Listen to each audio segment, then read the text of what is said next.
clouds around, increasing as a result of the sea breeze coming right off the ocean. There you see the Atlantic Ocean overlooking the launch pad there.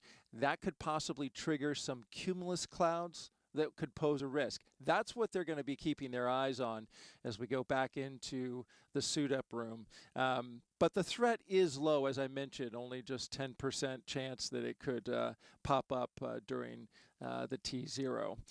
We got an update from the launch weather officer, Melody Lovin, and she gave basically what I just told you, that everything is looking good. We're also monitoring the abort corridor, which is up the eastern seaboard. I'll talk more about that in another hit later on in the launch broadcast. But overall, that chance for it being an issue is also low. So we're looking good here from Hangar AE. We'll send it back to Megan, Mike, and Dee. Thank you so much to Lauren, Dylan, and Daryl. And here we are again in the suit-up room. We actually just witnessed Butch finish his suit leak check, and we know that because now his visor is unzipped. He's moved over to the right chair. And that suit leak check, Mike, let's explain it for some people who might not know what that is and why it's so important.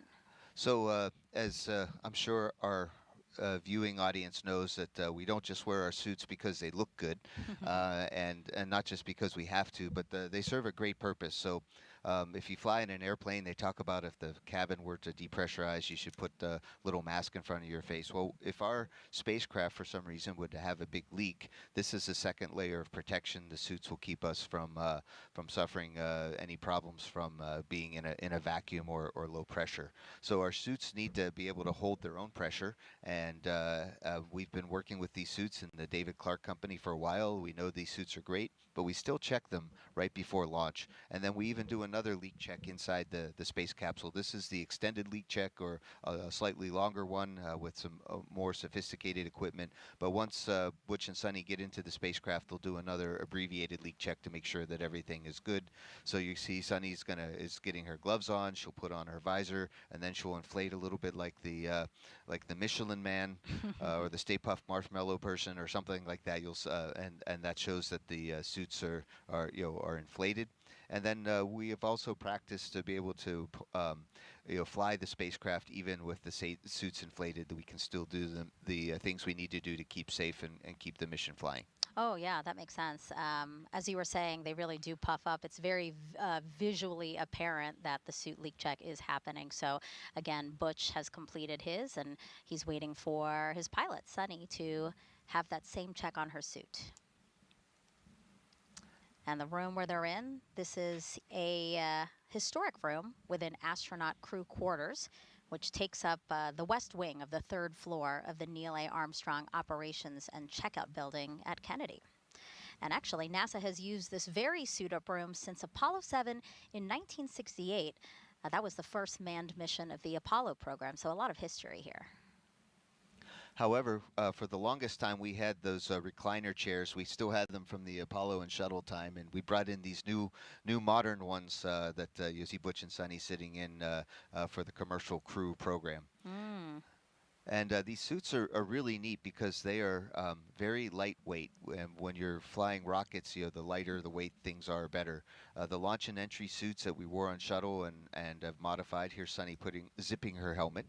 So it's not really a helmet; it's more of a visor, a hoodie. I think you said last time, Megan. And it zips instead of clicks with a big metal ring. So this actually saves a lot of weight and still keeps things safe. But we still need head protection, so the headset that we wear actually is a crew headset or crew head protection assembly or something. We call it a chippa. It actually provides the bump resistance that we need to have, that a hard helmet would have. So we have to wear a chippa and then the visor. Now you can see Suni starting to inflate her suit.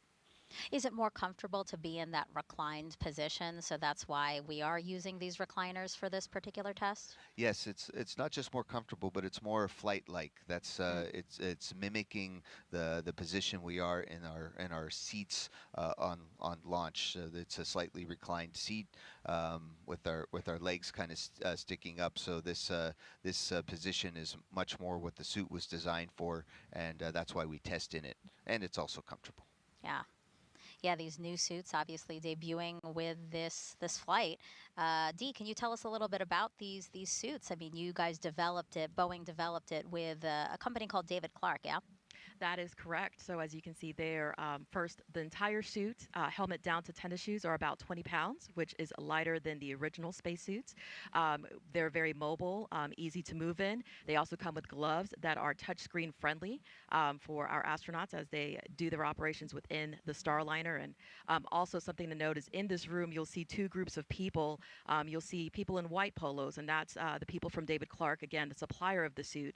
And then you'll see a couple of people with blue polos, and those are the Boeing people who are assisting with the process. And even though there are so many people assisting right now with the suit checks and the comms checks, these suits are meant to be donned or put on and taken off really easily. So as Mike said, if there's ever an emergency or a situation where they have to put them on quickly, they are able to do so. A great shot of Commander Butch Wilmore. With that, why don't we learn a little bit more about him? So NASA astronaut and retired U.S. Navy captain, raised in Mount Juliet, Tennessee. He is married to Deanna Wilmore, and they have two beautiful daughters.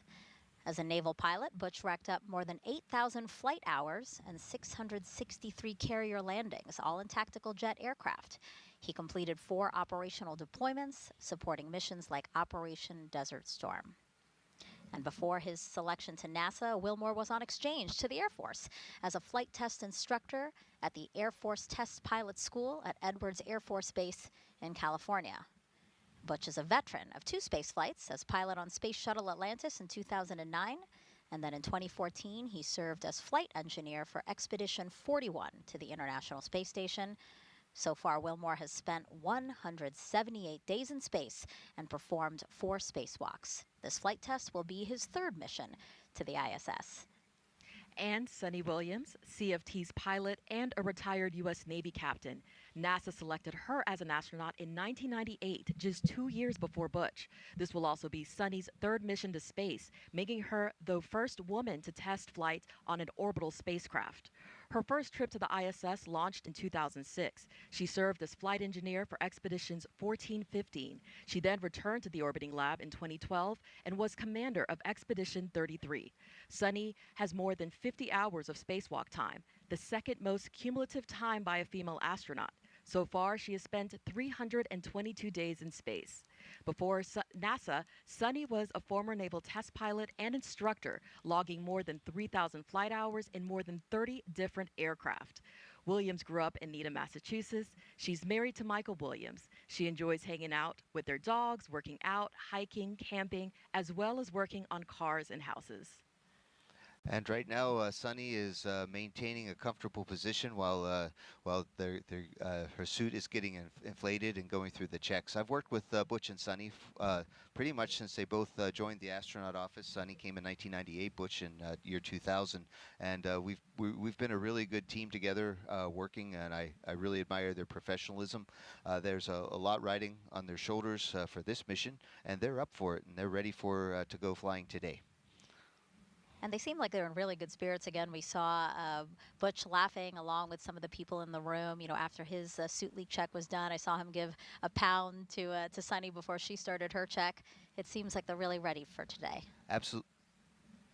Now let's walk you through what you'll see over the next almost 5 hours on this broadcast. After suiting up, Butch and Suni will walk out of Kennedy's operations and checkout building to say their goodbyes to family and friends before their ride out to the launch pad in an Astrovan. And then once at the pad, the crew will ascend ULA's Crew Access Tower to board Starliner in a process we call ingress. And then once ingress is complete, the pad team will close Starliner's hatch. They will then make sure the spacecraft is sealed properly by conducting a cabin leak check. About 11 minutes before launch, the crew access arm, which is that long suspended walkway you'll see the astronauts use to get to Starliner, you're going to see that retract to the tower, and then different teams will then take part in a poll to confirm they are ready and configured for terminal count before liftoff. Around 15 minutes after launch, Starliner will separate from the Centaur upper stage. And at 31 minutes into launch, the orbital insertion burn begins to get Starliner into a stable orbit. Now, if you have any questions about this mission over the next couple of hours, just send those our way. Just jump on X, Facebook to send those questions in. Okay, so a live look back into the suit-up room. We want to keep going back to this room because, again, that's where the astronauts are and all the action is happening. Looks like Suni has completed her check. She has unzipped her visor. Mike, that chippa, what you were saying, is what she just removed from her head, and that's where all the comms are, right? Exactly. So that's our headset and head protection set. And so they're a little bit heavier than the headsets that we're wearing, but they serve a lot of the same purpose and any bump protection that's needed. And so now they kind of have some downtime, right? I mean, you were in the room with them for launch attempt number 1. What kind of happens after the suit leak checks are complete? Yes, so we are on a very detailed timeline, and one of the things that Butch and Suni are testing out for crew flight tests is what it would be like when we fly 4 people. So the Starliner is sized for the NASA missions to go take 4 people to the International Space Station. To minimize risk to everyone, we're going to only fly 2 today, and 2 people. So, but our timeline's built for 4. So there's throughout the day, Butch and Suni are going to have to wait just a little bit. Also, they're really experienced. The whole team is really experienced by now. This is our 3rd launch attempt, so we're I'm sure we're going to stay ahead of the timeline today, which is important in our business for sure. And it really has been impressive to watch them go through these different launch attempts. Everybody just acting so professionally and doing things as if they're second nature, because at this point it is, right? Even prior to the first launch attempt, all of these integrated teams have been rehearsing together for a very long time. Indeed, and today is a great day to put on a spacesuit and climb into a spacecraft and go launch. And so, speaking of today, Butch and Suni, they woke up just after 3:30 this morning, and then they went in for some medical checks, followed by a weather briefing, and then they started to suit up.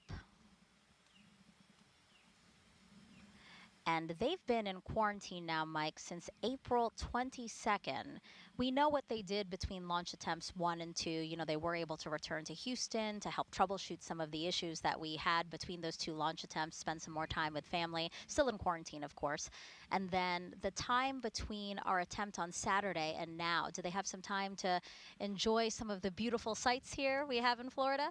Oh, absolutely. I talked with Butch and Suni yesterday, and with their 2 flight doctors and the flight surgeons. And Butch was able to go fishing yesterday.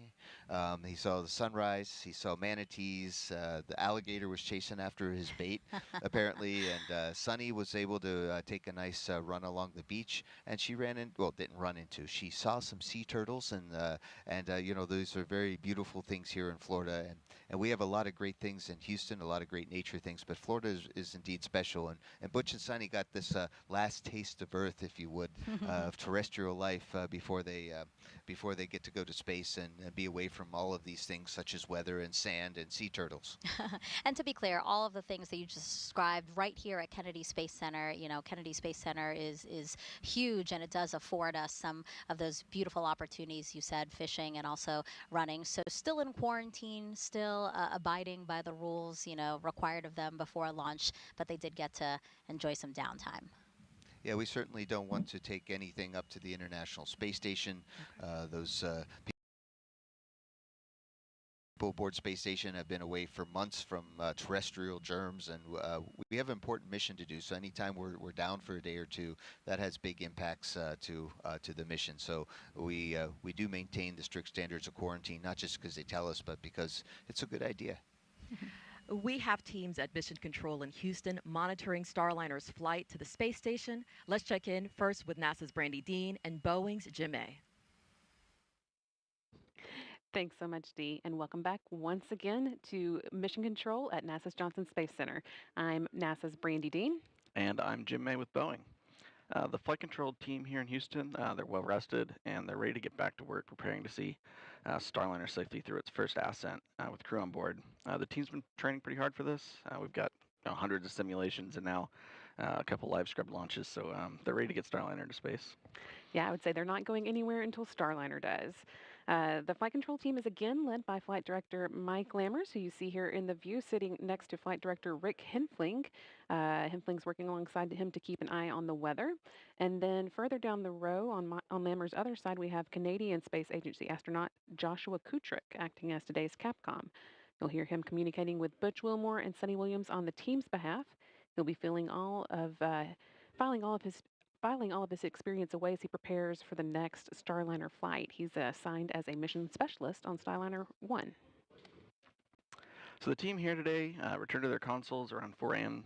Central this morning, and they've been working closely with the teams in Florida just under 4 hours before launch. Once everything was activated and ready for them, the Boeing Mission Control Center team in Florida handed control of Starliner over to the folks here in Houston, and they'll be the ones sending any commands to Starliner from now on. But if all goes well, you won't hear too much from them today as they move through the countdown with their colleagues in Florida. Their time to shine really starts at liftoff, but some of the key calls they'll make before include switching Starliner from ground power to battery power, and with the crew's help, activating the launch abort system. And of course, Lammers will also be speaking on behalf of his team when he gives a go or no-go to the launch conductor during the final poll 7 minutes before launch. At liftoff, they'll work hand-in-hand with the ULA team, who's controlling the Atlas rocket, lifting Starliner into orbit. For the first minute and a half of flight, we'll have Atlas and its solid rocket boosters providing the initial lift to get Starliner going. And then in the final stretch of launch, we'll see the second stage Centaur engines finish the job of getting Starliner to orbit. They'll be done with their job about 12 minutes into Starliner's flight and then be jettisoned 3 minutes later. After that, Starliner will be on its own to make the journey to the International Space Station. So let's take a closer look at the details of what to expect during Starliner's descent, coming up at 10:52, Eastern this afternoon.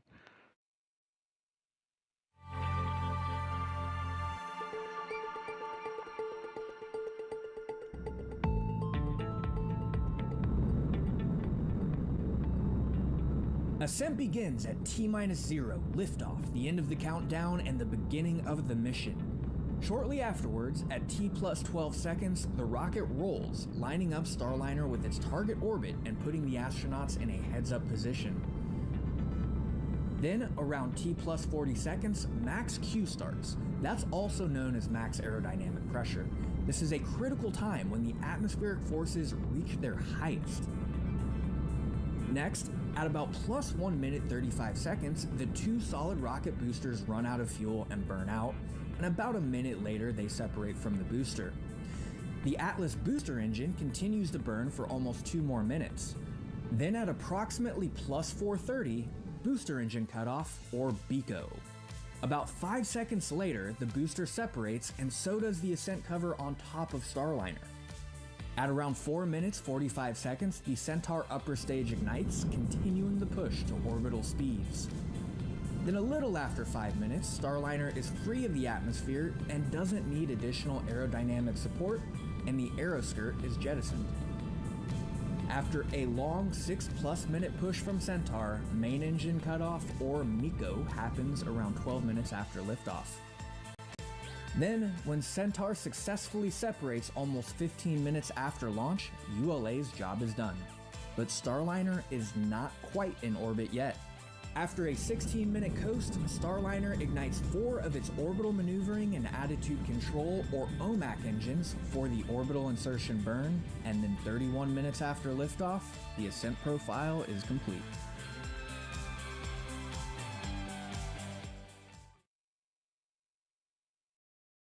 That is what you can expect for the first 30 minutes of Starliner's mission. After that, they'll make an orbital beeline to the International Space Station. And if we launch on time today, Starliner is set to dock with the station at 12:15 p.m. Eastern on Thursday. So next we're going to check in with NASA's Rob Navius, who is waiting on launch just down the hall with the Space Station Flight Control Team. Rob? Well, thank you, Brandy, and good morning from the International Space Station Flight Control Room here at the Johnson Space Center in Houston, where the Orbit 1 team of flight controllers is on console at this hour, monitoring the countdown and keeping tabs on the Expedition 71 crew aboard the orbital outpost. While everyone's attention is on the countdown for the launch of Starliner to the station, NASA astronauts Matt Dominic, Tracy Dyson, Jeanette Epps, and Mike Barrett are conducting checks on the U.S. spacesuits in the Quest airlock, preparing for the first of 3 spacewalks outside Quest, scheduled to begin on June 13th. The first spacewalk by Dyson and Dominic is designed to retrieve a faulty radio frequency antenna assembly on the truss and collect samples of residue from the exterior surfaces of the U.S. segment elements of the station. Now, early Thursday morning, there'll be a pair of mission management meetings, first by Boeing management to assess Starliner systems following launch, and the initial series of vehicle tests that the Starliner crew will perform to ensure that the vehicle is ready for docking. Following that meeting, the International Space Station partners will gather to give final approval for Starliner to press ahead with the critical phase of the rendezvous that will begin Thursday morning with the terminal phase initiation burn. By the way, at the time of launch today at 10:52 and 15 seconds a.m. Eastern Time, the International Space Station will be flying 260 miles over south-central Turkey. So a busy 24 hours lies ahead. We'll be here every minute to keep you posted. With that, and with the countdown for the launch of the Atlas V well underway, we'll send you back to our folks at the Cape. Thank you to our commentators over at Johnson. As we were telling you, we have teams in Florida and in Houston monitoring every aspect of the launch. So why don't we head back over to the ASOC now with ULA's Dylan Rice and Boeing's Lauren Brennicke. Thanks, Megan. We want to let all the viewers at home know that we are going to be bringing up those public operational communications now. You might hear us refer to them as loops or nets. And if you've been following along, you've heard a lot of that in the last 2 attempts. So we are going to bring those up, the audio of it, on the broadcast. And you may hear us stop commentary for a moment so that that can play across for you to hear it. It's our job to wear these headsets, listen to some of those side channels as well, and then be able to translate what's happening in real time for you. We'll also just be following along with the nominal procedures of the day. So right now, what we're hearing on those nets is that the pad team has made its way back to the pad, and the white room is configured for being ready to get the crew back in there. You can see they're working to open the hatch at this moment. And so once the crew gets back over there, they'll be ready to start doing all of the procedures there in the white room. The Starliner Control Center has shifted control of the spacecraft over to Mission Control in Houston. And then also our team has been managing a small helium leak in Starliner's propulsion system since that first launch attempt. It does remain acceptable for flight today. After testing all 8 of Starliner's helium manifolds, we found the leak was isolated to just one flange in one of the spacecraft's 28 reaction control system, or like we call it, RCS thrusters, which makes small adjustments on orbit. And even more specifically to a tiny seal about the size of a button on a men's dress shirt.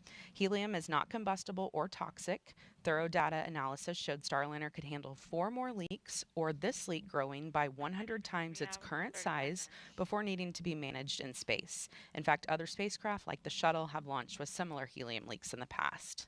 The leak rate was checked about half an hour ago, and not much has changed since the last launch attempt, which is a good thing. We do have confirmation that it remains acceptable.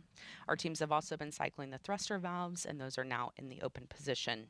This is the 3rd time for Starliner to launch, but first time with the crew, so some of the procedures are a little different. That's why we're coming to you so early before launch today. It is important to remember this is a test flight, and we are going to learn a lot to be more efficient in the future.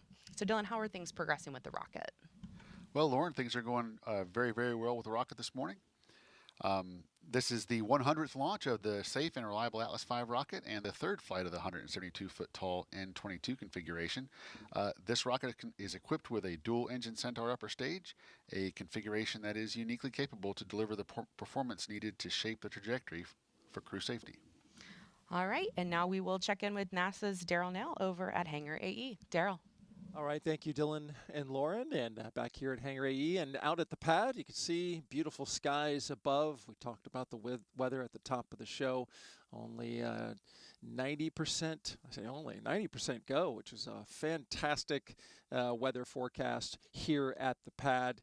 But we also have weather that we're tracking along the ascent corridor, and let's talk about that a little bit. We have a graphic to show you how once that rocket lifts off from the pad, this is the track that it will take along the eastern seaboard, and you can see it there all the way up just past Newfoundland on this particular view here. And what it shows you is along that path there are areas in which, if needed, the Starliner could abort off the top of the rocket and go into the ocean. And there's a number of them. And now we have an arm wrestling contest between Joe Acaba and Butch Wilmore. Oh, no, not right hand, lefty. Oh, here we go. Let's take this in.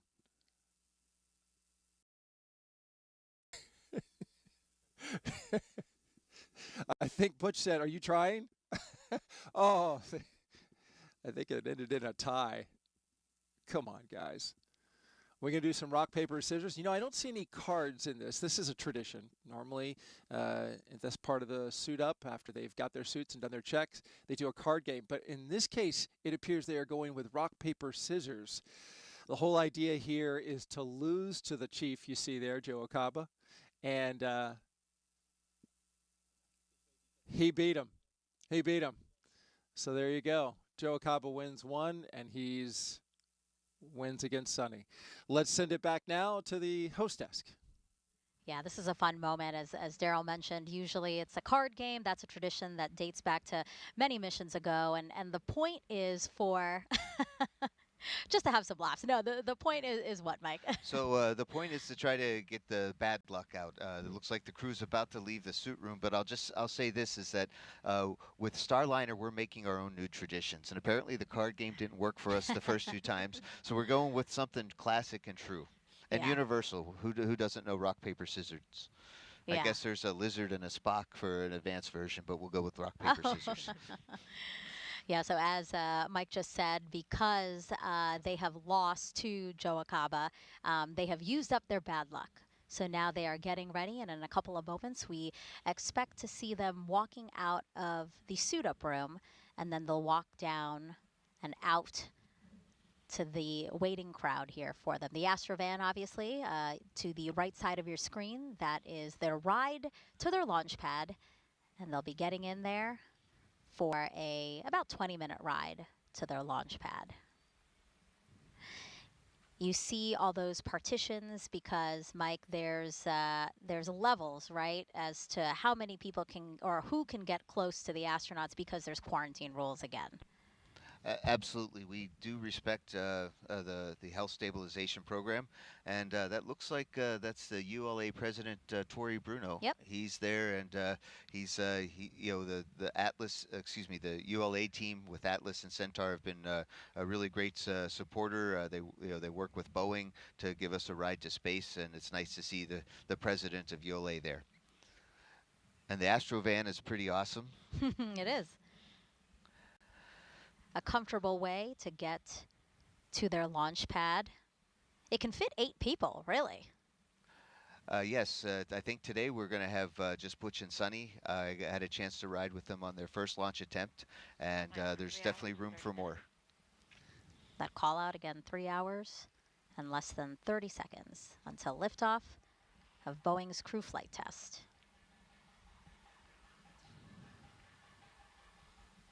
And I think the crew's supposed to come out in just a minute, and they'll be waving and have a chance to talk to their families.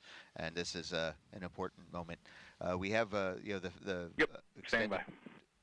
The families are here, and not as much as they were at the very beginning, because lots of things have changed. But Butch and Suni are well supported, and we have a great team that helps support our families, including Kelly Curtis. LC Slick on channel 1.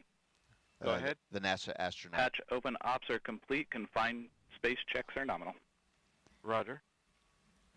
And there's a call-outs among the pad team. So as we said, there's a lot of coordination that needs to happen to make this launch possible. So right now we do have pad team members at the launch pad, and they're readying Starliner for Butch and Suni's arrival.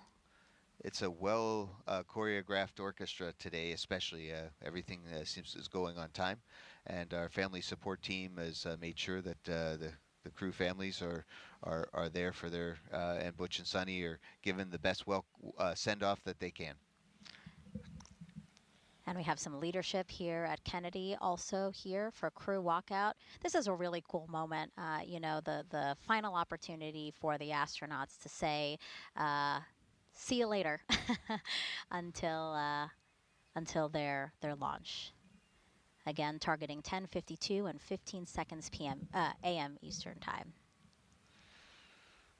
The administrator has arrived just in time. Crew's going to step out in just a few moments, and they're going to be. It's really emotionally amazing for us to see, you know, all the support that we have from above and below. And here we go. Out of the suit-up room, Commander Butch Wilmore and pilot Suni Williams walking to an elevator at the end of the hallway to depart astronaut crew quarters. Again, armed with roses. This time, it looks like orange or yellow roses. They had red roses the other day, but again, same tradition of handing some of those off to folks who have supported them throughout this mission. Well, if the yellow roses work this time, I think Starliner 1 will be handing out yellow roses the first time. Oh, that's wonderful. But we have a great team at crew quarters, and they're saying a quick prayer of blessing to get all the best for Butch and Suni. And now they're getting into that elevator. With life-size posters of Butch and Suni. A wave from Butch before the doors close. That elevator will then take them down 3 flights. I think I see their patch. The Butch and Suni patch is on right above the ONC building there, where it has been zapped before, including Demo 2, which is the equivalent flight for Dragon. The Starliner, excuse me, CFT patch is right next to Demo 2. Yeah. This, of course, are the doors that they're going to walk out of to greet family and friends. And NASA astronauts launching from Florida have walked out of these same doors again since Apollo 7 in 1968. These mission stickers were added around the frame starting in the shuttle era. And as you said, Butch and Suni's mission sticker is already there. And I'll tell you, it is a real thrill and an honor. I can't express it of how cool it is for those doors to open and you walk out to your ride to the launch pad, and your family, your friends, everybody's there to support you. And it's like, all right, we're going to go do this. And Butch and Suni are amazed today. You know, and Butch and Suni designed their mission patch, and every detail has meaning. The 7 stars in the background represent the astronauts who travel to space as part of the Mercury program. The astronaut symbol at the bottom between Butch and Suni's names represent all who will follow in their footsteps after this flight. The orange border is a nod to this being a flight test. Earth's blue marbling represents Suni's love of the ocean. Wait. And of course, you have Starliner and the Atlas V rocket there in the middle, with the ISS above it, signifying Starliner's first destination in space. Now, earlier in the show, we asked you to submit your Ask NASA questions on social media, so let's take a look and answer some of those now. This is from Bailey Schwartz. How do the astronauts mentally prepare for leaving? And that's a really good question, and we've talked about it some already. Is that we're in order to be mentally prepared, we have to know our stuff and be professional. So Butch and Suni have passed all their exams and all of the simulations. We've helped they be with Starliner since the beginning, so they are ready to go with their knowledge. But they're also emotionally ready to go too. Their families giving them support, their friends have giving them support, and the rest of the team is there for them. So they are ready to go. It could be a little scary, but for us, we really just feel that the only thing that we really want on a launch pad is to do our part and not let down the rest of our team. There's absolutely no way I think that you guys can let down your team. Absolutely not. We know that you, the astronauts, work as hard as everyone else, and this is going to be a great moment for both Butch and Suni. And so we are now about 15 seconds from when we expect to see Butch and Suni walk out of those historic doors, again out of the Neil A. Armstrong Operations and Checkout Building here at Kennedy. And here it comes. Here they come, our CFT crew taking their first steps outside for their historic flight test to the International Space Station. Commander Butch Wilmore and pilot Suni Williams. Pausing for a second, a wave from both of them as they walk on over to family and friends. I think they're throwing out mission patches. Was that it? Yeah, Butch definitely likes to share the joy. And again, they had a couple more roses, which they've handed out to folks here in the crowd. We can see astronaut Doug Wheelock, who came down to support the family. He's also getting some good video to document, for family archives this special moment. And Doug Wheelock and Suni Williams were in the same astronaut class, right? 1998. 1998. The Penguins, we called them. You know, I like that. My high school mascot was a penguin.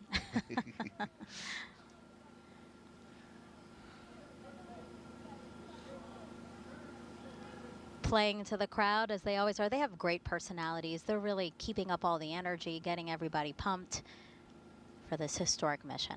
And this goes back to our question from Bailey, is that this is how we prepare for a mission mentally, right? We take the joy and the energy from our teammates and our friends and family here. They're going to take it to the launch pad, and they're going to be ready for flight.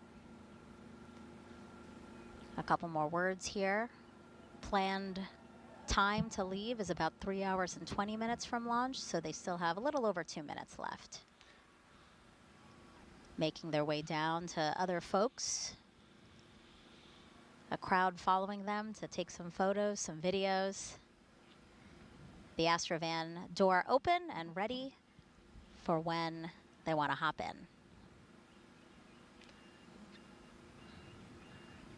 And this is all carefully choreographed. The spacecraft hatch is open, and the convoy to go to the launch pad, which will drive by here, will have to arrive just in time. So everything is down to the minute. And on the first round, I had to nudge Butch and Suni to get in the van to be. To I remember that. time. I remember that. I was wondering, they're running behind a little bit. Well, that's all on. That was all on me. But now that I'm not there to slow them down. NASA Administrator Bill Nelson there on the right, and Deputy Administrator Pam Melroy, accompanied by ULA's CEO and President Tori Bruno. Again, taking the opportunity to say their well wishes to Butch and Suni. Suni saying, "Come on over here, Butch, let's take a photo."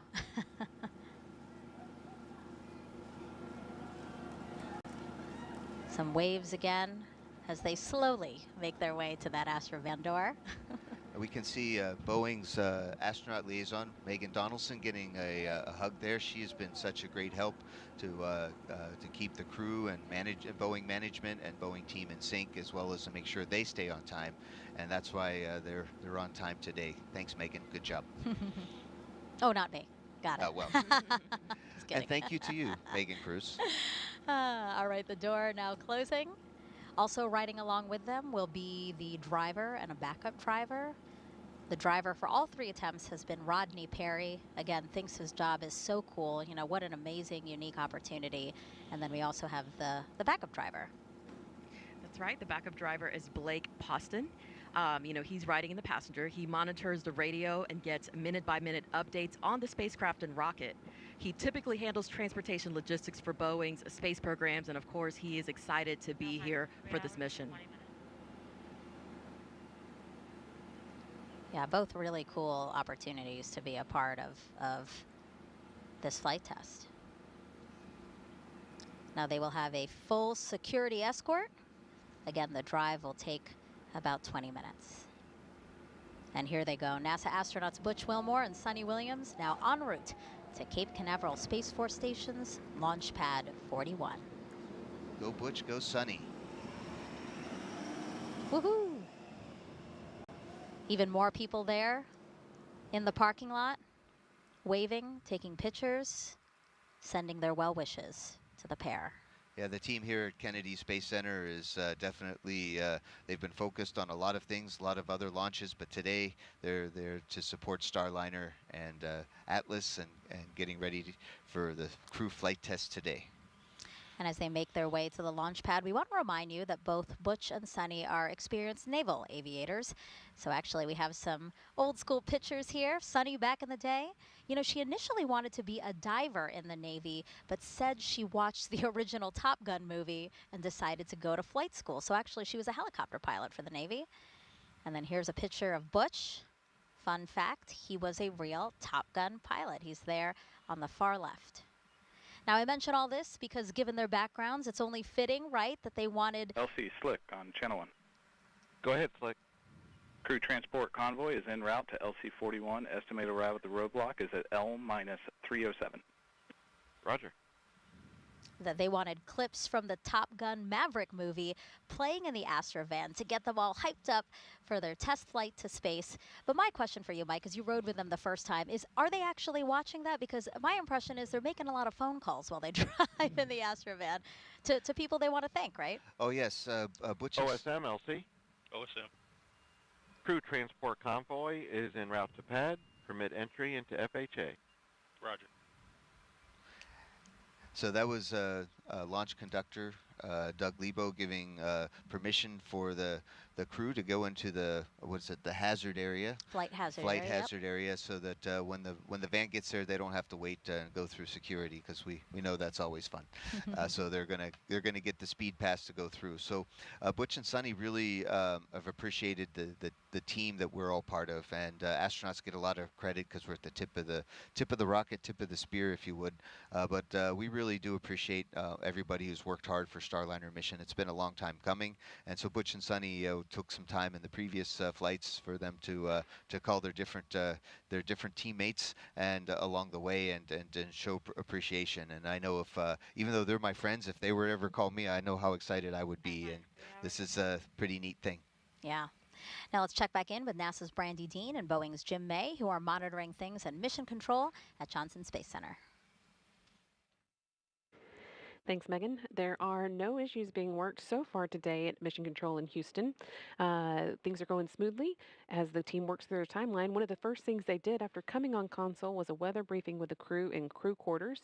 Starliner's luck with weather continues as they again had a few concerns to discuss. Weather's looking good for today's launch. And then a little less than an hour ago, the team here in Houston took control of Starliner. And at the moment, they're working in a little bit more of a monitor mode, keeping the spacecraft stable while Butch and Suni head to the pad, and while the teams at Kennedy Space Center prepare Starliner for their arrival.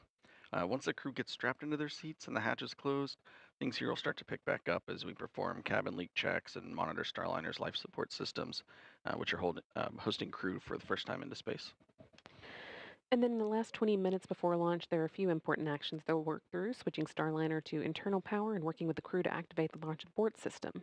They'll also stay ready to respond to any issues that arise between now and launch, such as the suit fan problem they had to troubleshoot on Saturday about 13 minutes before launch. We saw an increase in voltage on those fans, so they turned off, and the team here in Mission Control was able to quickly work to get them turned back on and ready for launch.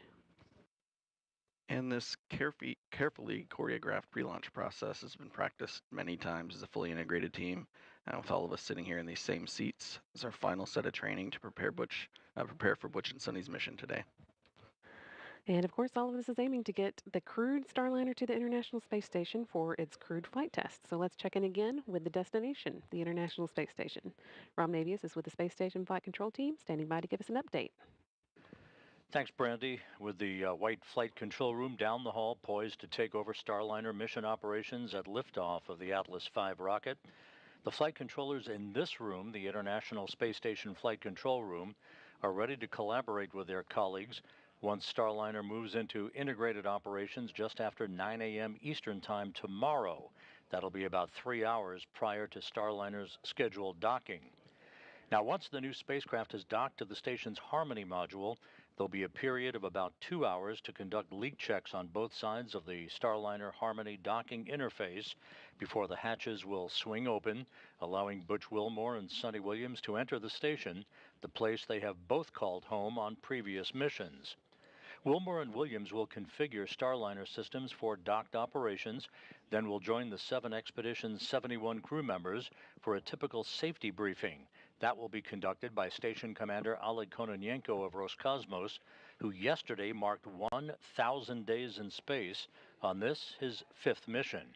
The Starliner crew will then begin to transfer equipment to the station from their spacecraft and settle in for their visit.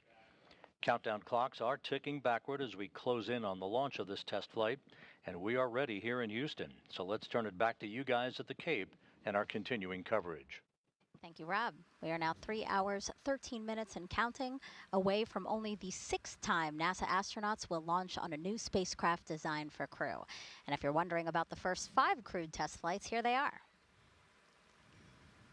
Mercury Redstone 3, Alan Shepard, May 5th, 1961.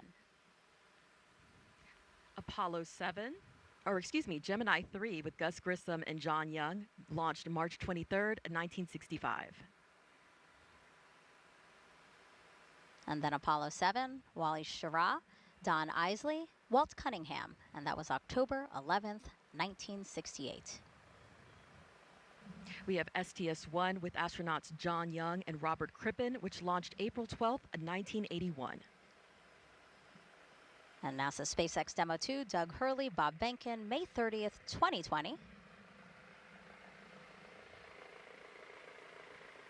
And then, of course, today's NASA's Boeing crew flight test with Butch Wilmore and Suni Williams. And if you can see there, you can see the C-3PF where Starliner is built and refurbished after every flight. And as Butch and Suni's convoy passes the historic vehicle assembly building there at Kennedy Space Center, we should mention what will be the 7th time NASA will fly crew on a new spacecraft off our planet. And that will be the Artemis 2 mission next year. NASA astronauts Reed Weissman, Victor Glover, Christina Cook, and Canadian Space Agency astronaut Jeremy Hansen will orbit the moon. And their Space Launch System rocket and Orion spacecraft will be assembled in that very vehicle assembly building. Check out what's already in work for NASA's return to the moon.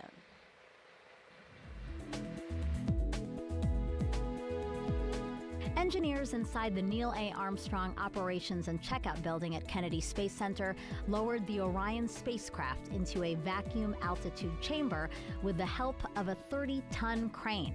The chamber simulates deep space to test for any electromagnetic energy that could damage Orion as it travels away from Earth.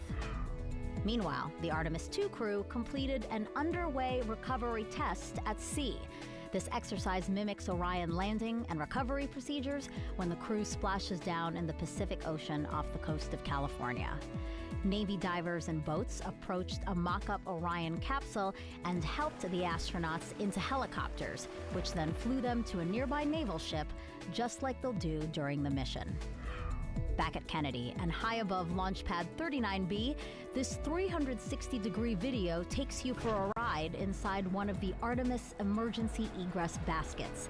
In the event of an emergency at the launch pad, astronauts and workers use this quick exit to get to safety. That's a look at your Artemis Moon Minute.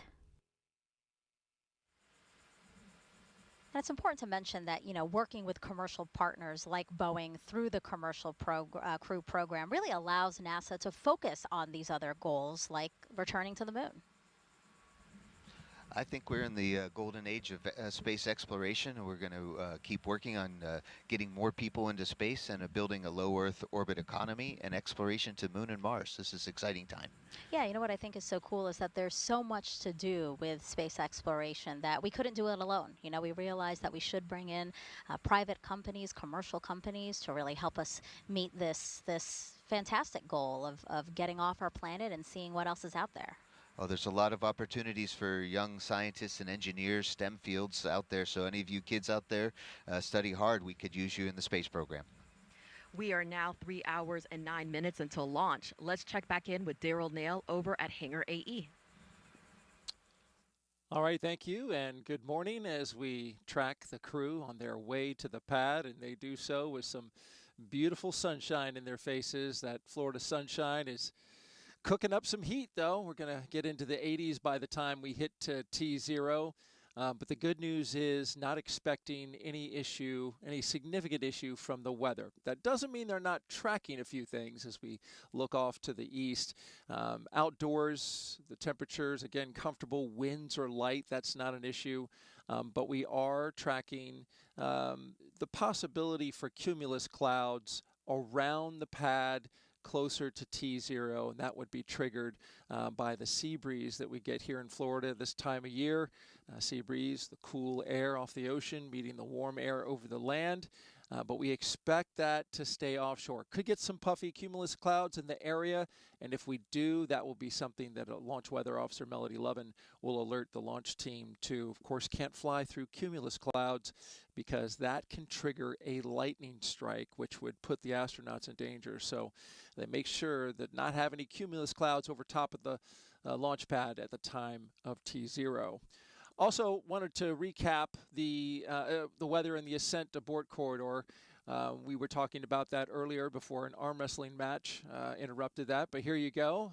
Once they launch from right here at the Cape, you can see the trajectory that the rocket will take along the eastern seaboard. And as it's moving quickly headed towards space, they have to have a drops areas where... Slick on channel 1. Go ahead, Slick. We're ready for pad support personnel to perform OSE radio comm checks and to proceed to ground level. Roger. Proceed. Roger. And again, you can see that track there. Basically, there's areas along that track where the Starliner could abort should something go wrong with the rocket. Right now, that risk is low of anything happening, so that is a good thing. Again, the risk is low for the ascent abort corridor. They are tracking a few storms off the coast of North Carolina, as well as some cold temperatures for the water off of Newfoundland. But overall, they don't expect this to be an issue for the rescue team should they need to be deployed in the case of an abort. And that's it from the hangar. We'll send it back to Megan, Mike, and Dee. It's always great to see here when weather is cooperating for liftoff. Now, Butch and Suni are almost at the launch pad, so let's check back in with Lauren and Dylan as they monitor the Atlas V and Starliner. Megan, great to see the crew headed back over to the pad again. It was another special. Yes, sir. Crew transport convoys cleared roadblock 20 personnel, 20 entering FHA at this time. Roger. Another special send-off from so many loved ones, friends, family. We also did see Boeing's Kay Sears out there sending the crew off. She is the Vice President and General Manager of Space Intelligence and Weapons Systems for Boeing Defense and Space and Security. So a lot of special people out there today hoping for a smooth countdown, which is what we are monitoring at this moment. The Starliner pad team has been inside the White Room preparing for the crew to get over there. The full pad team is actually made up of 5 people from Boeing and 3 people from ULA. We also hear them referred to as the Blue Team, and one of those pad team members is headed down here soon to meet the crew down at the bottom of the pad. They typically do a bit of a tradition where the crew would get out and view the rocket first, but I'm not sure if they're going to do that today. They chose not to do it during the last launch attempt. They, of course, did it during the first launch attempt. So we'll see if they decide to do that today. They may just go straight over to the elevators and head up. Of course, this is the 3rd time for both Butch and Suni to go through these motions with 3 different spacecraft and 3 different rockets.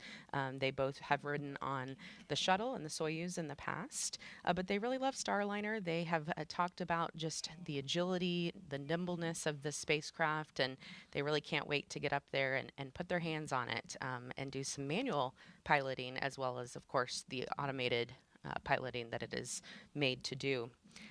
We've even heard Butch joke a little bit about some of the things he can do in Starliner. He said that... Yes, sir. I'm sure you're aware, but if not, the level 12 visual cameras are out of configuration. Repeat that, please. The level 12 visual cameras are out of configuration for proper monitoring.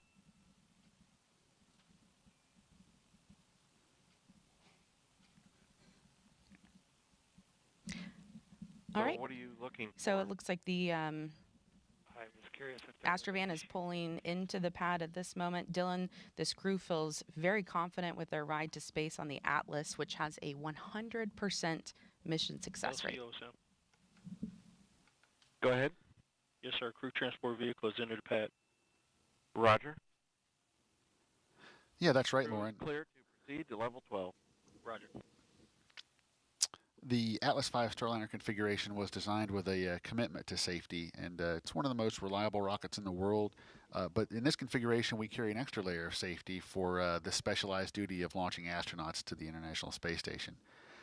We have an emergency detection system, we call it EDS for short, that was developed by our engineers to enhance the protection of astronauts riding atop Atlas V by autonomously monitoring the health of the launch vehicle.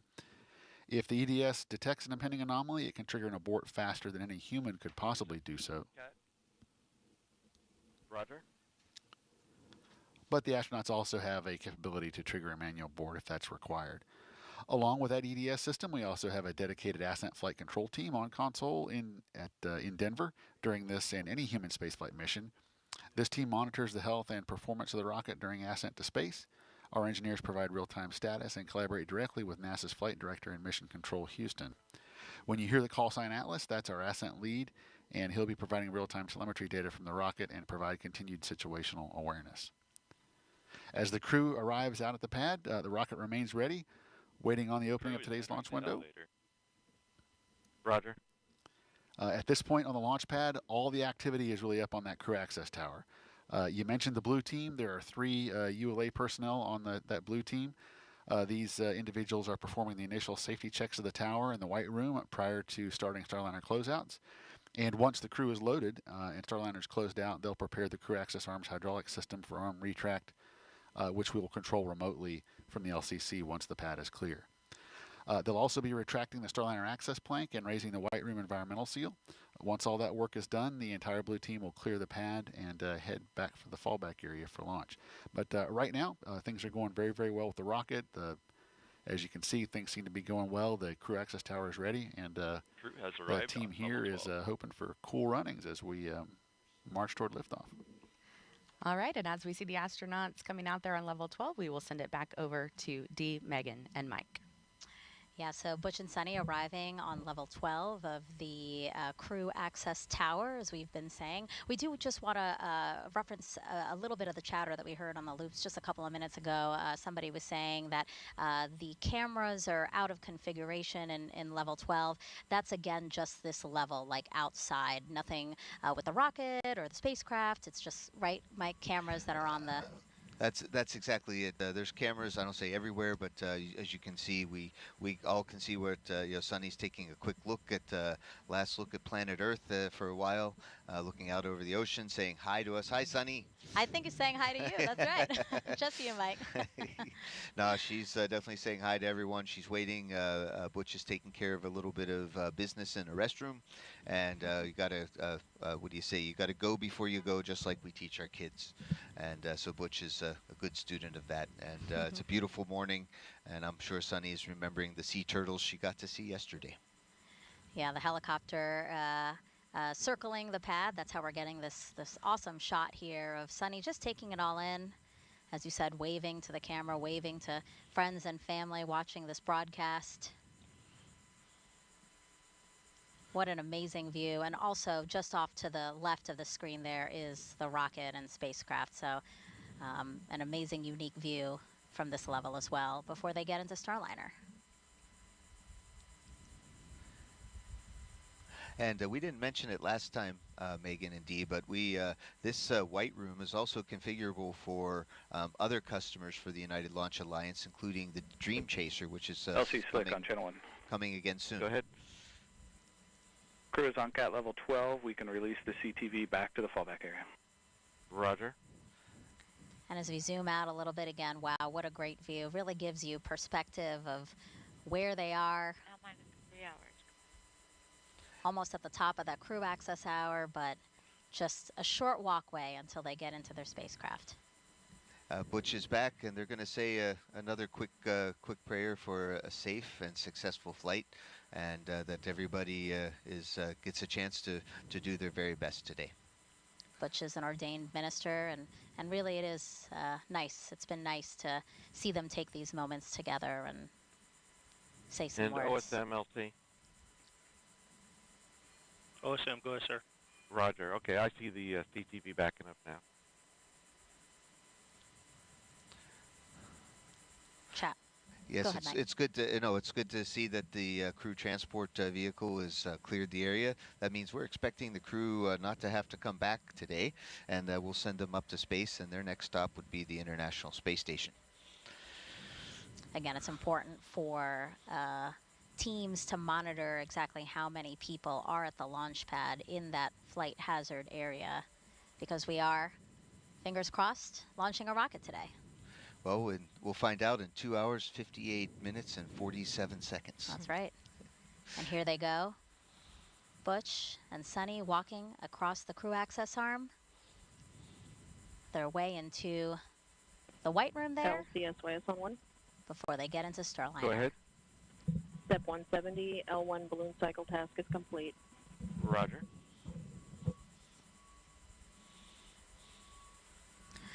Now, here in the white room, we have some other pad team members here.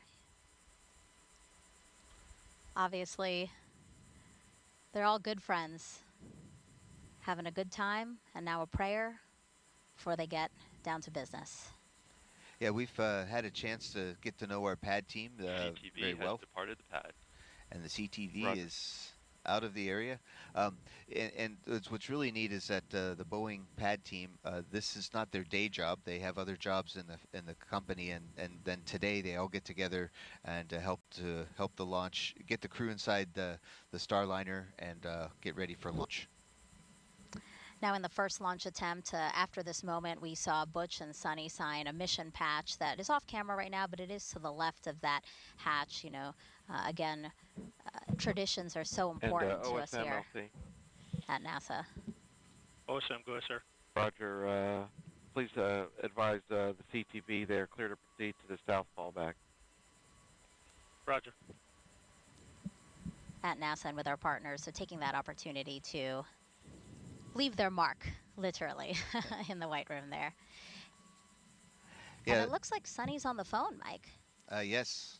I wonder who she's calling, but I'm sure she's wishing somebody, thanking them for their hard work on Starliner program for sure.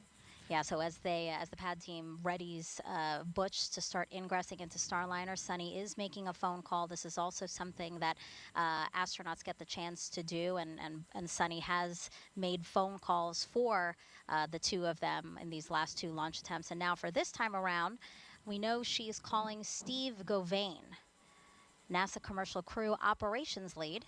He was with Boeing previously, and before that, he trained astronauts on the shuttle program, so like Chris Ferguson, who commanded the last shuttle flight. And Steve worked closely with the crew on hardware, software, and everything in between for a very long time, and he's poured so much into this flight, both with NASA and Boeing, so obviously very deserving of this call from Suni today. Oh, I know Steve super well, and he is one of the superstars of the human spaceflight program. I hope he answered the call. I hope he answers. I think so. She's definitely on the phone with someone. Imagine it's not him. It's like his wife. He's busy right now, Suni. Can you call him back? So you can see Butch has donned his chippa, and he checked out his wrist lights. It's sometimes a little dark in the cabin, and if we need to see something, we don't have our cell phones, can't use a little flashlight from the cell phone. So we're getting ready. Butch goes in first, of course. And Butch is almost ready to get inside Starliner. They took his the little protective covers off of his Reeboks tennis shoe boots, and he's getting ready to step inside. And there you can see Suni is taking the patches, the name tags, off of the pad team. That's right. It is a tradition that I think dates back, but for Starliner missions, they're going to take the name tags off of all of the pad teammates and attach them, put them inside of the Starliner and fly them with them during their missions. And of course, hopefully bring them back. I'm sure that's a very nice token and treat that this team will appreciate. And so as we see Butch getting in there, tight squeeze, it looks like a little bit. Mike? Oh yes, but it's definitely there's definitely a lot more leg room than we had in the Soyuz. Maybe a little less than the shuttle, but I call it cozy. It's quite comfortable, and it's once Butch gets strapped in all the way and has finished his checks, he might have a few extra moments for another micro nap. I know I would if I were there. Micro naps are important. Power naps, yeah. Take it when you can, right? They have a long journey ahead of them for this flight test. But also goes to show that they're calm, cool, and collected, and ready for the flight. LCOs.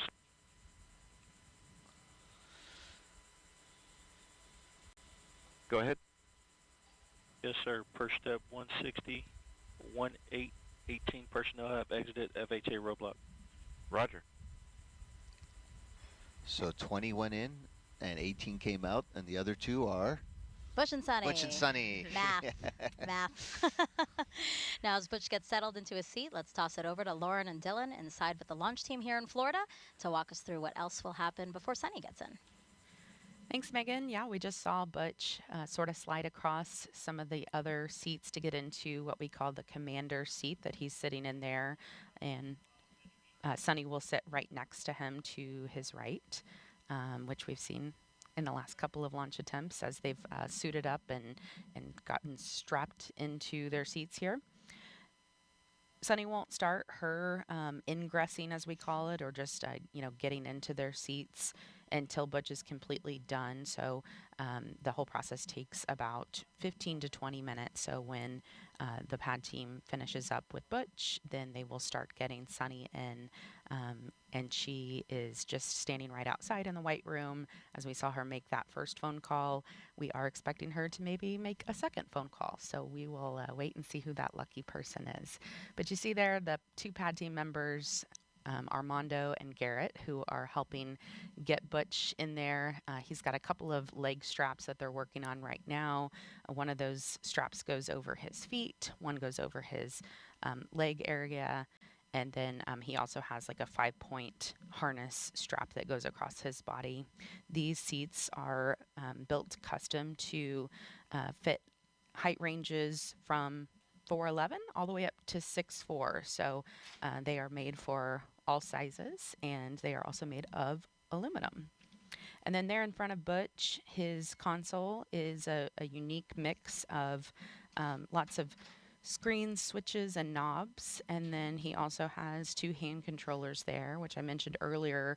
He'll be able to use those hand controllers to actually manually fly Starliner, doing some demonstrations about an hour after they get into orbit. And so as our continuing coverage goes on, you'll be able to follow along as he and Suni do that and really put the spacecraft through the ringer. You know, it is built to be autonomous, but Starliner has 2 special modes that can be used in certain circumstances. And those are things that these test pilots are going to test out on this mission. It is what this is all about. So the first part of it, they will actually take those hand controllers and be able to kind of point and aim the spacecraft into different ways. And then on the way back, after they've spent some time at the ISS, then they will actually put it in a backup mode. And that is a very unique mode where we could lose all the computer systems on Starliner and they could still fly the spacecraft back home safely to Earth, land it in the desert, and actually, as Butch will say, they could land on the bullseye. So they feel very great about having those capabilities. We do have a camera system inside of Starliner. That's a part of what you're seeing here. We have 4 cameras, so we've got a lot of different angles inside. And it's pretty spacious in there. We like to compare it to about a mid-size SUV. It's about 15 feet across. We actually painted it white inside to appear even larger, and that's actually a good thing for being in space. There's a little bit of psychology behind it, the impacts of feeling like you have... CDR, Tech 5 on air to ground 1. How you read me?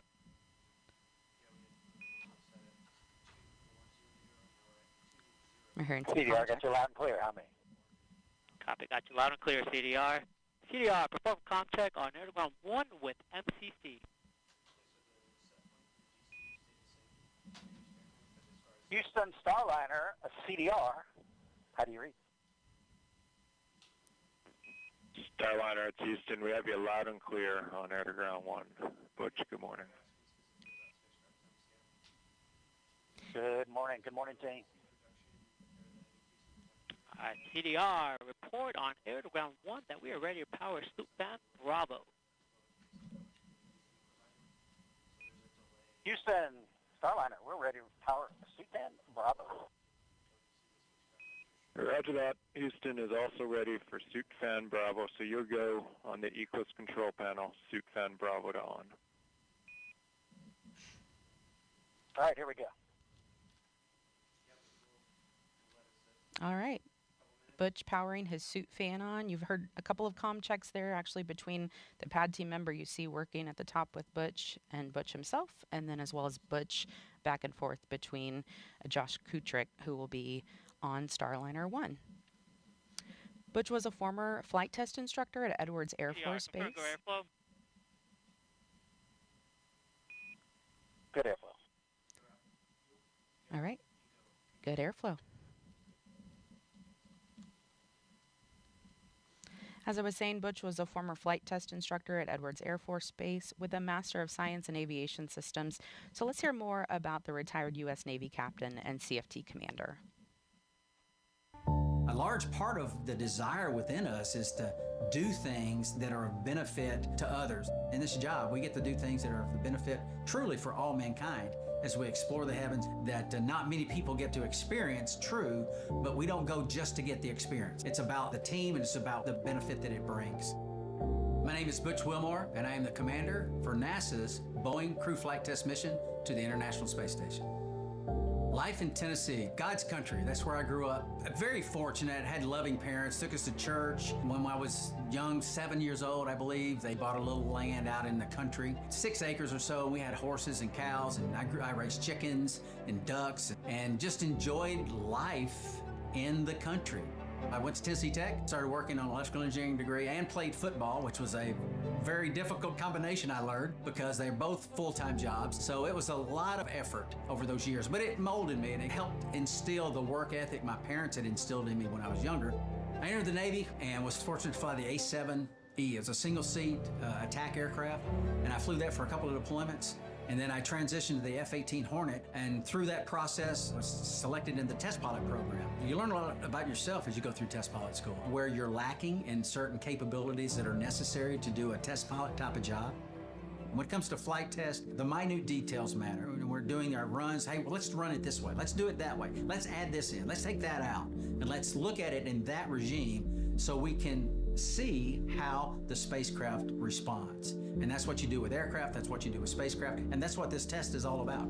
This crew flight test is a series of these various tests to ensure that the operational requirements and the design meets those requirements. And I think everybody that does flight tests would agree.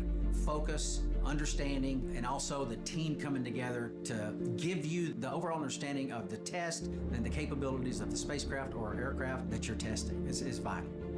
Sitting in this seat over here in the Starliner sim and doing the things we've done and learning about the spacecraft, developing a lot of the capabilities of the spacecraft, it's very humbling when you see and you interact with some of these professionals, and our human spaceflight and our nation has a debt of gratitude to them. Every single training evolution we have is brand new.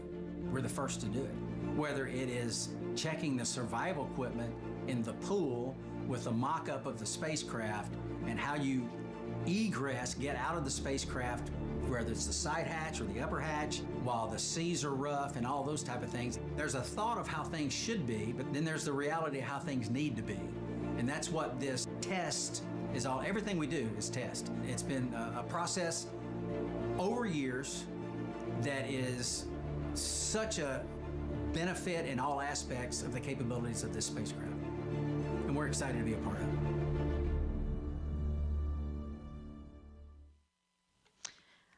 Looking back live inside Starliner as Butch is continuing the ingress process. And Dylan, this crew really has been so involved with not only the Boeing team, but the ULA team as well. Yeah, that's right, Lauren. I think one of the coolest things about this team is that Butch, Suni, and Mike as well have come over and spent time with us here at the launch site. A checklist. Good. All right, CDR, report on air to ground 1 that we are ready to perform sucrose leak check. And Houston, Starliner, ready to perform CDR sucrose leak check. Houston copies, and we're ready for CDR gross suit leak check. All right, here we go. So, Lauren, as I was saying, I think it's so cool that they've taken the time out to get to know our team as well. They, like I said, Butch, Suni, and Mike have come over specifically to meet with our team. Report good airflow. I have good airflow. All right, CDR, perform gross leak check. Push and hold DSC. Push and hold, here we go. And they've been very gracious in giving our team the opportunity to ask questions, get to know them better. They wanted to come get to know our team, which I think is so cool. And they've done that with our team members in Denver as well. And it made an impact. It's cool to know that when you come to work on any given day, you could be passing an astronaut in the hallway or come sit down in a conference room for a meeting and then have them sitting across from us at the table. Just as 100% teammates, and so right, I really appreciate that. On air to ground 1, that sucrose leak check for CDR has been completed successfully. Houston Starliner, we had a successful CDR gross leak check. Houston copies, good gross suit leak check on the CDR, thanks. All right, CDR, you can open your visor now. Oh, it sounds like that leak check went very, very well. Yeah, and I want to explain, sometimes you hear the word gross, and it's kind of a funny word to hear, but basically, in this sense, it's just used to mean any significant or easily detectable leaks. Go Tech 6. Hey, getting ready to hand out switch covers. Copy. Stand by. And they'd be able to tell pretty quickly if there was any kind of leak. So again, everything's going real smoothly. You see Suni there getting ready. She'll be headed in next as soon as Butch finishes up with his ingress process. And we also know that Suni did make a second phone call there in the White Room. She called Brian Gartner with the Boeing team. Anything else you need help with before I move to seat 2? All good, thank you. And Brian is a voice that you will likely hear on the nets as we go through this countdown. He's the spacecraft launch conductor, and he's also the landing and recovery manager. So right after his role here today, he jumps on a plane and heads over to the landing zone. So he's got a big job, and obviously the crew takes that very seriously, and they know what he means to them. He's been on the Starliner program since before 2014 when the NASA Commercial Crew contract was awarded. And he got his leadership chops as a test engineer in the U.S. Air Force. So a military background, just like Butch and Suni. And, Megan has mentioned it many times, but really just such a thoughtful crew. And as you were just saying, Dylan, they've spent so much time with all of these folks working for Boeing, ULA, and NASA. They feel like family to all of us. And it is so important when it comes to their own safety, because these men and women who work on the spacecraft, work on the rocket, and really have their hands in every aspect of this launch today, they keep Butch and Suni at the front of their mind. Safety is their top priority, and they are sending their friends to space. Absolutely. It's Tech 5. Go Tech 5. LCL-1, fully check confirmed. Copy. LCL-1 fully checked.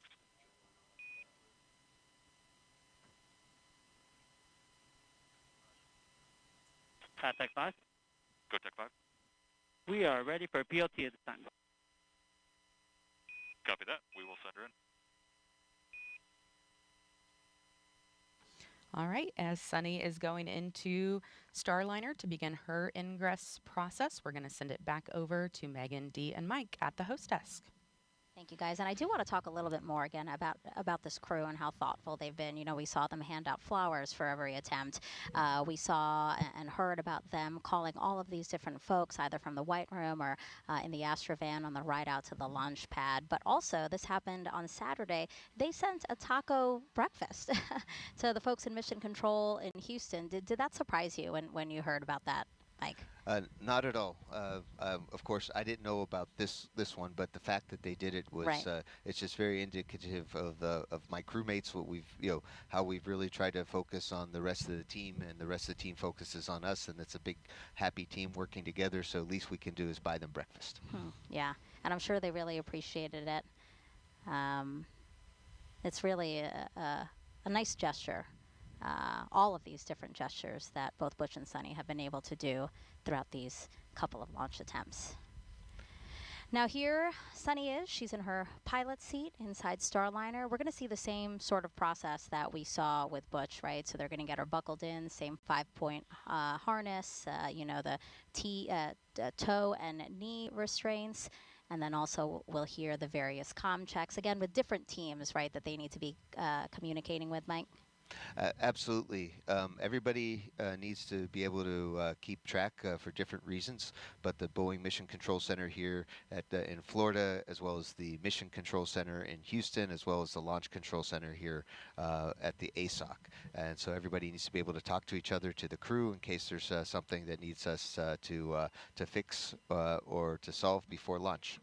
And then after that, they'll do the suit leak checks again. That's when, again, you'll hear some comments about fans being initiated so that they can test the suits again. We did see it in the suit-up room, but it's very important now to do it in the spacecraft. Absolutely. We need to make sure the suits are working, and we had a great explanation of what a gross suit leak check was. These suits are not gross, they're awesome, but the leak check was also awesome, and we just, we do all the detailed checks in the suit room, and then we just do a quick double check here. Also reach checks, right, to be able to make sure that both Butch and Suni can reach anything that they need after they've been strapped down. Absolutely. This is an automated spacecraft. We shouldn't have to push too many buttons, but just in case, we need to make sure we get every button we can reach to it. And also, we need to know where a few controls are on our spacesuits. Of course, we have it memorized, but it's a nice review right before launch.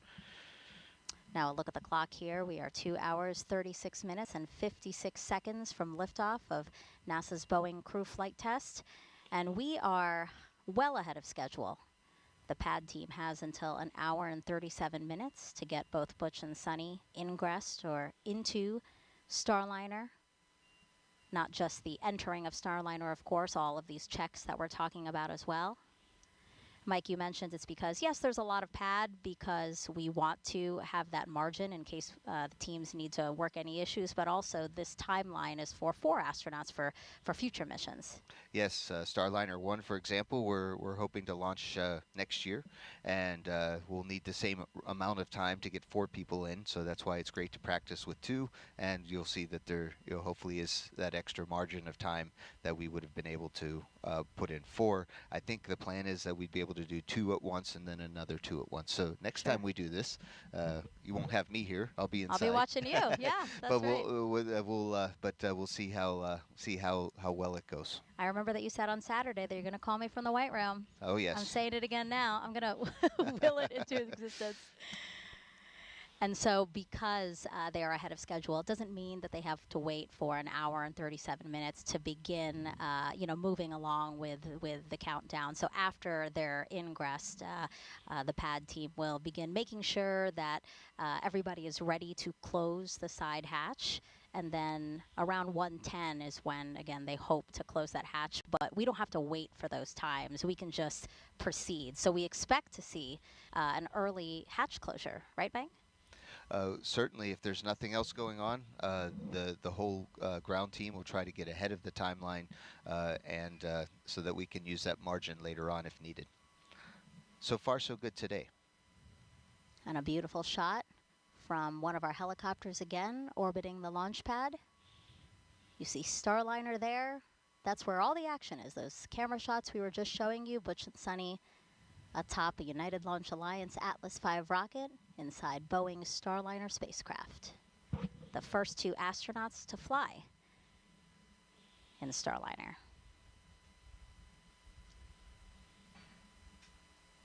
I'm excited. This is the first Starliner launch that I'll be able to see. The other 2 launches without people. Tech 5 on air to ground 1. How you read me?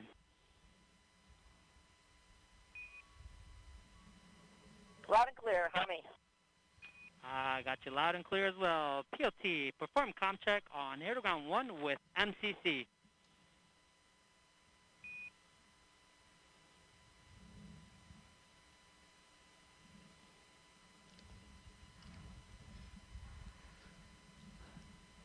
That was the voice of pad tech Armando Loli, one of our good friends. He's a Houston, PLT, air to ground 1, comm check. Starliner Houston has you loud and clear on air to ground 1 for the PLT. Sonny, good morning. Good morning. Got you loud and clear as well, Josh. Josh, again, Capcom for this mission, the capsule communicator. He's the one PLT, confirm good airflow. in mission control in Houston, primarily talking to the crew. PLT has good airflow. And we were hearing Armando Loli talk. He's brings a lot of energy to the pad team, and we're definitely getting ready for to make sure that Sonny's suit is in great configuration. And of course, Josh is my crewmate. He hasn't flown in space yet, but you wouldn't know it because he's so professional. Yeah, he's also going to fly on Starliner 1. So a lot of eyes are on this crew flight test as we move to certify Starliner for regular crewed flights to the International Space Station. So we have Josh in that important role, again, so that he can monitor and observe and learn from this flight test. And you're doing the same as well, Mike. Absolutely. Luck favors the prepared, and we all try to be as ready as we can for our missions and take advantage of all the opportunities that are out there. And that's why it's really cool to get a chance to share some of this excitement and some of what we learned with our friends today out on in TV land. Or streaming land, or whatever we're supposed to call it these days. You're watching NASA TV. Look at that plug. Thank you. Thank you, Mike. All right, so I do want to mention. Can you confirm? New avionics key card installed, and old one has been put back in the PLT bag. Yeah, cue cards are pieces of paper or cardboard that we use. PLT, confirm you can reach the following items. Crew reach aid. Those are the reach checks, right? Check. Yes. Knee disconnect. You can see Sunny moving her hands where she needs to double check that she can get there. And it also helps her recent memory. 5-point harness disconnect. Check. Comm cable disconnect. We have Mike over here following along with the movements. Check. Because this will be you. Umbilical disconnect.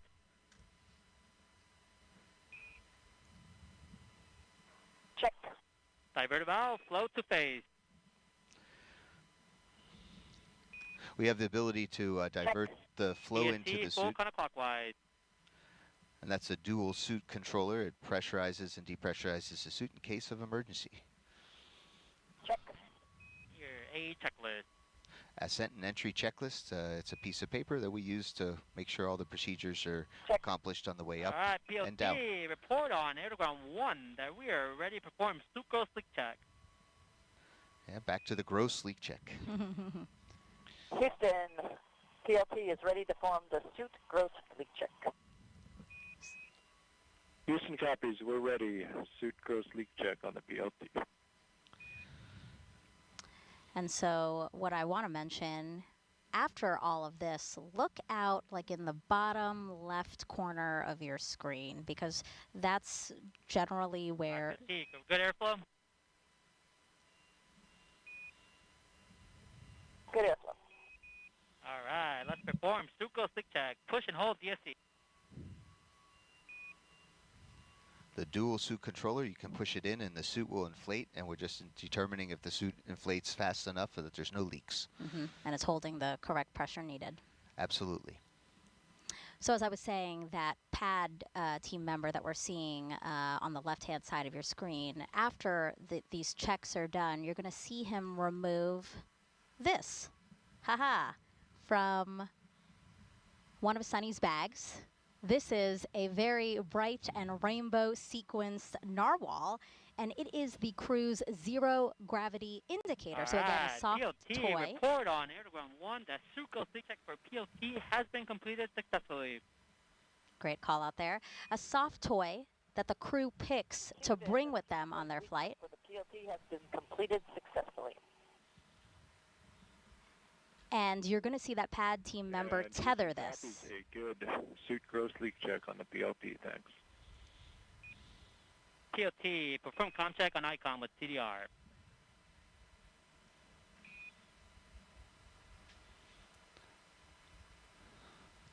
All right, you can open your visor now. Yep, so we would not have heard that call. That's the inter capsule communications, or intercom, or ICOM, and that is not broadcast down to the ground, but that allows Butch and Suni to have talk with one another. Talk with one another without interrupting anyone else. Right. So again, good checks for Suni.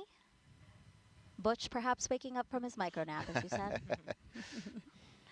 Again, another aerial view of Starliner and Atlas V on Launch Pad 41 at Cape Canaveral Space Force Station. You see a beautiful shot of the Atlantic Ocean, Florida Space Coast, right behind. And the name of the Starliner capsule is Calypso. That's right, yes. And it's also the name, we're going to try this again, guys. Also the name. Both the accelerometer for CDR and PLT are still on. Copy. Accelerometers remain powered.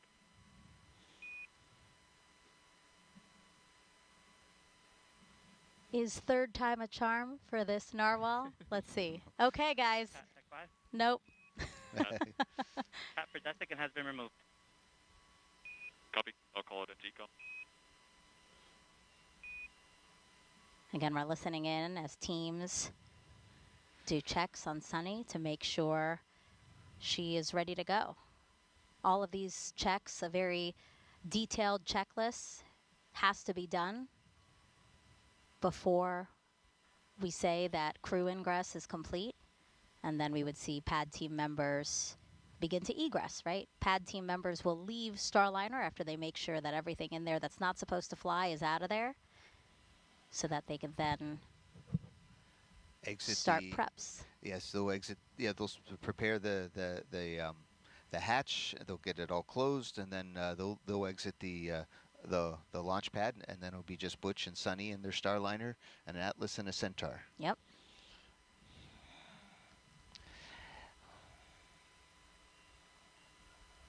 Dare I try now? I think you'll be lucky.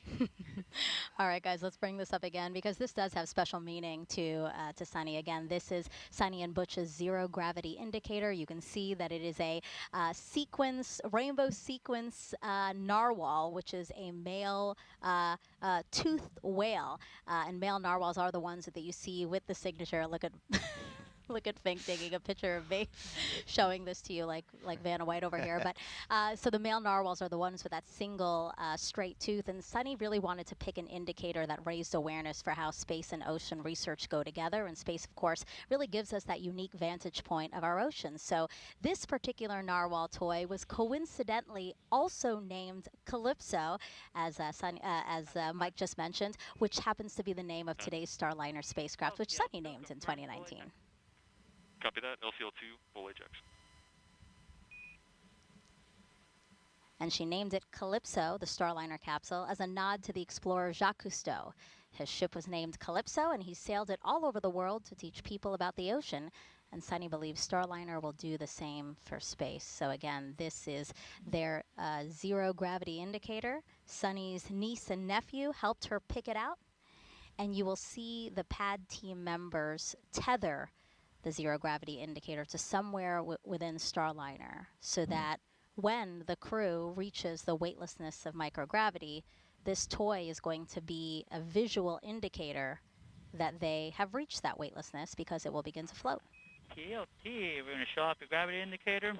There we go. Perfect timing. Perfect. It was meant to be. It was meant to be. There it is. You see them taking it out of one of the bags. Look at Suni's hand. She's holding it right now. So Starliner crew, always an honor to strap in, my friends. Anything else you need help with before we leave and close the hatch?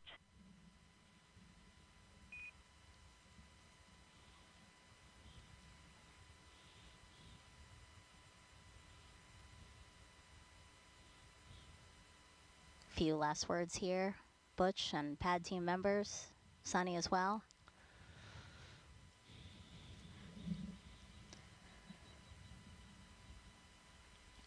So yesterday when I arrived, we had a chance in our T-38 to do a pad flyby, and Scott Tingle, the commander for Starliner 1, and I were able to fly past the rocket, and it looked like this, and it's just a really beautiful sight, and I'm really glad we have a chance to see it today. You can see the creative engineering that it went to make the Atlas and the Centaur upper stage, and Starliner sitting on top. It has an aero skirt around it to prevent any trouble with the avionics, aviation electronics, all the control boxes on board the Centaur, and it's a beautiful sight to behold. And I haven't seen a launch yet. I've been in mission control. I haven't had a chance to go outside and see it, and here it is right behind us today.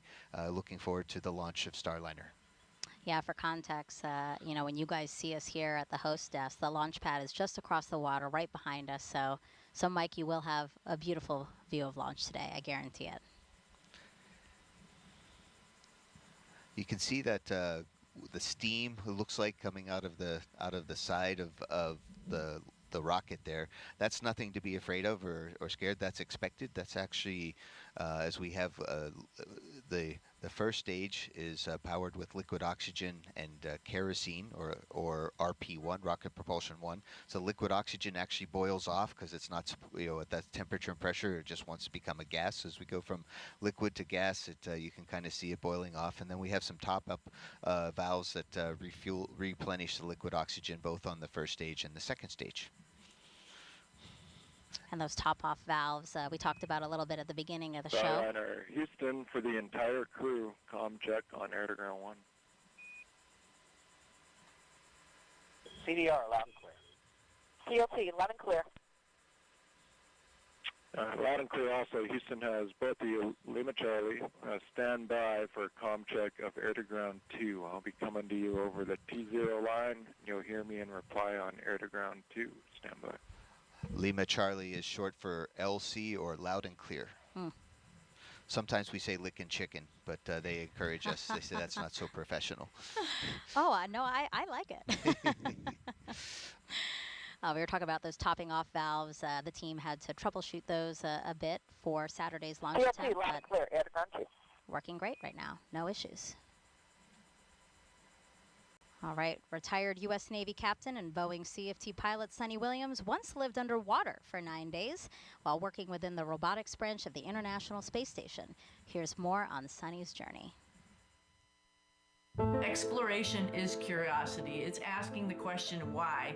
It's taking that next step. Every time we do something for the first time, we're expanding our knowledge. My name is Suni Williams, and I'm the pilot for NASA's Boeing Crew Flight Test Mission to the International Space Station. I feel really lucky to have grown up in a small town outside of Boston, Needham, Massachusetts. It was a great town because we were able to ride our bikes everywhere we went. My brother, sister, and I, we were all swimmers, and it was just a great childhood. My dad was a doctor and also did neuroscience research. We were the strange family who had pictures and diagrams of brains on our dining room table. My older brother went to the Naval Academy. I started researching a little bit, and I thought, well, what the heck, I'll try this out. And when I went, I found that I really loved it. Teamwork, followership, leadership, those opportunities that we had right from the very beginning, and to accomplish something a little bit bigger than yourself. And I think that paved the way for the rest of my career. Got a basic engineering degree from the Naval Academy. I really didn't know what it was all about when I went through that course curriculum, but when I went to test pilot school, all of that stuff sort of gelled together. I was like, oh wow, this is why we do math modeling. This is how we try to predict how changing an engine is going to affect the way the helicopter flies.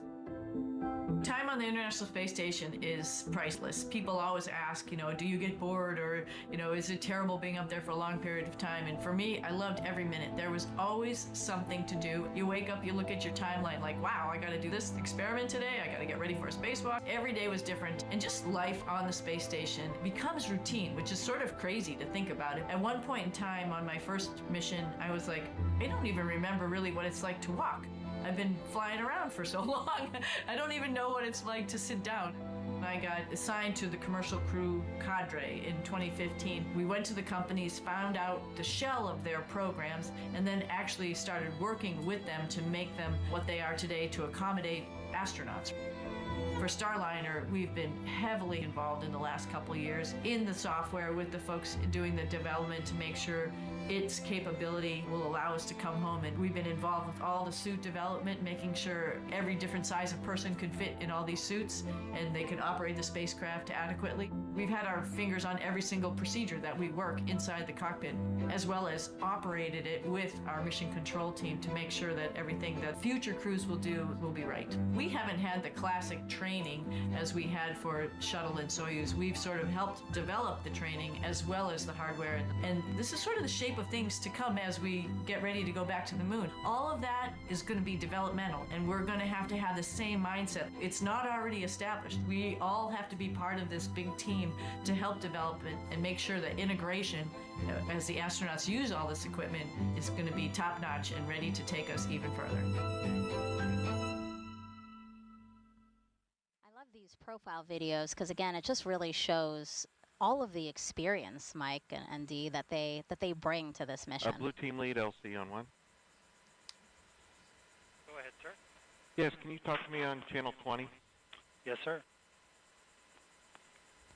I had a chance to live with Suni underwater, and we did a lot of work together. We were what we call 20,000 millimeters under the sea for the NASA Extreme Mission Operations Mission, or NEMO-2, with the first operational mission for NEMO, and Suni did a great job. She was our science officer on the mission, and that was before she flew in space. And then I worked with her while she was in space. I was on the ground, and I was one of her capcoms during a spacewalk, and she and Aki Hoshida-san, they did a critical repair to the space station, and it's just been fun working with Suni the whole time.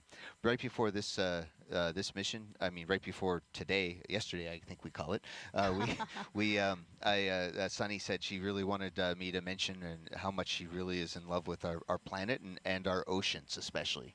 And of course, she has a good working relationship with the Woods Hole Oceanographic Institution in Massachusetts, her home state, as well as time on the water in the Navy. And she just said that really made a big difference in her life, and she encourages other people to really think about our oceans and our planet. Yeah, we see all these nods to obviously her love of the oceans and raising awareness about them. So it's really great to see, again, all of these other things that we can talk about because of this crew flight test and the fact that Suni and Butch are on it.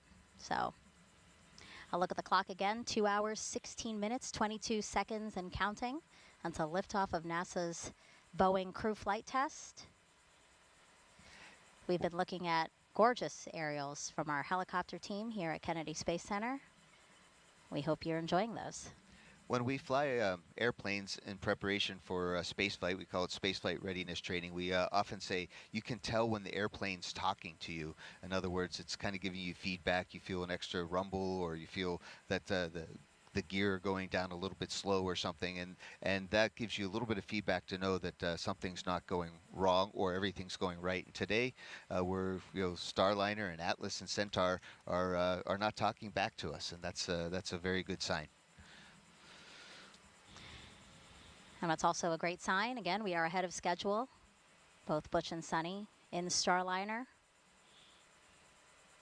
well ahead of schedule in terms of making sure they're strapped in and can speak and hear everybody that they need to be speaking and hearing to, and that their suits can hold the right pressure in case of an emergency. We were talking a little bit earlier that we use paper checklists on this spacecraft. There's a keyed headset on channel 1. That way we don't have to count on the electronic tablet not working or something like that. We have, you can certainly count on paper. So we have an ascent and entry checklist, and then these small little cards that we put around the cabin in case we need them, including the avionics cue card that we talked about earlier that tells us how all the boxes are connected to each other. Now, we generally have them memorized because that's what we do, but it's nice that if something were a small malfunction on the way up, you can cross a little box off, and that way you know that that's not available, available, and you could look at the other lines of communication to different boxes to make sure that you can still do what you need to. Sure, sure.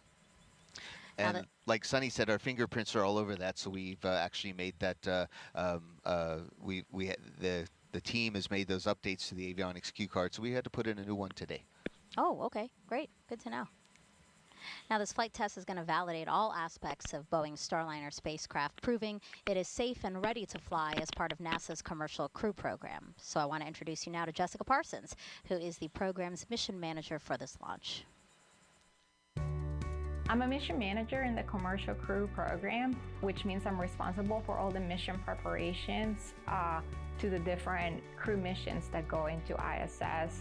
NASA works jointly with the commercial providers to making sure we have a safe and reliable vehicle that's going to be able to launch to the International Space Station. We work hand in hand with them through the certification process of the vehicle to make sure that we address any issues. Launching humans to space is challenging. I don't think it will ever be a routine. I feel like every mission, we're going to learn something from them that is going to apply for the next mission. When I think about the dates that stand out to me from the Commercial Crew Program, is really those final days leading up to launch.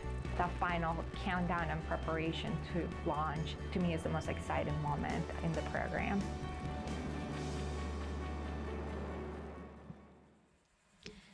And CFT will be both Butch and Suni's third trip to the International Space Station. Butch first went to the ISS in 2009 as a space shuttle pilot during STS-129 before the lab's assembly was complete. He then returned as a crew member of Expedition 41, 42, and 2014-15 and served as commander of a fully assembled ISS. And then Suni went to the ISS in 2007 as part of the 14-15 expedition and became the first person to run a marathon in space. You saw that there. That was the Boston Marathon. She went back in 2012 as part of the Expedition 32-33 and completed her third and fourth spacewalks. Both are going to return to an ISS that now uses iPads instead of paper, sports several new modules on both the American and Russian segments, and is capable of hosting a permanent crew of 7 people. And then after Starliner returns to Earth, future crews will see even more modules, including commercial segments and more advanced solar arrays. Yeah, I think we're talking to Butch and Suni. They said, yeah, they're going to be surprised how crowded or how full the space station is. And all of our friends are on board, including Tracy Dyson, who is a really good friend with Suni. They were extra close during their ASCAN time, so it's going to be nice to see them working together. Both together, yeah. Yes. Along with the rest of the crew and Matt Dominic and Mike Barrett and Jeanette Epps, it's going to be a nice crew, and I know they're going to enjoy their time there. And it's nice always to have a couple more veterans on the ISS. You know, a lot of the crew of Crew 8 that just went up there, a lot of newbies. So it's nice to always have that experience on hand.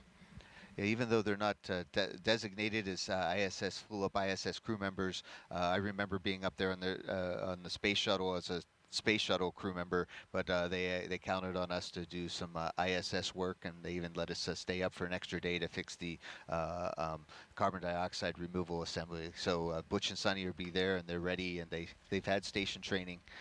They even have some parts of their spacewalking suits available.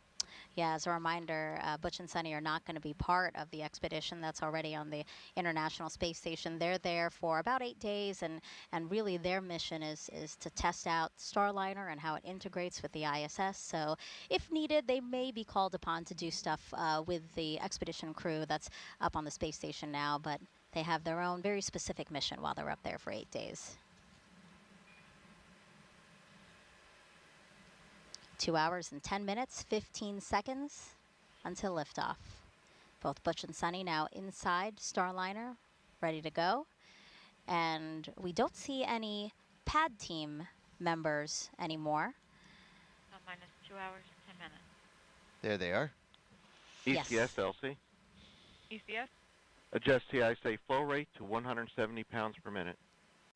Roger. Yes, we don't see any pad team members inside because they are outside. And that is because they have gone through Starliner to make sure, again, that everything that is not supposed to be there is out, because they will soon close that side hatch you see right behind them. Yeah, there's a running joke with the Boeing team and Suni that they think that I might have stowed away on board, but I assure you, I am not on board the Starliner today. When they do fly, my heart goes with them, of course, along with the hearts of I think just about everyone else on planet Earth. Well said, Mike. Well said. And now I know why you were assigned to the broadcast, to make sure you didn't stow away. Yes. Keep an eye on you. See, look, we're keeping an eye on you. The camera is trained on you to make sure you're here at the host desk. If I do step out in the next 10 minutes, pay no attention to the cameras. Now, going up with Butch and Suni tonight is artwork from children all over the world. In collaboration with the Space Foundation, Boeing asked for drawings and paintings in response to the question, which historical space pioneer inspires you? They received about 3,500 entries from 66 different countries and 35 U.S. states. Every single entry will be flown as a digital file. The artists, ages 3 to 18, received a certificate showing their masterpiece would be flown to the International Space Station. Those are really cool pieces of art, and it's so neat to see that children from all over the world took part in it, are excited about, you know, what we here at NASA and our partners are doing to explore the unknown. That's a great one. Look at that. Very detailed, beautifully drawn.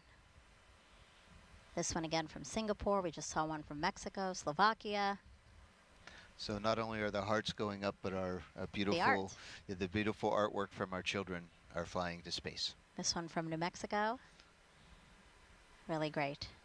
And I know that outreach in particular to Suni, both Suni and Butch, but I know that Suni really enjoys, we've talked about this before, really outreach, specifically with children. She has an elementary school in Massachusetts named after her, and I know she does a lot with them.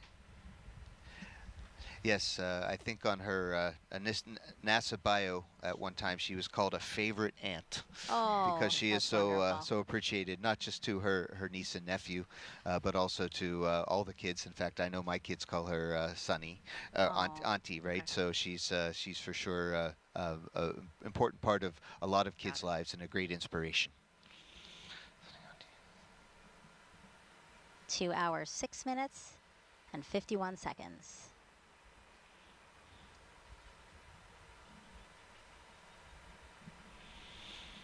So the pad team members, again, readying to close that side hatch. Mike, that side hatch, once closed, won't open until the crew returns to Earth after their mission, yeah?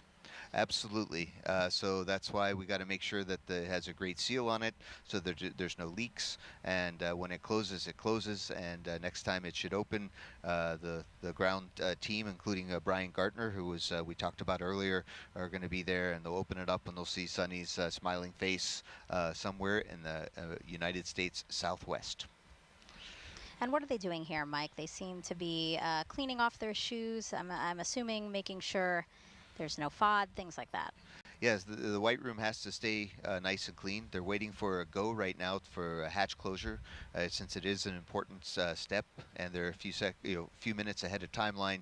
Around the mission control rooms around the country, they're double checking that everybody's okay to close the hatch, and then proceed on with the rest of the launch. And FOD is foreign object debris, so a fancy way of saying things, again, that are not supposed to be there need to stay off of anyone that's in the white room. Obviously, Butch and Suni, actually before Butch and Suni both ingressed or got into Starliner, they were each checked by pad team members to make sure they didn't have any foreign object debris on them.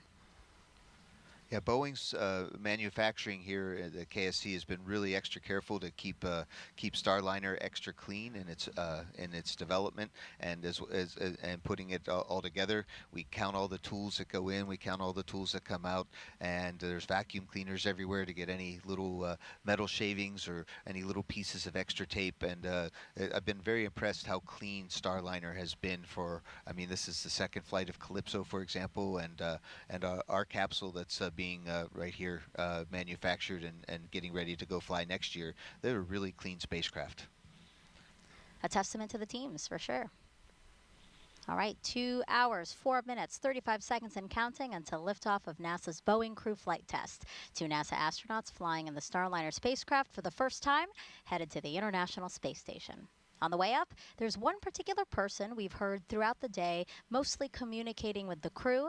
So let's head over to Brandy Dean and Jim May to learn more about the Capcom role inside Mission Control in Houston.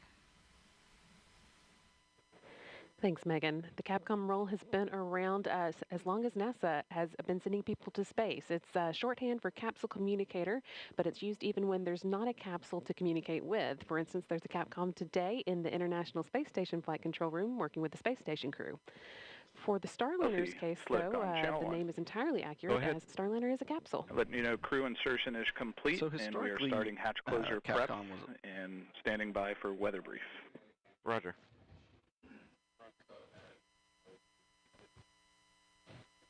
Historically, the Capcom role has been exclusively held by astronauts, with the thought being that an astronaut would know best what another astronaut in space needs to know in any given situation. But when International Space Station began operating 24/7, 365 days per year, NASA no longer had enough astronauts to constantly fill that Capcom position. So now it's often held by training instructors and flight controllers who have worked closely with the astronauts previously and have a good understanding of the information that they need. But for extremely dynamic situations like launch and landings, you'll often see an astronaut back in that seat. And that's the case today. You've heard Canadian Space Agency astronaut Joshua Kutrick a few times already this morning, including with some voice checks that he did with the crew on behalf of Houston. He will be the voice you hear talking to the crew all the way through Starliner's ascent. He'll be speaking with Butch and Suni as they make their way into orbit, and he is particularly suited for the job since he'll be on Starliner for its next flight, Starliner 1. He is assigned to the crew along with NASA astronaut Scott Tingle and, of course, our very own Mike Fink with us today. And a fourth crew member will be assigned later. So we heard some comm checks with the crew after they got into the capsule. They're a little bit ahead of schedule, so those comm checks have already happened. But we are expecting hatch closure to come soon, and then another set of audio checks over the air-to-ground loop a little later as they get closer to launch. So now let's head back to Florida with Megan D. and Mike. All right, so Mike, I want to take a look at the clock again. We are well ahead of schedule. Hatch closure preps underway. We had till an hour and 37 minutes for those to have started. So great margin there. Really, the countdown's looking very smooth right now. So far, so good, and I think it's because we have a lot of practice, and practice does make better. Not perfect, but better. Yeah. And actually, while we're taking a look inside the White Room and our pad team members there, why don't we talk a little bit about each one? So we see number 4 there. That's Nate Keek-Franson, and he is the pad team lead. Manages the fluids team, who performs a variety of tests from leak checks to acceptance testing of integrated vehicle subsystems. He thinks he has, quote, the coolest job in the whole company, and feels honored to make this contribution to our company. We see number 6 there on the left. That's Garrett Pinder, mechanical technician. He helped build the rig that opens and closes the hatch, and he will close the hatch today. Folks describe him as the guy who can troubleshoot just about anything, and he has been on Starliner since day 1 and said he would be the first to fly it if he could. He has that much faith and pride in the spacecraft. Again, Garrett Pinder, number 6, left hand of your screen there. Number 8, we have Kaysen Chernault, quality engineer and inspector, assisting crew with external tools and gear, suiting up prior to entry. Grew up on the Space Coast watching every launch and says being on the pad team is an honor and feels like the culmination of a lifetime of admiring and working in human spaceflight. And we saw Kaysen and Michael DiCarlo, and Michael's number was 7. Those are the two that went to meet Butch and Suni down at the base of the pad. RC, conduct weather briefing on Channel 8 Weather Conference Net. Roger. Yeah, Michael is the systems engineering technician, performs final cabin leak check that we'll see later on in the countdown. This is his 110th launch to work. He said as a child of the 70s, he'll tell Butch and Suni it's time to rock and roll before a hatch close. And Michael's also a great welder, and he helps put some of our pressure control systems or some of our tubing together. It's really really tricky. So he's definitely world class at his job. And then finally, we have number 5, Armando Loli. Mike, you were talking a little bit about him. You were hearing him do the comm checks within Starliner during ingress. Now, he's the senior project engineer covering Boeing's Florida Space Coast. Has been part of the build and development of Starliner since the beginning. He also has helped Boeing build a very interesting virtual reality headset that we can use to train ahead of time with Starliner, not just for the astronauts, but for the technicians as well as managers, so everyone understands what Starliner looks like inside and where all the pieces, parts are, without actually having to get inside the spacecraft and taking it apart. Yeah, just a really accomplished crew. Take a look at their skill sets. Like, they're amazing to work with, I'm sure, because you've integrated and worked with a lot of these guys, right? Yeah, what's really fun is that it is fun. I mean, that everybody has a great attitude.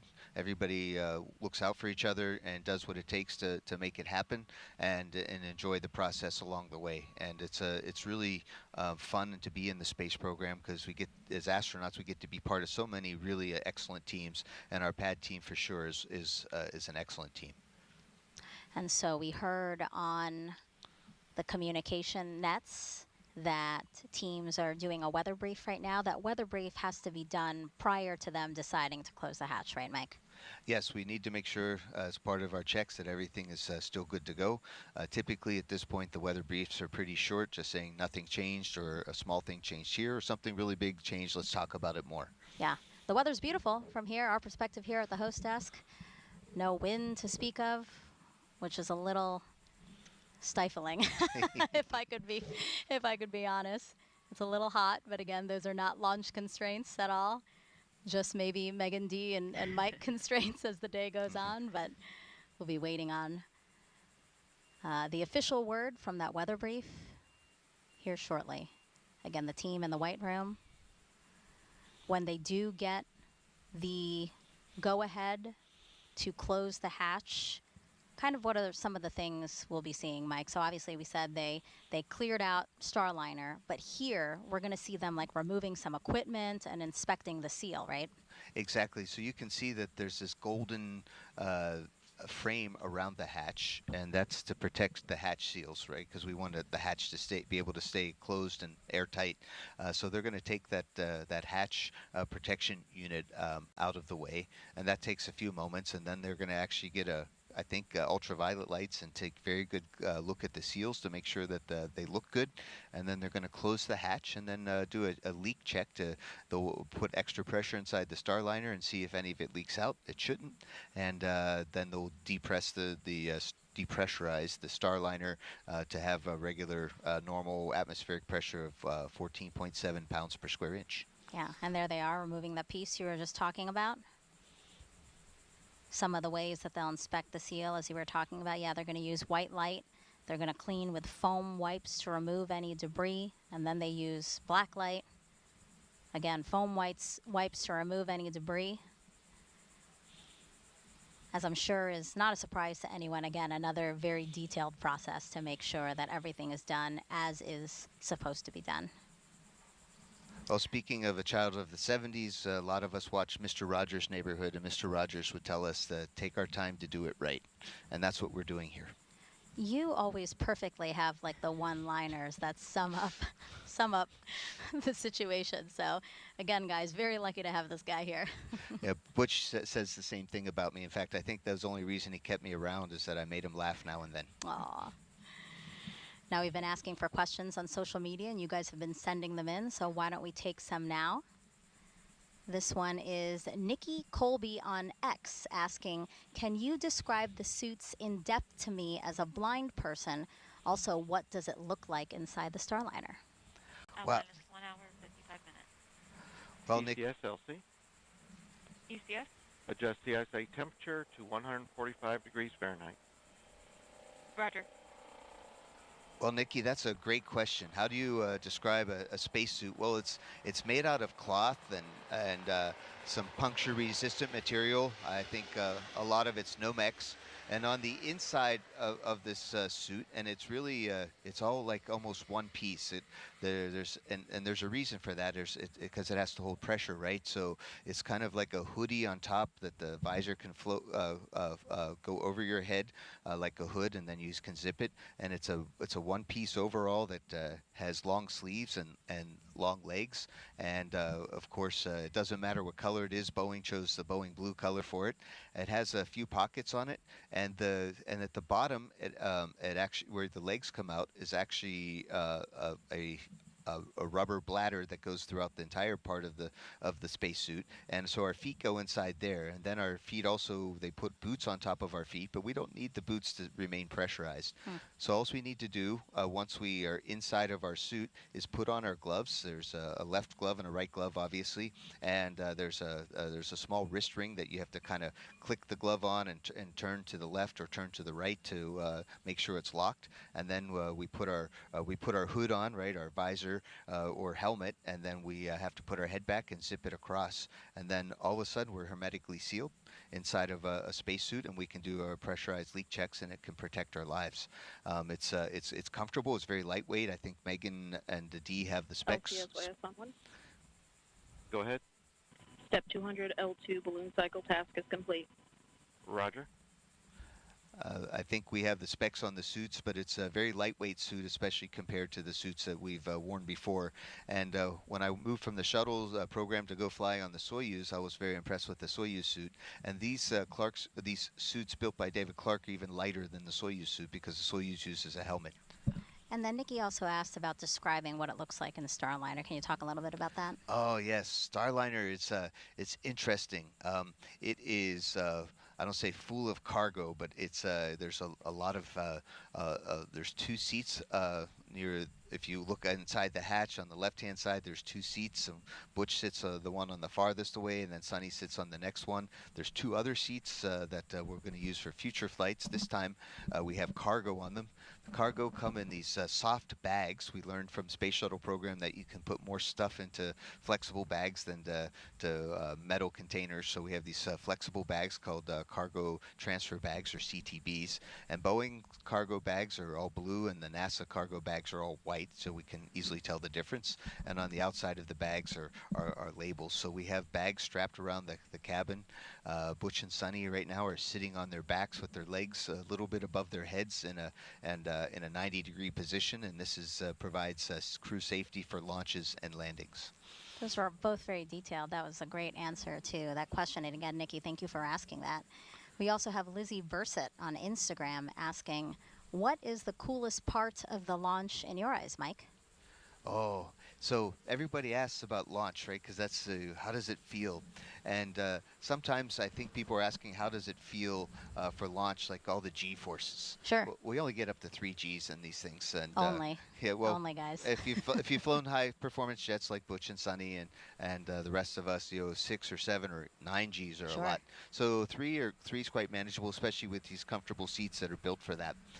So that's not the feeling, but the feeling of having your dreams come true, going into space with the whole world cheering you on, and all the representing the hopes and dreams of all the people that worked really hard on this mission and putting the rocket together, putting together the spacecraft and the mission controllers and the management, the people that put in a lot of time to make this mission happen. It is in that you're all part of it right there. It's a very emotional event, and of course I'm a Air Force guy and I don't talk about emotions a lot, but launch is definitely an emotional event.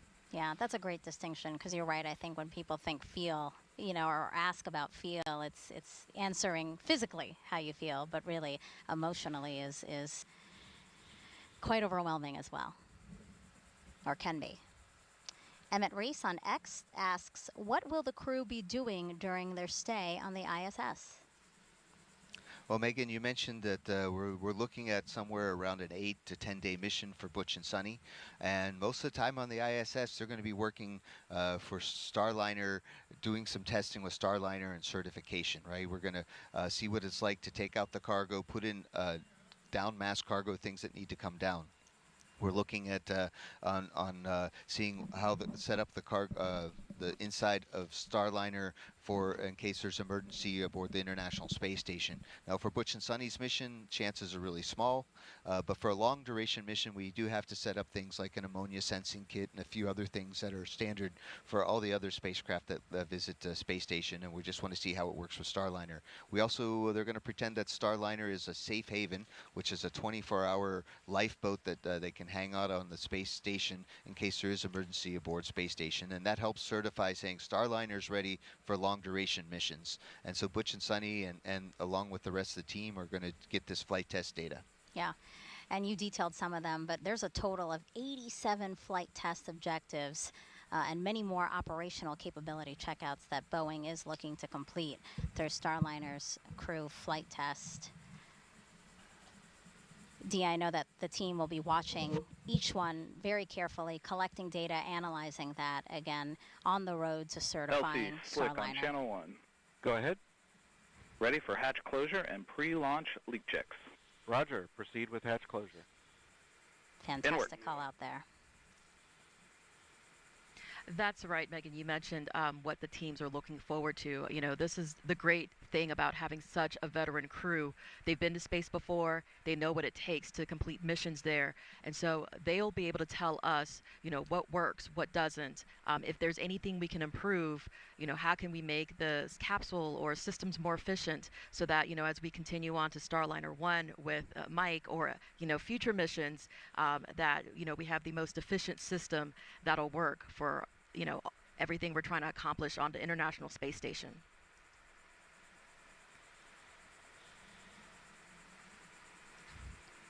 It's really exciting to be here for this crew flight test. You know, NASA retired its space shuttles in 2011. So for 9 years, astronauts could only get to the space station aboard Soyuz rockets until May 2020, when Bob Behnken, Doug Hurley, two NASA astronauts, they flew to the ISS in a SpaceX spacecraft, Crew Dragon.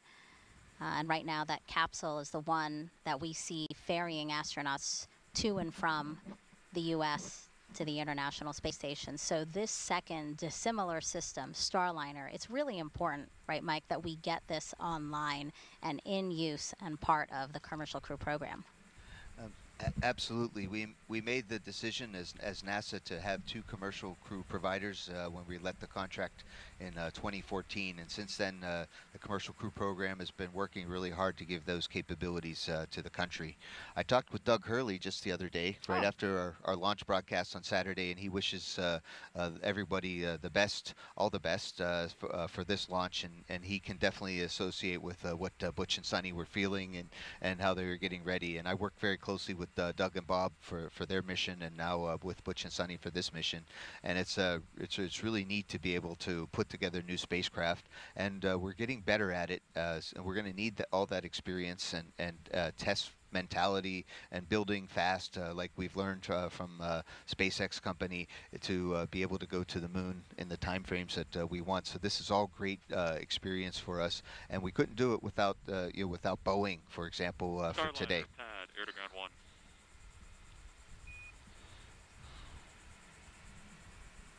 Starliner, go ahead.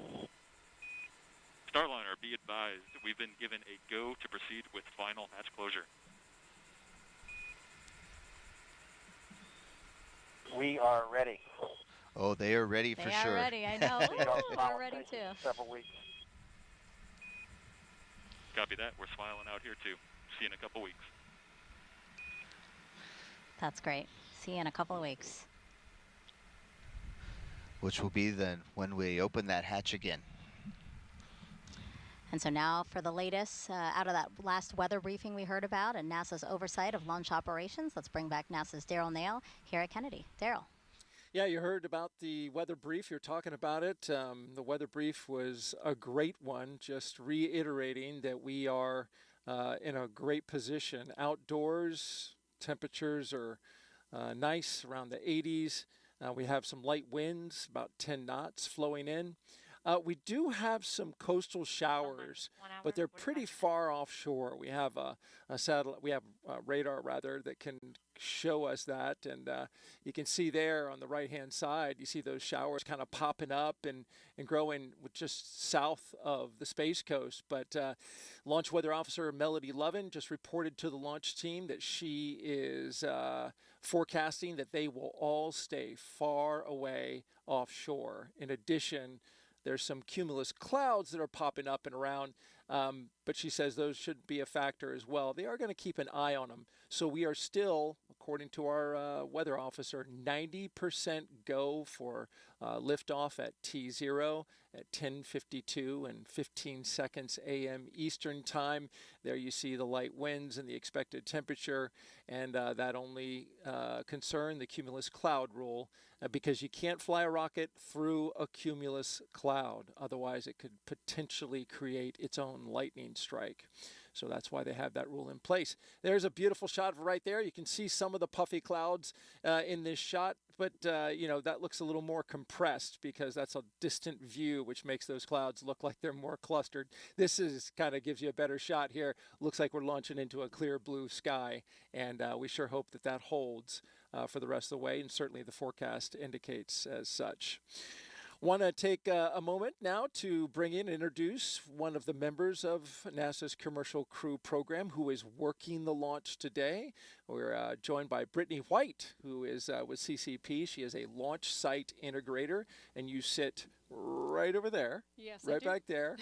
Been doing your job. I've been watching you as you've been listening to some of the milestones even pass by here, and you're giving big thumbs up. So I know your team has been working really hard over these past few months, especially during the launch attempts. Your insight is into the ground side. Correct. Ground side was an issue, of course, during the second launch attempt. Yes. But equipment was replaced. Dylan Rice, our ULA commentator, talked about that. How are we doing right now? Beautifully. We are looking great for an attempt today, and a hopefully successful attempt at that one. It is a beautiful day out there, and the teams are working some minor issues, which are normal that we see, but nothing standing in our way right now. So many systems, so many things going on with a rocket that there's course. little things that always pop up that the team has to work. But as you mentioned, nothing big. This is the third launch attempt. And so I'm wondering, as somebody who's working this with each and every attempt in the long hours that are involved, how do you stay hungry? How do you stay after it with each successive attempt? Well, the mission is an incredible one. I mean, this alone, working with crew in general, being able to be even a small part of the team that brings crew to the ISS, that is amazing. And this mission in itself is incredible.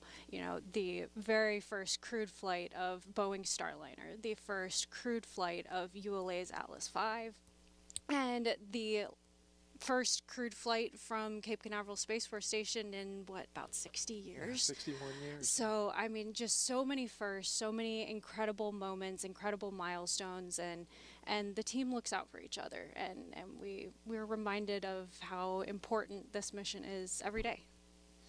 Great words there, and certainly we're glad that the team is looking after each other, because you guys have put in some really long days and long hours throughout this entire campaign. You've been in your current position for 7 months, so Yes. you're pretty new to the job. What's been one of the neatest things that you've experienced since coming on CCP?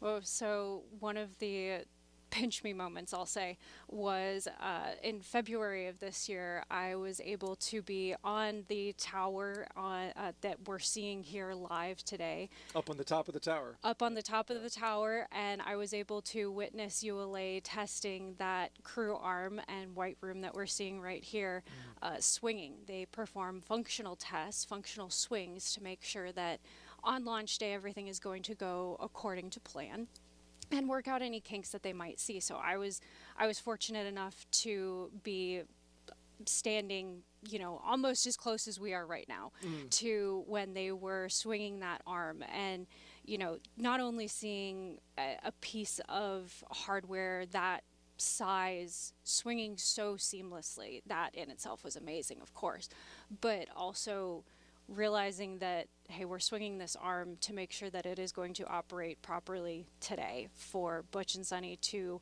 walk down the platform, to go into the white room, and to ingress Starliner. So that was very much a pinch me moment. And there's a look at that crew access arm, which will be stowed at L-11 minutes. We'll be doing that same LC movement. slick on channel 1. Go ahead. Hatch closure complete. Roger. There's another great milestone, as you can see there, the hatch being closed. But that crew access arm, you've spoken like a true engineer, right? You've seen something like that. P2 LC. Go ahead. Start center engine chill down. Roger. Arm But it control is- LC. Arm control. Power on crew access arm hydraulic heater as required. Roger. All right, Centaur engine chill, so another great step towards launch. Real quickly, you mentioned some advice that you'd like to give little girls or young women who are pursuing this career in engineering. It's a tough field, no question about it. But you had some advice that you want to give folks. I was given advice from a very young age. Never say no to an opportunity. And sometimes you're presented with an opportunity that, at first glance it might not seem like it's going to be a lot, but in the long run it really does make a difference, and you might be surprised. So my advice that I always give when I'm doing outreach or anything like that, when I'm just talking to somebody, is never say no when an opportunity is presented to you. You got an opportunity in college to put together a project that ended up going out to Houston and was tested in the neutral buoyancy lab, where they do practice for the EVAs and spacewalks. I mean, that's pretty cool. Yep. I was asked to, hey, help write this proposal, and we're trying to put together an idea for astronauts to be able to collect Starliner, samples. Houston, Underground 1. On, We're ready for pre-launch cabin on leak an check. asteroid, You can prepare for cabin and we were pressurization able per your to- checklist and configure to the continue HIU and get that proposal submitted. So that was incredible, first of all. But when you're asked to participate in something like that in college, a lot of times it doesn't result in anything. Never would have thought we were. Amazing. Yeah. Cool stuff. Brittany White, launch site integrator with commercial crew program. Really appreciate your time here, and we're really moving well through the milestones. In fact, way ahead of time, which is, I guess, a function of when you've done something for the third time. You get really quick at it. Yeah. Right? Yes. All right. Thank you so much for joining us, Brittany. And we'll send it back to Megan, Mike, and Dee. Thank you, Brittany. Thank you, Daryl. And yeah, way ahead of schedule, actually, just under 30 minutes ahead of schedule. Hatch closure again, in our very detailed countdown, was slated for an hour and 10 minutes before launch. But again, we can do LC, things P2. as quickly as is available. Center engine And chill that's why down we're ahead of initiated. time. Roger. A call out there regarding Atlas. All right, Atlas' second Kevin, stage that valve Centaur. cap is removed. Starliner, we got the vent valve cap removed.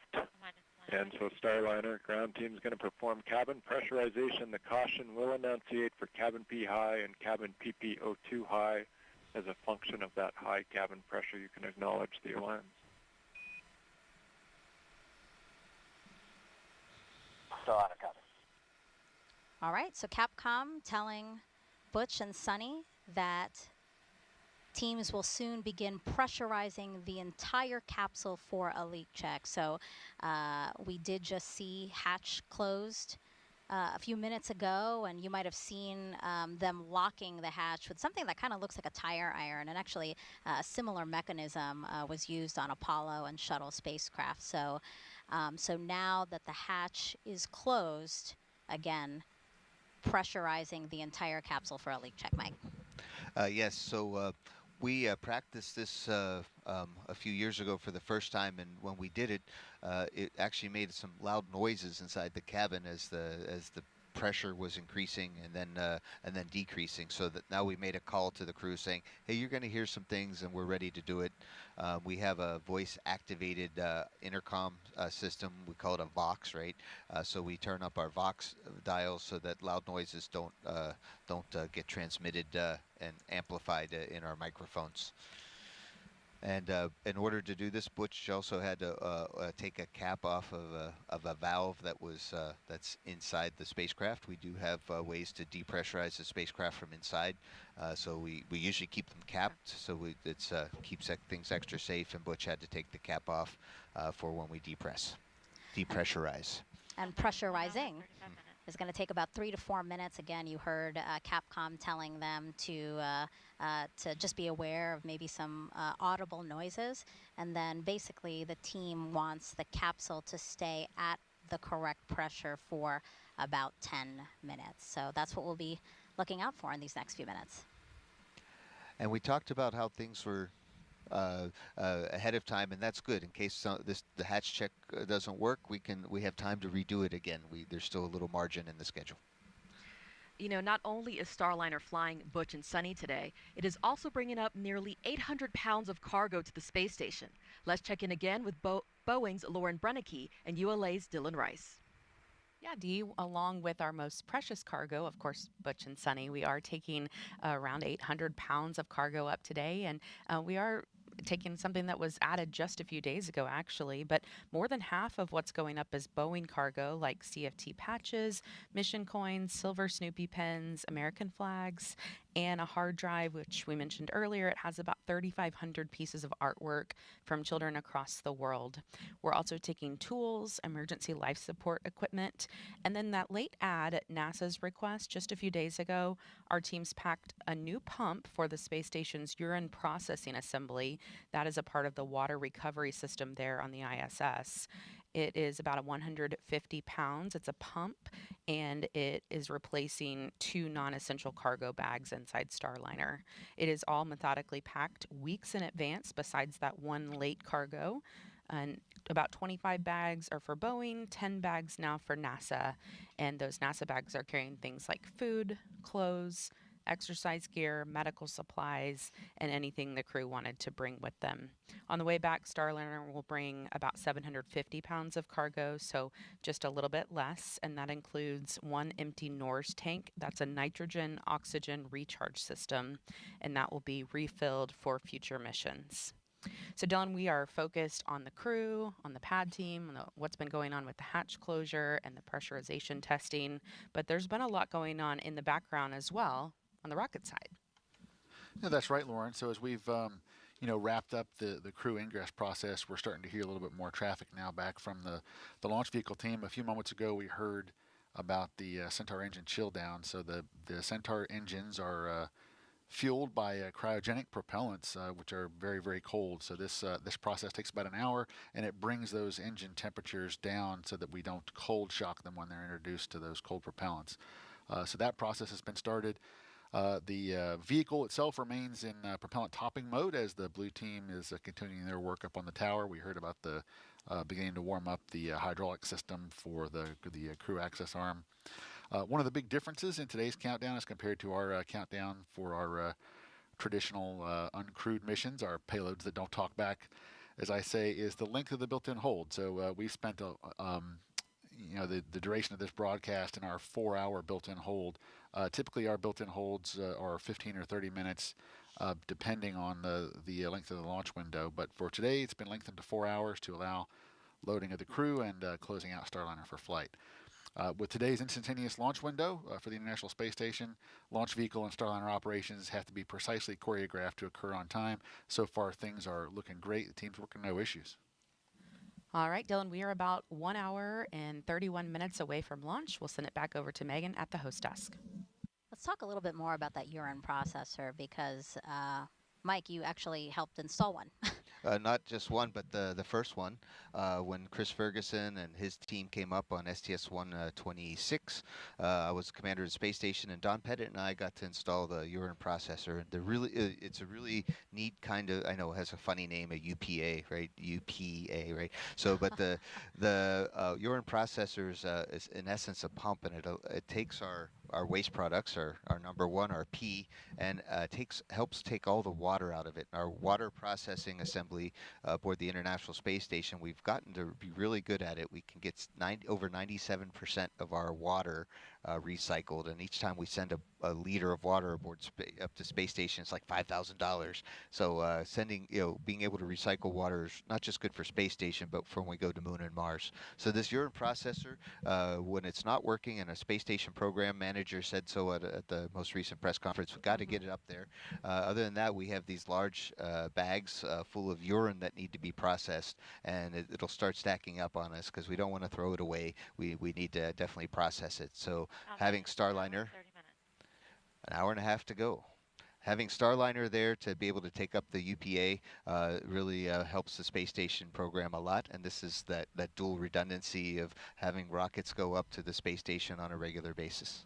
And the recycling of the urine into water is really impressive. Like the rate is 90-something% that they can... Over 97%. Yes, it's impressive.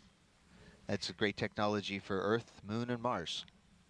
Now, both Butch and Suni are bringing some special items of their own with them for this very important flight test. For example, Butch is flying 2 gold rings he had made for his brother and father that resemble the U.S. Navy astronaut pilot wingpin.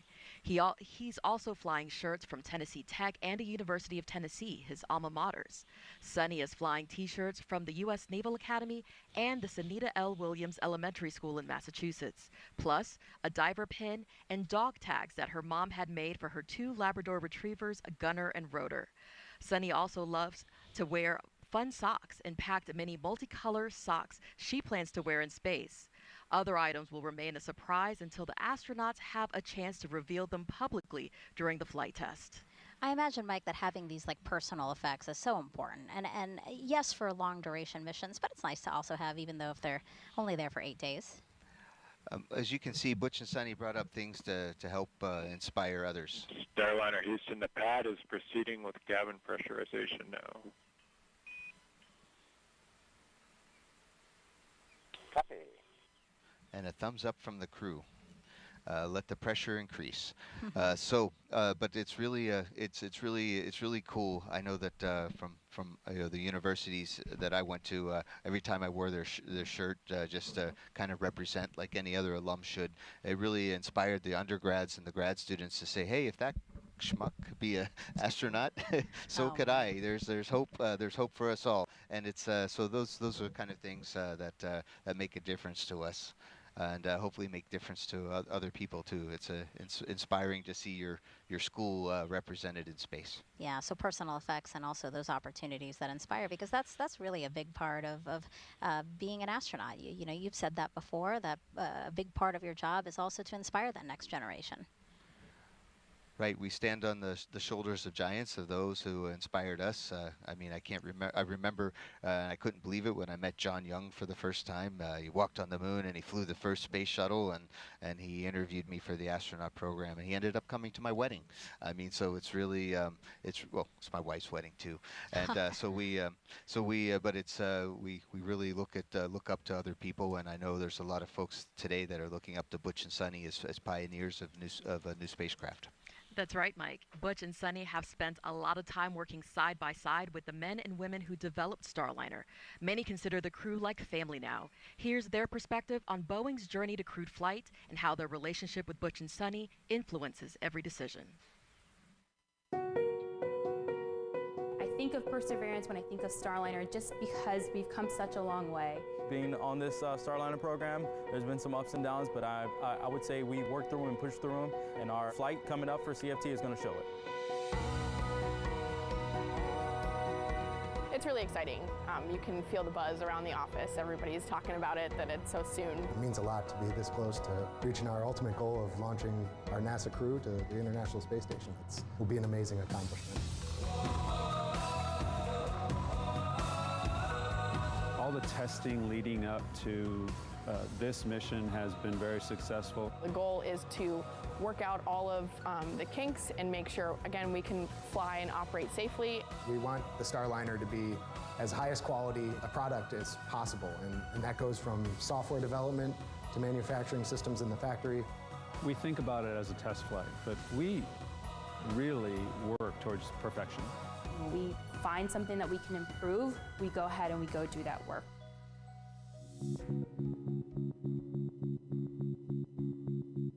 The safety of our crew members is at the absolute forefront of my mind. We're not strapping an astronaut, we're strapping our friends in. You know, the crew is our precious cargo, and everybody understands that. It's great that they have a relationship. I think it really makes the work that we do become more personal.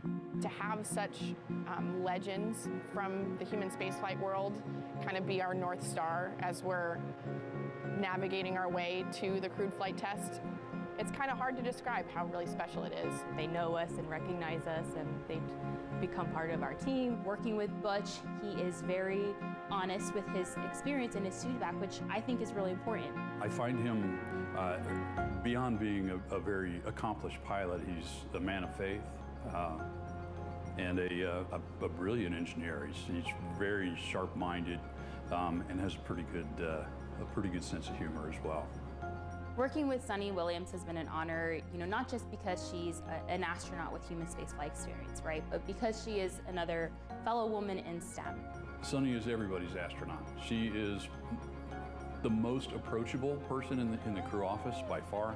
I've never seen her pass up an opportunity to speak with a young person, which helps our agency. It inspires the next generation of space explorers. Having them so well integrated into various aspects of reviews and milestones has just helped us build that trust. There are challenges in what we do. It's not easy, but when everybody rolls up their sleeves, puts their head down, that's the rewarding part to be part of it.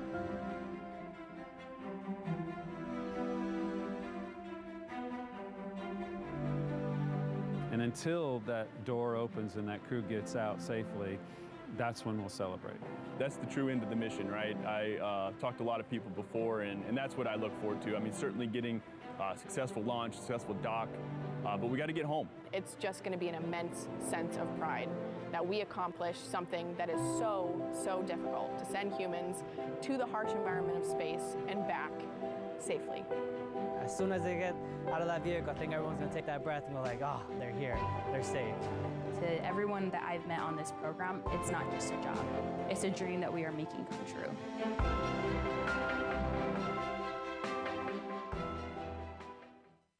But you were saying when you were watching that, you really began to tear up.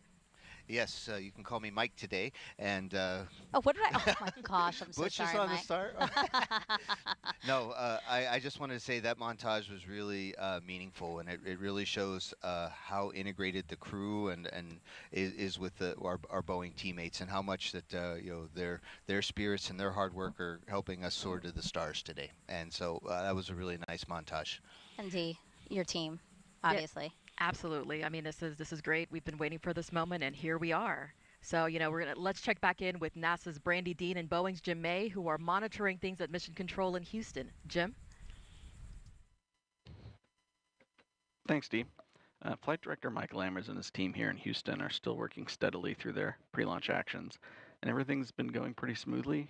Been clear across the board most of the day as we count down toward today's 10:52 a.m. Eastern, 14:52 UTC liftoff. Once they have lifted off, they'll have a 25-hour ride to get to the International Space Station. And with this being the crewed flight test, they'll have a number of test or flight test objectives to work through, putting the Starliner systems through its paces to prove them out before operational flights begin. The first of those will come after Butch, Wilmore, and Suni Williams reach orbit today, when they'll be doing some manual piloting checkouts while they're still well away from the space station. They'll be flying some attitude maneuvers, changing Starliner's orientation using only visual cues to start with, and then using Starliner's attitude direction indicator, which will be used for all the other planned attitude maneuvers. They'll also point the spacecraft's tail to the sun to demonstrate that it can use solar arrays to recharge its batteries. And once they arrive near station, they'll take over with manual control again to demonstrate their ability to station keep for 5 minutes at the opening of the approach corridor. And this corridor reaches out to a little under 250 meters away from the forward docking port on the ISS Harmony node, or as you may hear as we listen into the flight loops later, node 2 forward. Now this maneuver should be pretty familiar to both Butch and Suni. It's very similar to flight ops they performed while in the Navy, things like lining up an aircraft with a refueling tanker, doing a landing approach of the carrier, and for Suni, hovering a a helicopter over landing pad. And this demonstration will be a checkout of manual 6 degree of freedom control. So that will use both joysticks and Starliner. The translational hand controller, pretty similar to like a throttle stick in an aircraft.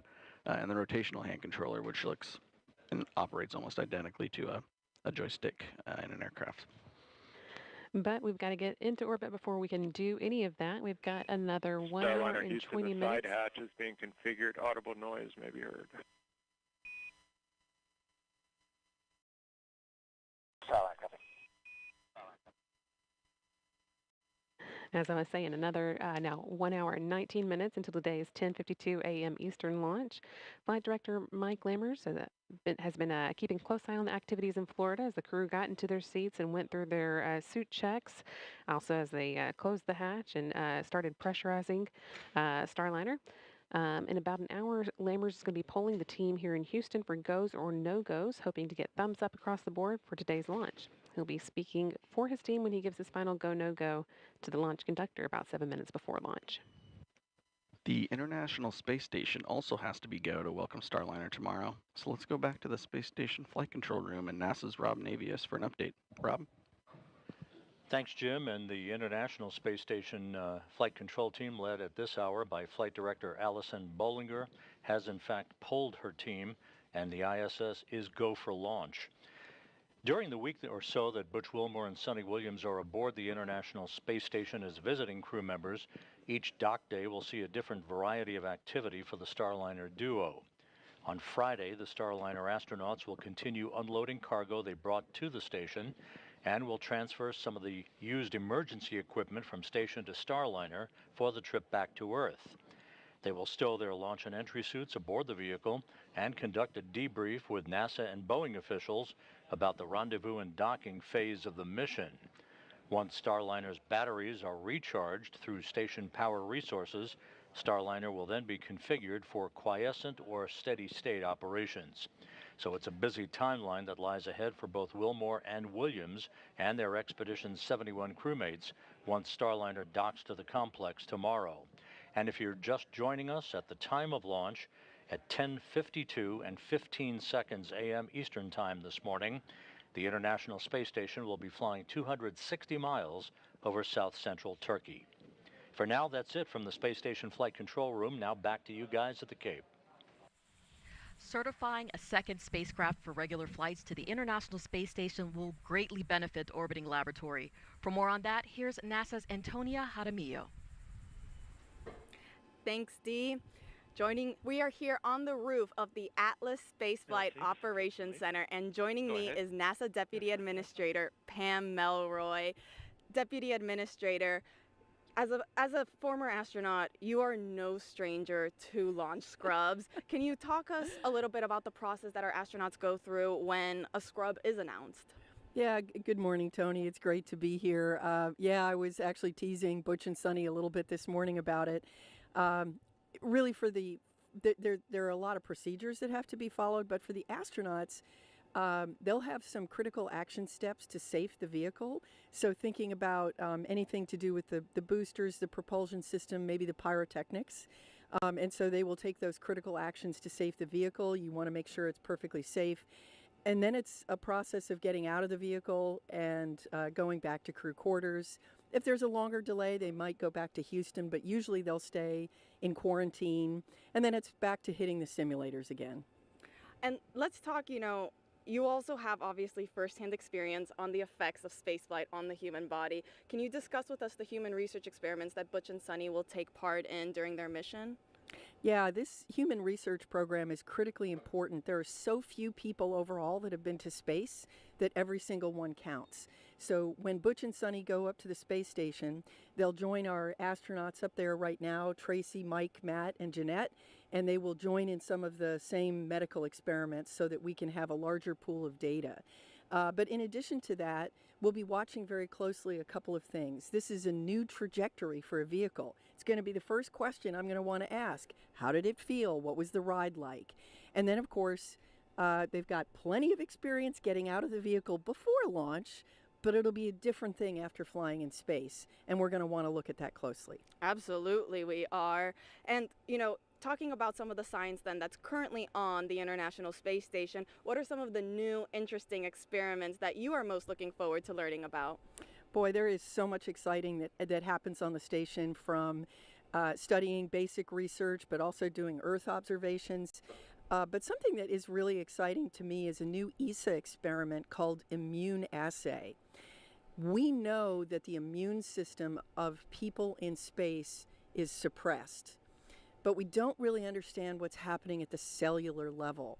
And up to this point, we've only been able to study it in the lab. And so some new equipment that's going up is going to allow us to really understand at the cellular level what's happening in immunology on orbit. That is truly fascinating. Deputy Administrator, thank you so much for joining us here today. Megan D. Mike, back over to you. Now, today's launch will be the 100th launch of ULA's Atlas V rocket. It will also mark a sort of passing the torch within the company. Let's look at what this means to employees. We approach every mission we launch with great care. This will be certainly the first payload in my career where the payload can talk back. We're not used to having payloads with heartbeats. Having to interact and talk with them is pretty exciting. It's human beings. I mean, how could you not be excited about human space flight? Looking forward to getting to that final countdown and watching Starliner fly. I'm pretty excited to be putting Atlas back in the business of human spaceflight. We wouldn't be getting to that countdown if we weren't sure that everything was perfect and ready for launch. Since I was little, I have always loved to watch the astronauts, and I just really think this is great that we're actually going to be putting them up there. You're actually having a dialogue with the crew, giving the final commands, the readiness for launch. That's going to be a very unique moment. Obviously, putting the thoughts and consideration into the flight crew and those folks and the mission they're getting ready to start. I've worked with my team very carefully to make sure that we've thought of everything that could possibly go wrong with that and accounted for it, and making sure that the tower is correct and ready to support the mission when it comes time to retract the arm for launch. We've done everything that we can. Many years ago, someone handed me the keys and said, "Here, you drive." Those are the ones that put Glenn into space, and I'm looking forward to putting Suni and Butch into space and give them a good ride. During that time, a lot of passing of the torch happened, a lot of learning, such as what it means to be a certified responsible engineer, to own that hardware, to know everything about that hardware so that you can answer any question that may come up. As we are passing this torch forward, I want to teach them all the valuable things that I've witnessed, because I've been involved in many aspects of the launch here at ULA. To think about the fact that all of these engineers that I work with are passing all of their knowledge on that I can one day launch astronauts too is really special. Human spaceflight requires passing on knowledge. Launch day is nearly here. I'm looking forward to starting this historic countdown. We put a lot of attention and detail and care in every part that we deliver. I can't wait to send the crew on their journey. It's exciting to pass the torch to the next generation. Pushing out boundaries will help us grow. Feeling up for mission success. I've been working on the Starliner missions ever since we were awarded the contracts. Astronauts' lives mean more than a deadline. I can't wait to launch my friends. For human launch, quality is everything. Ready to launch astronauts to space. It'll be a great day to see CFT launch. Go Atlas, go Centaur, go Starliner. That was awesome to see the actual physical passing of the torch, but also to see the faces, right, of all those who have helped us to get to where we are today, which is 1 hour, 11 minutes, and 20 seconds until liftoff of NASA's Boeing crew flight test. So we've been asking you guys to send us some social questions using the hashtag AskNASA. So why don't we take some of those now again? We have Jel San on Instagram asking, I want to be an astronaut, but I'm currently a mechanical engineer. How do I proceed? That question for you, Mike. I also wanted to be an astronaut for a long time. And when I was applying to be an astronaut, there was only one path to become an astronaut, and that was pretty much to become a NASA government astronaut. And I went through the NASA program of making sure I had some advanced technical degrees and some operational experience. I had my pilot's license, and I was ready to apply. But now, we've opened up the world of spaceflight to even more people, and there's a lot of private astronaut missions happening with other companies. So what it means to be an astronaut is very different. The best I can tell you right now in a short period of time is to do your very best, to become very good at what you do. You just saw the montage with the folks from the United Launch Alliance, and every one of those folks is just really the best. They do their best every day, and that's the best way to become an astronaut.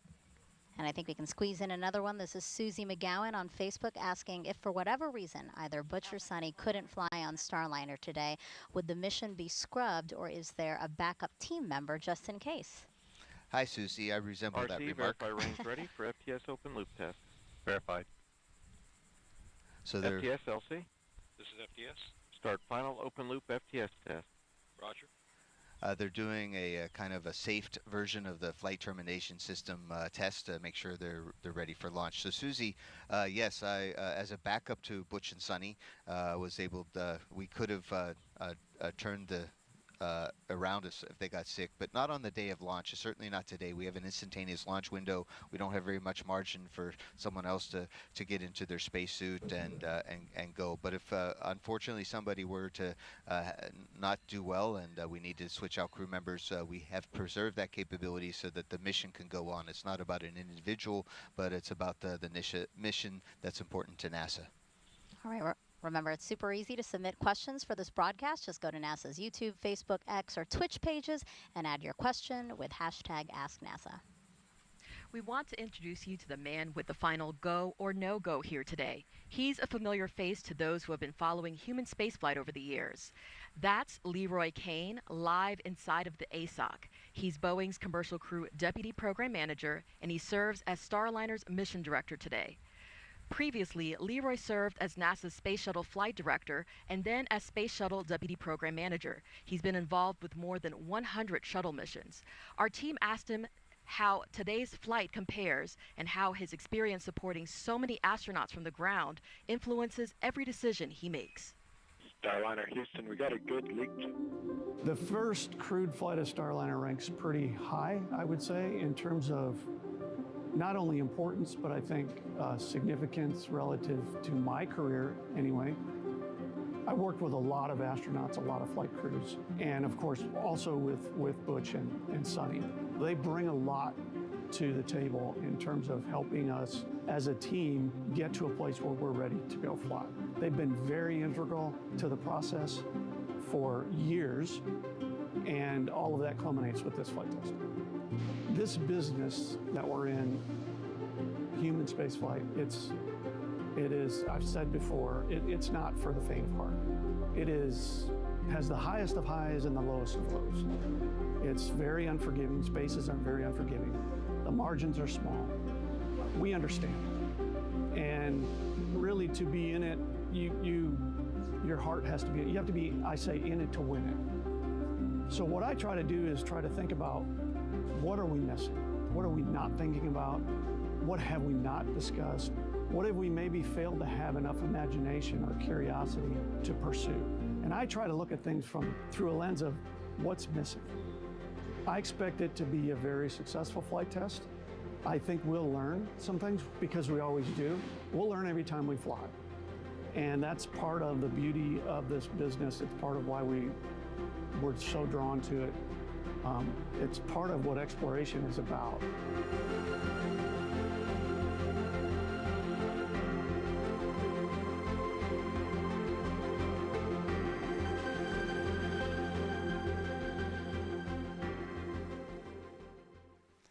If you're just joining us, welcome to the official broadcast of NASA's Boeing Crew Flight Test. We have a beautiful aerial view of the rocket and spacecraft on Launch Pad 41 at Cape Canaveral Space Force Station.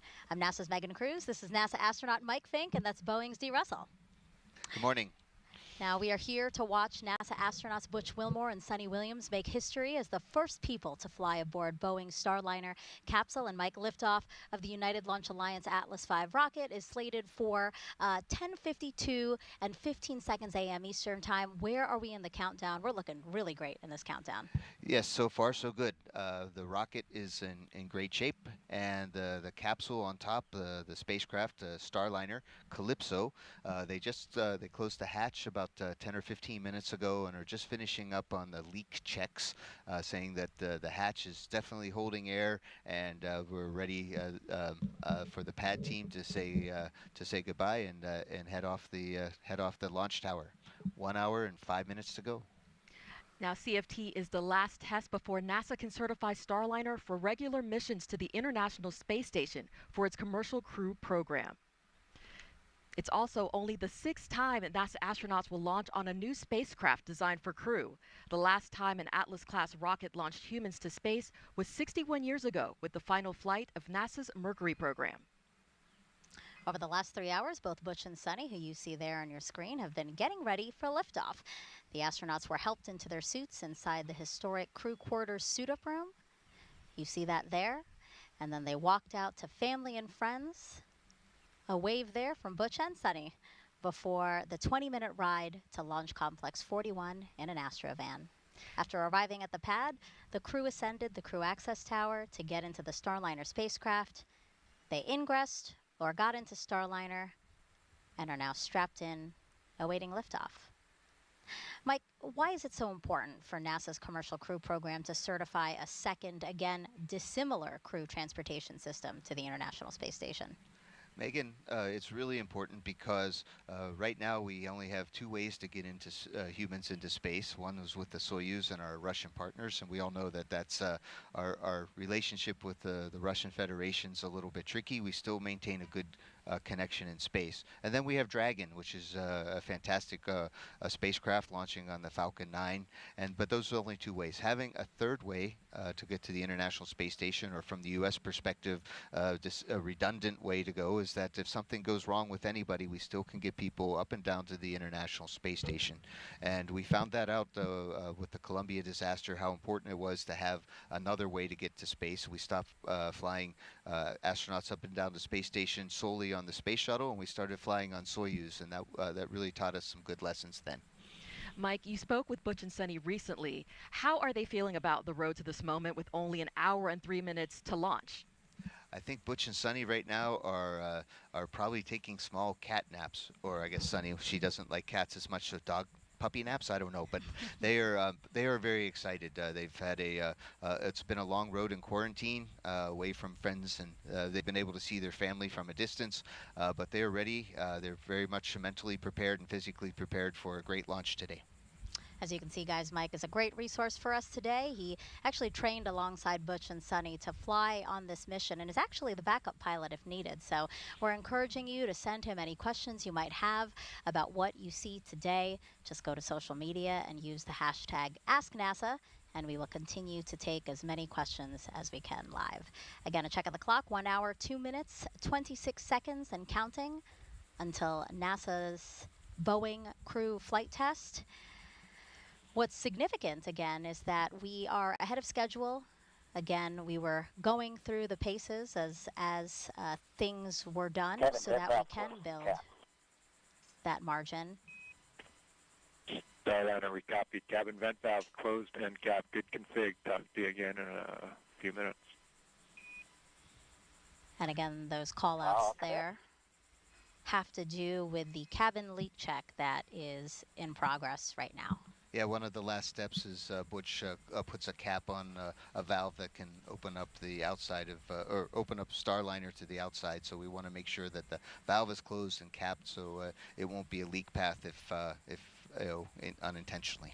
And there are more than 60 seals, right, in the crew module, 6 valves to check if they're in the closed position. And bottom line, this check is to make sure that everything is sealed so that the Starliner is properly pressurized on the ride up. Yes, we don't need the atmosphere to leak out. If it does, we have spacesuits, but it's very good to double check everything, and we expected the hatch leak check to proceed just fine, and it did. And there was a particular PSI, right? 1 hour and 1 minute. A particular PSI that the team wanted to see being held within the cabin. Yes, so we start out at atmospheric pressure, and we use Go ahead.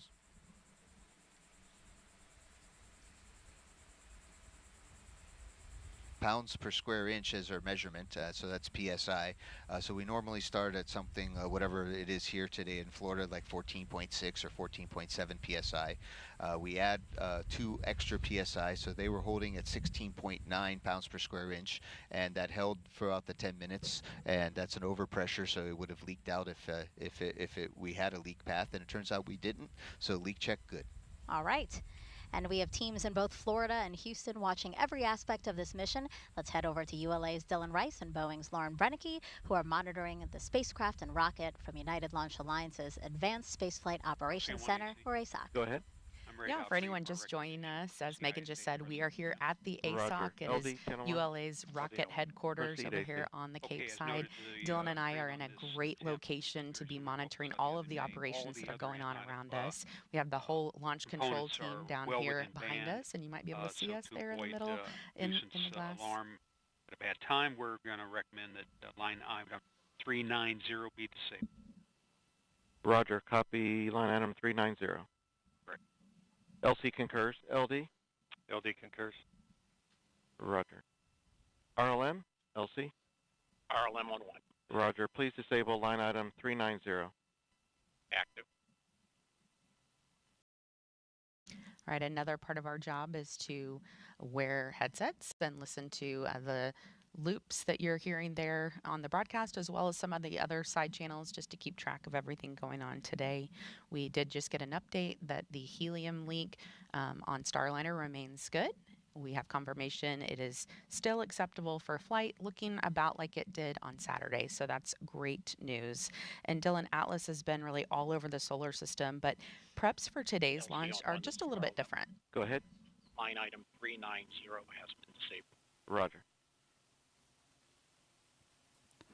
Well, that's right, Lauren. So we're using our standard processes and procedures that we use for every Atlas Centaur mission. But today's mission is different because we have a Starliner atop Atlas and Centaur, and 2 astronauts inside Starliner. So there are some added steps. LC, this is FTS. Go ahead. Yes, Operation 55, Step 270, FTS open loop test is complete. Roger. So we do have added steps to support those additional activities to ingress the crew and then close out the Starliner and then prepare the crew access tower for launch. But right now, today, we're remaining in our final built-in hold as we continue to prepare for liftoff. There are a few activities left for us today.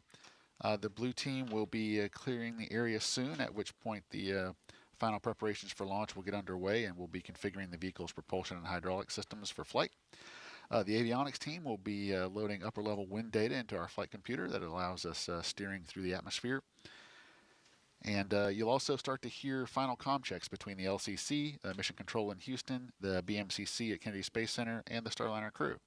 Once all that is done, we'll be retracting that big crew access arm. That'll be one of the big visual cues on the launch pad that lets us know that we're getting closer to launch. And then you'll start to hear us get into our final polling for launch.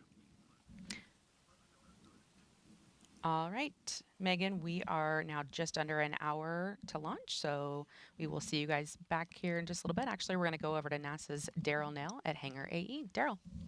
All right, thank you very much. And looking here into Hangar AE, and you can see here the CCP team, Commercial Crew Program, is back here monitoring everything that's been going on. And so far, it's been a beautiful countdown. Let's talk a little bit about weather. You can see around the pad, there's been some cumulus clouds that have popped up in and around the area, and that's because some sea breeze has come ashore, and there you see it. Sea breeze, of course, activating with some of the warm air over the land. Launch Weather Officer Melody Lovin says, though, no problem and no issue. Oh, there's a big cumulus cloud right next to the pad. She believes that these are going to be able to pass over by the time we hit T0, so not looking to have much of a problem there. And she just briefed us that we're still go. 90% go is currently where we're standing at. Again, beautiful weather outside. You see the one concern there, the cumulus cloud rule. And so they will be keeping their eyes on that. We did have some showers offshore. Those, though, dispersed, and that's not a problem. We do have some weather. We're also watching along the ascent corridor. We're keeping track of that. LC, Slick on Channel 1.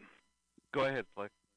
CST 100 pad operations are complete and ready to configure the white room for launch. Annulus purge was disconnected at 13:54 Zulu. Roger. Blue team lead, LC. Go ahead. Perform toxic vapor and O2 checks when raising the environmental seal and configure white room for launch. Roger.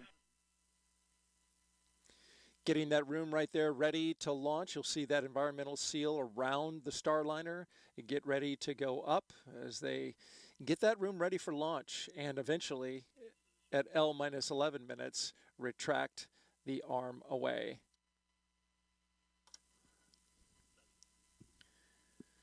All right, again, the ascent corridor weather, though, it is low for any issues. So all across the board, we still look good for weather. There's a look at the satellite loop, and you can see all across the eastern seaboard, all the way up into the maritime provinces of Canada.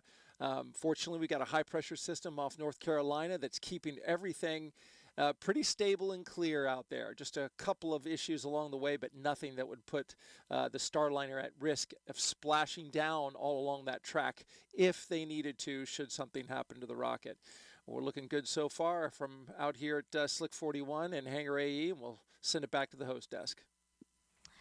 Now let's take another look at the crew for this flight test. We see Commander Butch Wilmore. He was at the bottom left corner of your screen, NASA astronaut and retired U.S. Navy captain. Raised in Mount Juliet, Tennessee, married to Deanna Wilmore, and they have 2 daughters.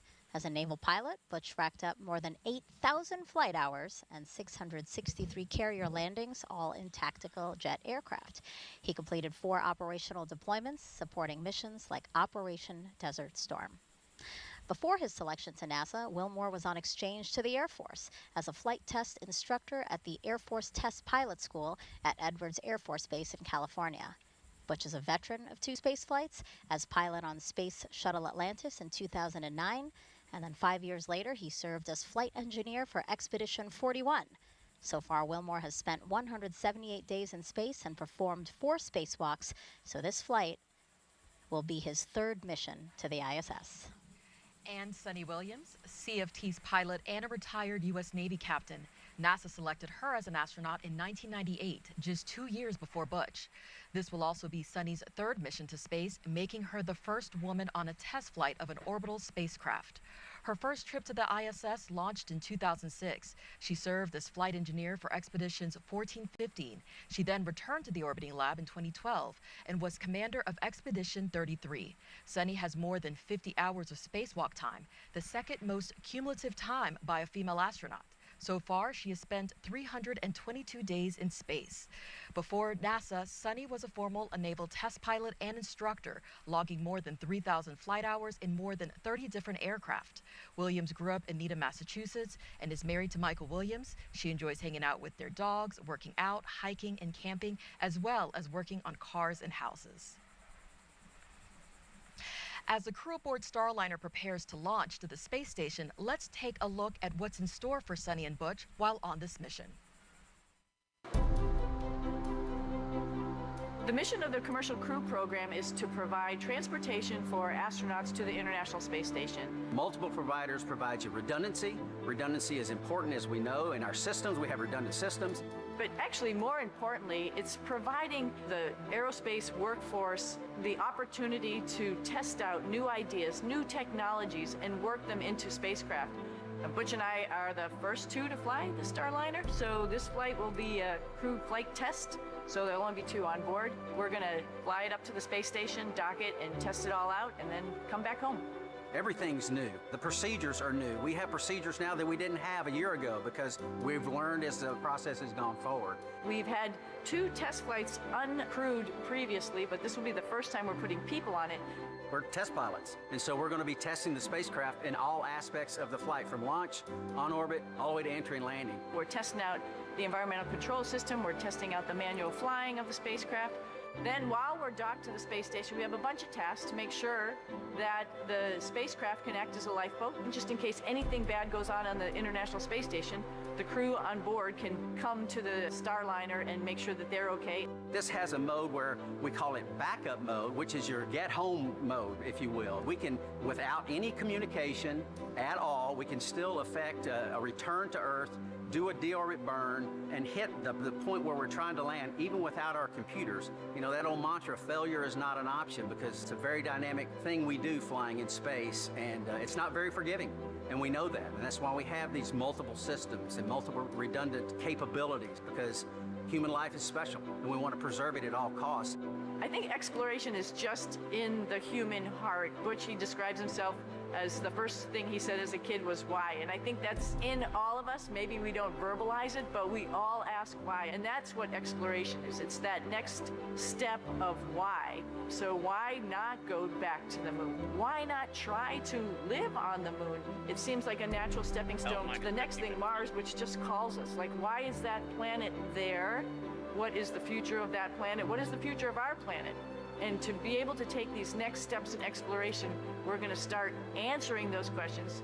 We stand on the pinnacle. This is kind of where everything, integration, everything comes together, which is where Suni and I sit. And this is just a part of the ongoing process of growing and expounding our knowledge and our understanding of all things for the benefit of mankind.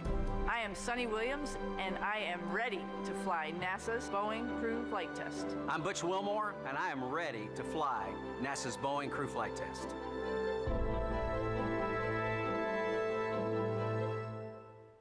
And we are ready here at 49 minutes, 17 seconds until liftoff. Now, this historic flight test will be a major milestone for United Launch Alliance. NASA's Antonio Jaramillo joins us now with ULA's CEO and president, who has more about this company's road to this moment.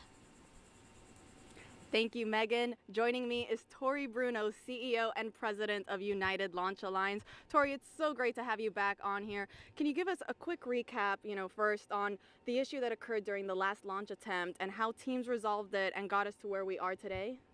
Absolutely. So we have a ground system at the pad that controls the things that occur in the last few moments before we go to ignition. This particular system is the one that releases the rocket from the pad and controls what happens to getting the umbilicals loose. And we have a triple redundant system that is also able to vote, and we lost one card within one of those 3 chassis that do this. The crew was never in any kind of danger or anything like that, but in our timeline, had that failed much later, we would have relied on the double redundancy in voting that remained, but that early on, our criteria says stop and understand what's happening. We did resolve it the next day on a Sunday. It is a card within a chassis that has power supplies. It was one of the 2 power supplies that are also redundant, and so the flaw was really that power supply going down and not switching to the backup supply built into the chassis. So we removed it, we replaced it, we put the modules right back in it. The chassis we're using we know works because it's the same chassis we used to launch Vulcan on Cert 1. Everything has checked out and been retested, and now we're good to go. That's great to hear, and it is a beautiful day right now. It looks like it's going to be a beautiful launch. What's the trajectory like for this launch? I mean, who along the U.S. will be able to see it? Yeah, this is a very unique trajectory because it's flat and long for crew safety. And so it'll head out from here, it'll go north and a little bit to the east, and so all along the southern coast of the United States you have a pretty good chance of seeing it. And what that trajectory allows us to do is to have no blackout areas where the crew would be unable to abort the flight, God forbid, in the event of an anomaly. And it delivers them just short of being orbital, so if there were any issues with the capsule's propulsion system, they get a free return safely to the surface of the Earth. So very unique for us. We've never flown apart from the test flights of this capsule a trajectory that is suborbital before.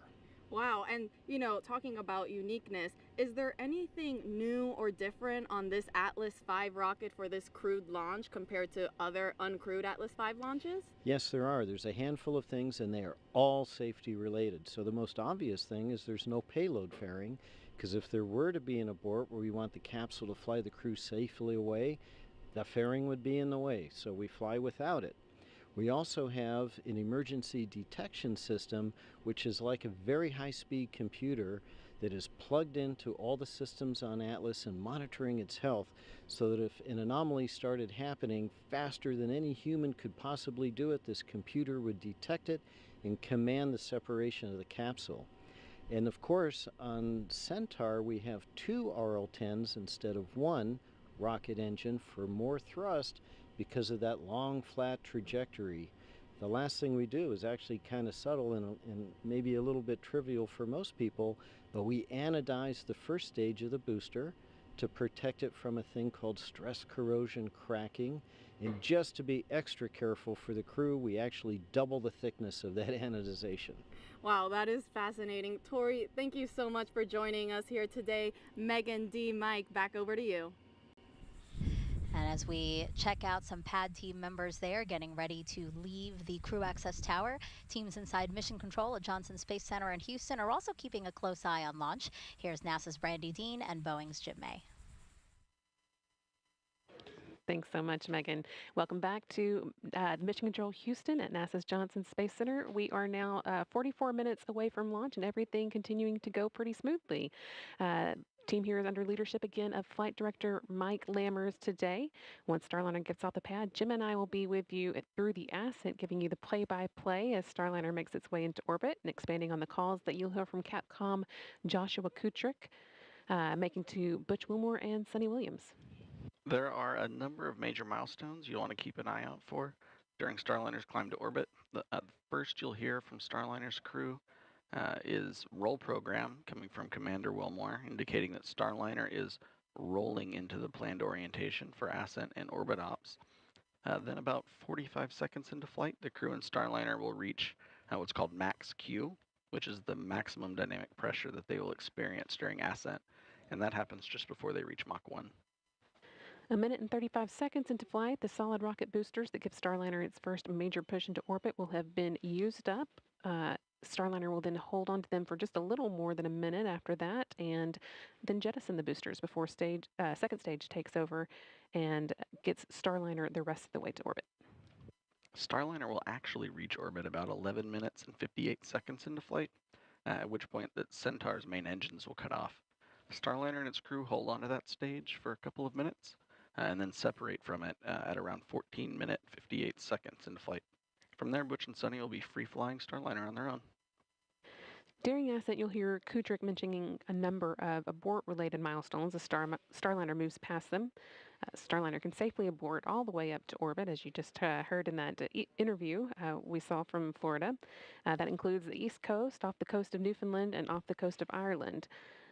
Beyond that, it would just be able to safely abort to orbit, and of course, we're hoping not to need any of those options. And the last major milestone before crew begins what we call orbit ops is the orbital insertion, or OI burn, which will move Starliner into slightly elliptical orbit as opposed to the more slightly suborbital trajectory that it starts off in after separating from the Centaur. From there, Starliner will be on its way to the International Space Station. And speaking of the space station, let's check in with Rob Navius and the International Space Station Flight Control Team. Rob? Go ahead. Thanks, Brandy. Back here in the International Space Station Flight Control Room, flight controllers are keeping tabs on the countdown and monitoring the work on board by the Expedition 71 crew in advance of Starliner's scheduled arrival tomorrow. After docking, NASA astronauts Matt Dominic, Mike Barrett, Jeanette Epps, and Tracy Dyson, along with Station Commander Oleg Kononenko of Roscosmos and fellow cosmonauts Nikolai Chub and Alexander Grabenkin, will be ready to roll out the red carpet as Wilmore and Williams float through the hatch into the Harmony module. Now, the dock timeline is designed to be variable. That means that the number of days Starliner could stay at the station could be adjusted Depending on any further launch delays or undocking delays Clear the flight caused hazard by area, weather turn conditions at area the western warning U.S. system landing lights, sites complex for 41 Starliner. flashing red, and sound One of the most area important dock days for the Starliner crew will come 2 days prior to their scheduled undocking, when they load the last of the cargo items to be returned to Earth in the vehicle and conduct onboard manual piloting proficiency. That will enable them to stay sharp for their departure from the station and the deorbit and entry events that will follow. We're now 41 minutes, 9 seconds away from Disabled CAT liftoff. TVM system Today, the operational loops are so far, thankfully, quiet. And with that, we'll go back to our folks at the Cape. As we prepare in less than an hour to launch 2 astronauts to space, during this test flight, let's check back in with NASA's Antonia Jaramillo, who's with NASA's Associate Administrator, about the mission. Thank you, Dee. Joining me is Jim Free, NASA's Associate Administrator. Jim, thank you so much for joining us. Can you discuss a little bit why it's important for the space agency that we have another American spacecraft launching to space from American soil? Well, I mean, it is truly historic day that we have today. It is the 6th time we've launched a new vehicle to space, and this time with the first female on one of those missions in Suni, and from the Cape Canaveral Space Force Station, not the Air Force Station any longer. And we're also, now it gives us that chance to get back to ISS with another crew. And the learning that we're doing there about the human body, about technology, about science, of course science is key to all we do. And then to prepare ourselves for those missions to the moon and then on to Mars. Absolutely. A lot of firsts, a lot of important things for sure happening on this mission. You talked briefly on this. Can you discuss again why it's important just in general that we have multiple spacecraft available to send humans to space? We need that access. So right now we have one provider giving us that access to space station. This will give us a second provider, which means if we have a problem with either, we have ways to get our crews to and from station, which helps keep the tempo that we've had for 23 years of having humans in low Earth orbit, but also that opportunity to get the crews back if there's an issue at all, and keep that presence going. Absolutely. This has already been a very exciting year for the agency, with many, many fascinating missions already taking place. Now with this historic launch about to take off, what else can the public look forward to? It has been a great year, and certainly a lot of learning already for me about the incredible mission that we have at NASA. And the missions that we have remaining this year, I'll just highlight a couple of them. Europa Clipper, which will be an incredible mission for us to watch in its journey and understanding even more about the solar system. NISAR, which will help continue our learning of Earth. And then we have X-59, that first A in NASA, right, the aeronautics, which will go through its first flight this year. We're about to do an engine run-up on that aircraft. And of course, heading towards Artemis 2 next year. The crews in Washington this week planted a moon tree just yesterday with our deputy administrator, and that gets us on our path back to the moon. Absolutely, and we cannot wait for all of those missions. Jim, thank you so much for joining us here today. Megan, D, Mike, back over to you. Thank you both. And we are now 38 minutes until liftoff of NASA's Boeing crew flight test with Butch Wilmore and Suni Williams. You can see there inside the Starliner spacecraft, patiently, maybe, awaiting liftoff, right, Mike? Oh, they're very patient at this point, and so far so good today. It's been a very smooth count, as Rob Navius mentioned earlier. And so the plan is for Butch and Suni to be docked. That was a call out saying that the pad team has cleared the pad. Now the plan is for Butch and Suni to be docked to the ISS for at least 8 days, and then after, they will return to Earth with a soft touchdown in the American Southwest.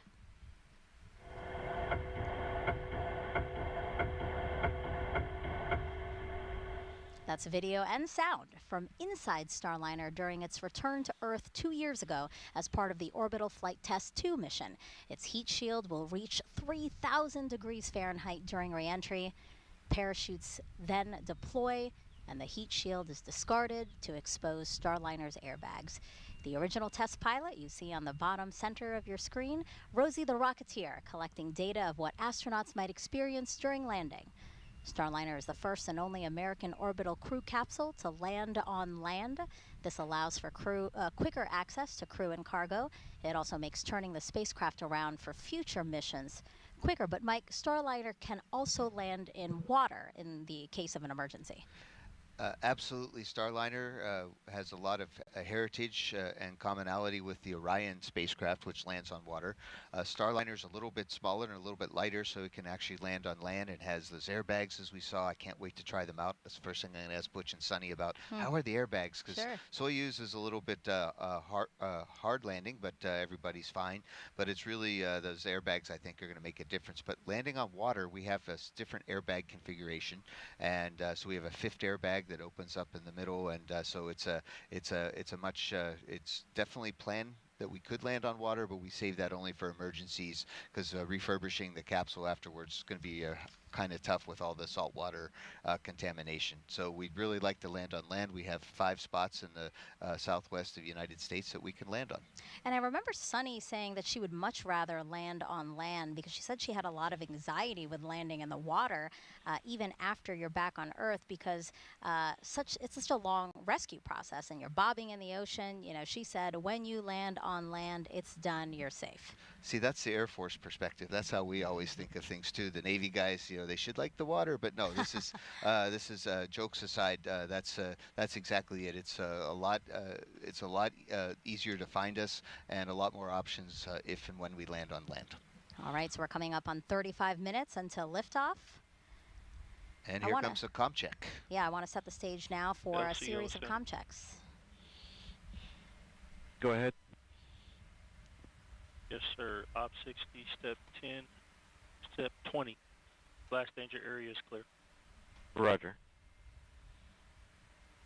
So yeah, we expect to hear repeated communication checks with Capcom in Houston and the crew. This is an opportunity for them to also discuss any anomalies or resolutions to those anomalies, but we've been saying no issues, the team today, so that's great news. And then these comm checks that we'll hear now, we're going to periodically hear them throughout these final 34 minutes. And again, communication is so important, and we want to make sure that those channels are working properly from the crew to everybody else on the ground that's helping to monitor launch. And where we are now, again, the pad team has cleared the pad. So it's just Butch, Suni, a Starliner, and Atlas and Centaur all together. Right. Yep. The first 2 astronauts to fly in Starliner. Go ahead. Yes, sir. I can also give you step 60. Flight hazard area has been cleared of all personnel accounted for. Roger. Butch and Suni, the first 2 astronauts to fly in Starliner. Suni will be the first woman to test an orbital spacecraft. And the last time people flew to space in an Atlas-class rocket was nearly 61 years ago.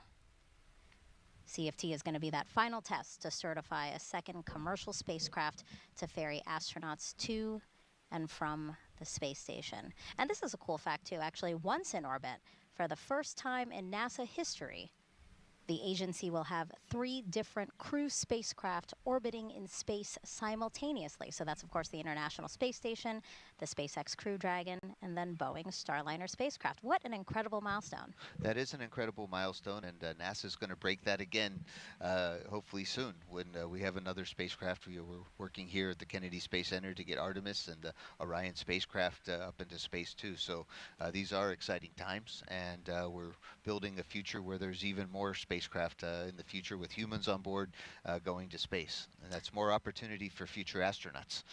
Yeah, Dee, what do you think about that? Again, Boeing, Boeing Starliner joining as one of the 3 crewed spacecraft that's in orbit. Yeah, exactly. I echo exactly what Mike said, that this is all about expanding human spaceflight. So having another vehicle, once this is certified, is going to do exactly that. It's going to get more people into space. Of course, this time to the International Space Station, it's going to increase science. But of course, there's also private missions. So, at the end of the day, it's going to be, it's always great when you can get more people, into space. Yeah, and we've been asking you to submit your Ask NASA questions from social media, so let's answer some more of those now. We have this one from, love this name, Shaquille Oatmeal on Twitch asking, what's the life of an astronaut like between launches, Mike? Yes, we spend all of our life, training and wanting to become an astronaut, and then once you're an astronaut, what's it like? And so we do a lot more training. But I'll say that the last time I flew in space, we just had our landing anniversary on June 1st on STS-134, and that was in 2011. That would have been a great day to launch, but we chose not to. That's 13 years ago. So in the last 13 years, what have I been up to? And that's been helping get Dragon and Starliner up into space, helping my friends aboard the International Space Station as Capcom. I helped Suni when she was doing spacewalks, and we help each other. It's all part of a big team. And so today it's great to see Butch and Suni. They've both been waiting a long time to go fly again. Trying to get a third mission or a fourth mission is really, you have to wait and be patient. And Butch and Suni are going to have they've been working hard on Starliner too. And that's what we do between missions. We help get ready for the next missions and help our friends be ready and support them while they're in space. Yeah, and the Commercial Crew Program is so important because in working with our commercial partners, it really allows NASA to pursue other things, like, again, returning to the moon. Our eyes are set on Mars with the Artemis program. Indeed, and I'll just say I've enjoyed working both with SpaceX and really with Boeing. I mean, when we saw our teammates on the montage earlier, it just it made me tear up a little bit, and I'm not afraid to say that because there's a lot of respect with the team. And let's take another question now. This one is from World Citizen on YouTube asking, does the crew on the space station watch the launch? So right now it's the middle of L minus 30 minutes. 30 minutes to go. RC, conduct weather briefing on Channel 8 Weather Conference Net. Roger. So arm controls, start arm hydraulic final preps. Roger. LOX 1, perform pogo suppressor charge. Roger. Prop 1, perform RD-180 transducer converter calibration. Roger. P&E 2, perform Centaur LH2 SVV cycle test. Roger. That's all the communications between the launch team, basically all the steps that's needed to get us to T0. Yes, less than 30 minutes left. So aboard the International Space Station, if the crew gets a minute, I do believe that they're beaming up this launch broadcast. So hi to my friends aboard the International Space Station that they're going to watch the launch. They're very invested in this. They've been waiting for weeks, months for the Starliner to arrive, and we're good friends with the crew on board, so it's going to be very cordial. But yes, I remember watching L minus 29 minutes. the shuttle's launch. And then when my friends landed on either the shuttle or on the Soyuz, we would try to watch the landing coverage too. So certainly we were always watching NASA TV. And we did get a chance to talk to NASA astronauts Tracy Dyson and Jeanette Epps prior to launch. Prop 1, LC. Prop 1, go. Are we complete? Yes, RD-180 transducer converter calibration is complete and the engine FIV is open. Roger. Flight control, start flight control final prep. Roger. LC, P&E 2. Go ahead. Centaur LH2 SVV cycle tests are complete. Roger. Again, Tracy Dyson, Jeanette Epps, two of the astronauts that are on the International Space Station already. We did get a chance to talk to them prior to launch. Update complete. And they Roger. said they are ready for Butch and Suni to arrive. They've gotten their areas all set up for them, so they're really excited to welcome them just about 26 hours after liftoff today. Again, 27 minutes, 53 seconds and counting until liftoff of Butch and Suni, the first two to fly Boeing Starliner capsule to the International Space Station. Let's go over now to Brandy and Jim inside Mission Control in Houston. Thanks, Megan. Lead crew flight test flight director Mike Lammers is getting ready to poll the flight control team here in Houston for a go or no-go, verifying that all of Starliner systems are ready for launch. Everything is looking good at the moment, and Lammers will use this poll to determine his own response to the final go, no-go poll by the launch conductor just before liftoff. Once we do get into the terminal countdown time frame, there are a few major activities that the team will oversee. The first is Starliner's transition from ground power to battery power. That comes about 18 minutes before launch, and we leave it as late as possible so we can launch with those batteries as... Go ahead. Arm hydraulic final preps are complete. Roger. L minus 27 minutes.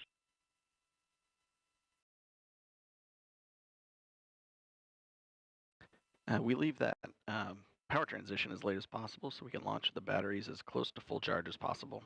A few minutes later, with less than 10 minutes to go before liftoff, Starliner's ordnance will be armed. That activates the critical systems that are needed to detach all the things that Starliner would ultimately deploy or jettison as it climbs to orbit, or back for a landing if that became necessary. And then finally, just 1 minute and 15 seconds before launch, they'll work with the crew to activate the launch abort system, which would rocket the crew to safety in the case of an abort or on the pad early in the ascent. This will likely be the last you hear from us until liftoff. So we are going to send you back to the team in Florida to let Megan, Dee, and Mike see us through the rest of the countdown. Go Starliner. Now let's take a closer look at Starliner, the next generation crew capsule that you see atop the Atlas V rocket there on Launch Pad 41 on Cape Canaveral Space Force Station.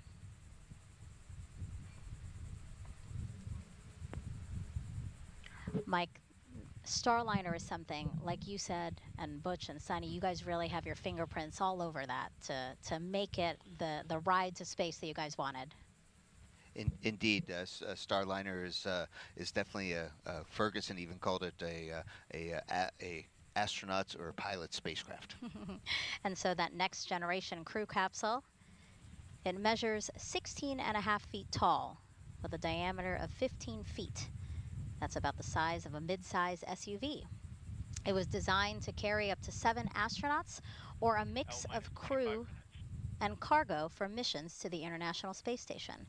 After today's test flight, NASA will fly crews of 4 or 5 with cargo. Starliner is also reusable up to 10 times. I'm sure you're excited for your opportunity to fly in Starliner, Mike. Oh, indeed. We're hopefully Butch and Suni, along with Calypso, are going to pave the way. We'll be in the other spacecraft that Boeing has. We have 2 capsules, and so again, it's always good to have an extra one and a backup one, and we're looking forward to flying next year. Let's head back over to Johnson now, where we have Rob Navius with an update for us. Rob.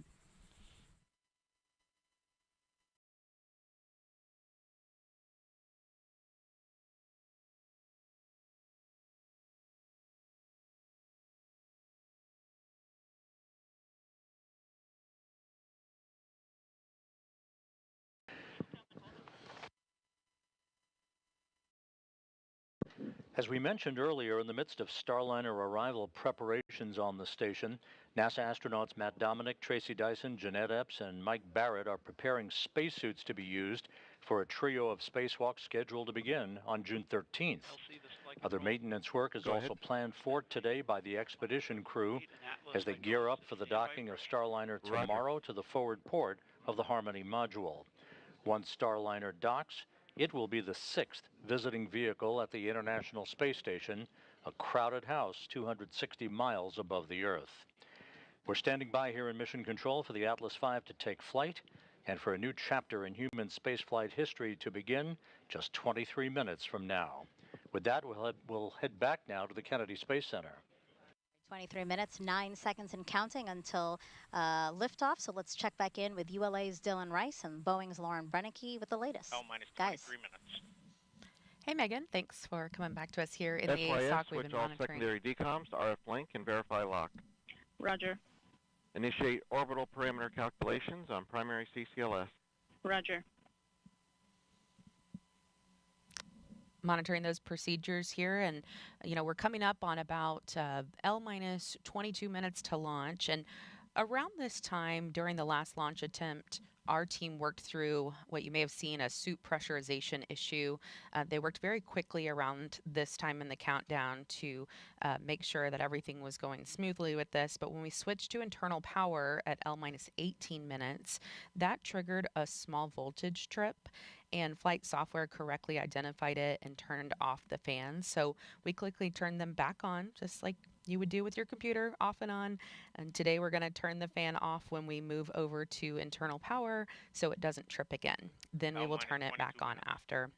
The real difference is that crew will lower their visors about 5 minutes later this time. That action would usually be taken around now or a minute or so from now, and we will listen for that in just a few minutes. The Capcom will tell the crew to put their visors down at that time, and that is a configuration that is needed for proper airflow through their suit. In an emergency, they could pressurize their suits. Go ahead. Pogo suppressor charge is complete. Roger. LCSYS. Go ahead. All secondary.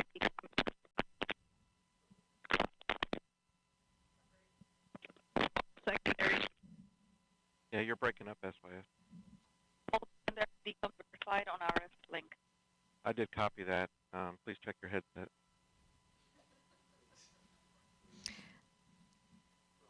All right, as I was saying, that in an emergency, they would be able to pressurize their suits quickly if needed.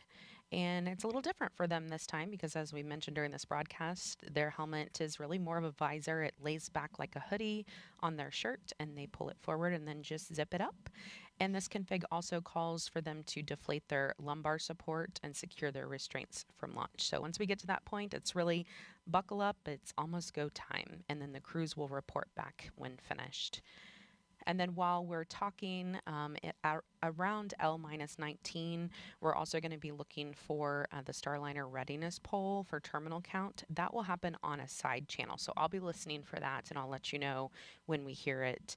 We do have a few polls coming up. That one is short. It will take place in the Boeing Mission Control Center, or BMCC, here in Florida.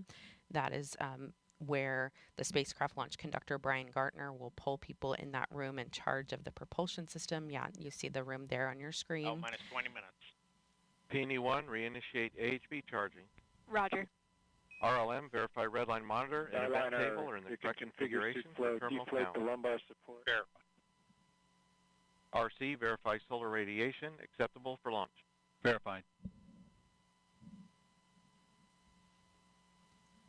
Right, you might have heard, kind of came in faintly. Starliner copies.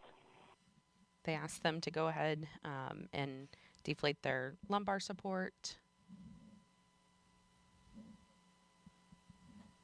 Wasn't sure if we're going to hear a little bit more about that. But again, there will be 3 calls coming up on this Starliner readiness poll for terminal count. They will pull the mission support room manager, or MSR. After launch, the BMCC turns into mission support as things shift over to Houston. They will also poll the spacecraft test conductor, who monitors our power systems. Switch to channel 1. All personnel and visitors remain in present position until launch. Maintain operational silence in the LCC. This is the LC with a terminal count briefing. If a condition exceeds a launch constraint anytime after the terminal count status check, the observer shall announce hold, hold, hold on channel 1, identify their station, and briefly state the reason for the hold.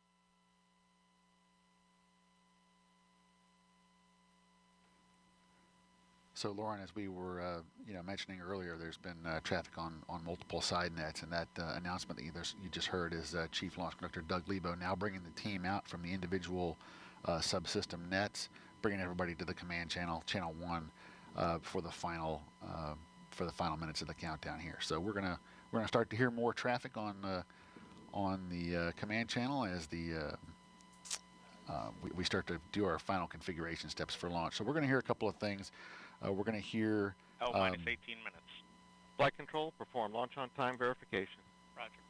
We're gonna hear some final avionics checks like that last call. We're gonna hear hold fire switch verification.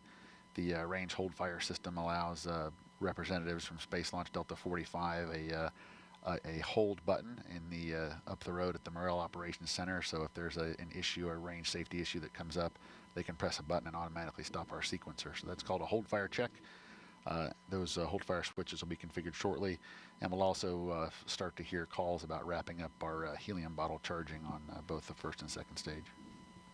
And Dylan, as you mentioned, with the traffic on the loops increasing a little bit, you at home may notice that we are speaking less. And so we are going to be listening to some of these Launch things on time verified. as they happen live with Roger.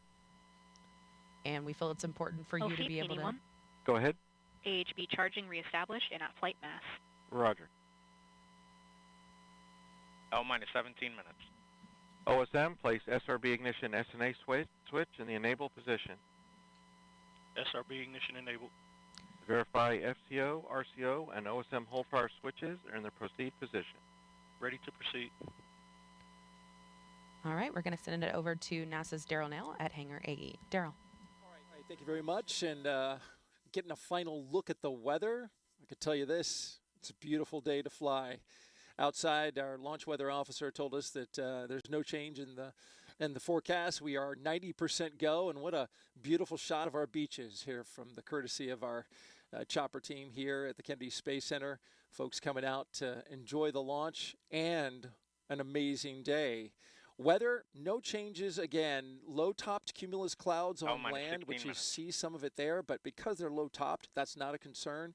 When a rocket flies through a big, thick cumulus cloud, it can trigger a lightning strike, but those clouds are not the kind that can do that, according to Launch Weather Officer Melody Lovin. And so we're good to go there. We also have a launch visibility is always a factor here in the southeast. Can you see the rocket and from where? And our friends at United Launch Alliance provided us with this graphic so you can see about which point in the launch you would see the rocket. If you're within the first two inner circles, you should be able to see the solid rocket boosters jettison a minute after launch. Folks in the Orlando and Central Florida area will be able to see it about 90 seconds of flight. And then it will come into view for much of the rest of the state after more than about 2 minutes, including Tampa on the west coast of Florida. The southeast corner of Georgia might be able to see the Atlas Centaur separation, which happens after 3 minutes of flight. Again, we're looking good here at the ASOC. Richard Jones polled his team, the NASA operations manager. 15 minutes. And all of them are go. LC flight, channel 1 and air to ground 1 are now merged, going to air to ground 1. Roger. We'll send it back to the host desk. LC flight, air to ground 1, ready for contact with Starliner on channel 1. Roger. Starliner, LC, com check on channel 1. Those are comm checks again between different teams. Loud and clear. I have you loud and clear also. And our astronauts, who you see there. Again, this is the test flight. Houston, com check, air to ground 1. Houston, Starliner, loud and clear. Houston has you loud and clear on air to ground 1.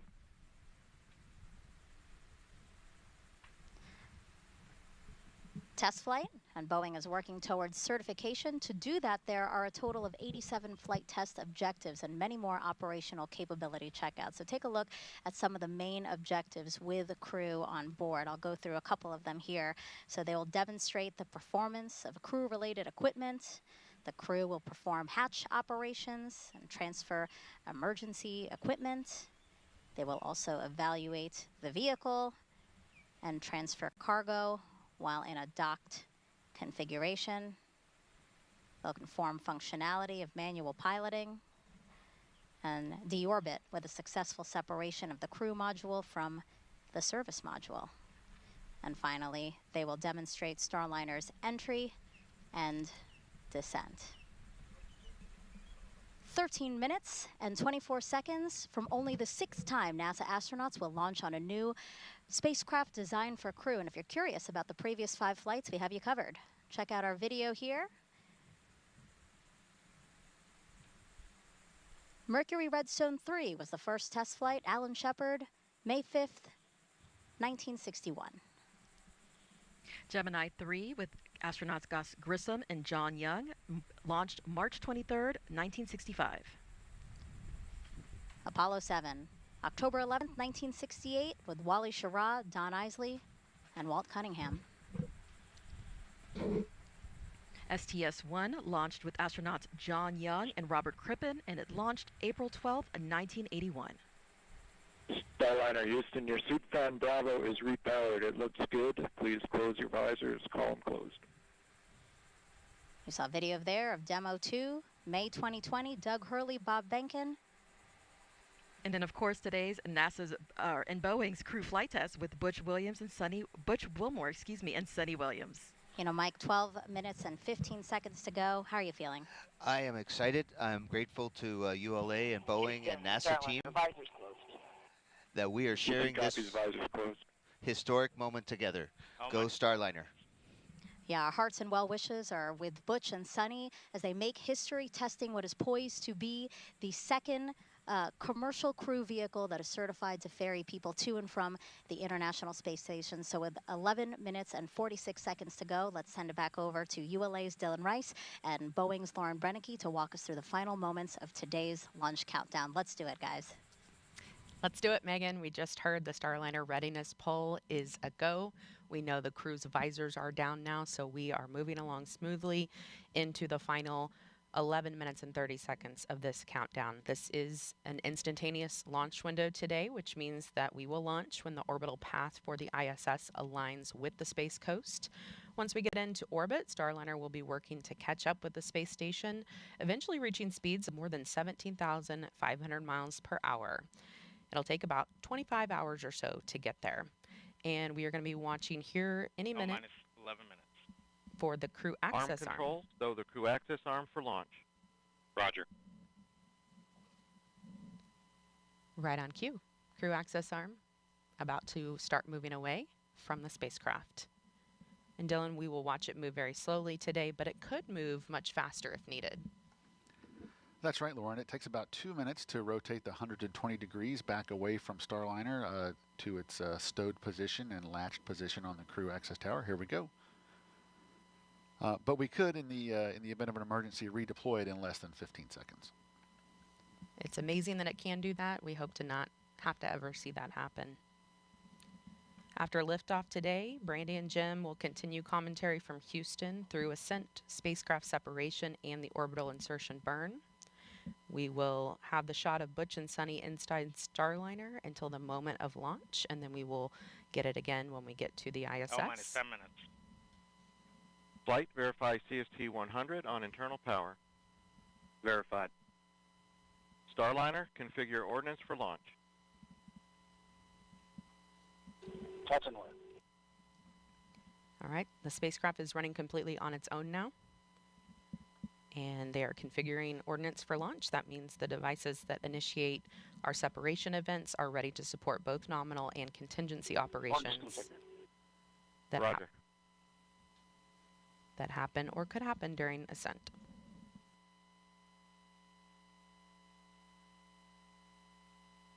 So Lauren, we're just about 2.5 minutes now away from our terminal count status check. The terminal count status check is the final report from each operator indicating that their system, whether it be a ground control system or a launch vehicle system, is ready to execute the final 4 minutes of the countdown to launching the rocket. At this point, if there were an issue, the anomaly team would be discussing it, but nothing like that has happened right now. All's quiet. I am expecting to hear all members of the team report go when pulled by Chief Launch Conductor Doug Lebo. And we're actually hearing on a side channel that they are preparing for the launch vehicle systems poll. This is the long one. A lot of people view this as their favorite poll. It's kind of fun to listen to them list off each system, and then that team will give a final go or no go for launch.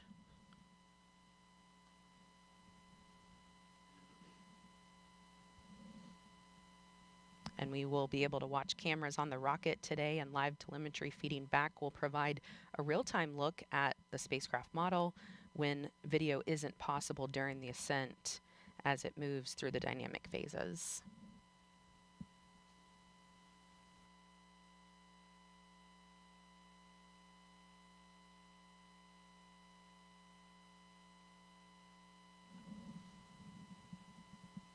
minus 8 minutes.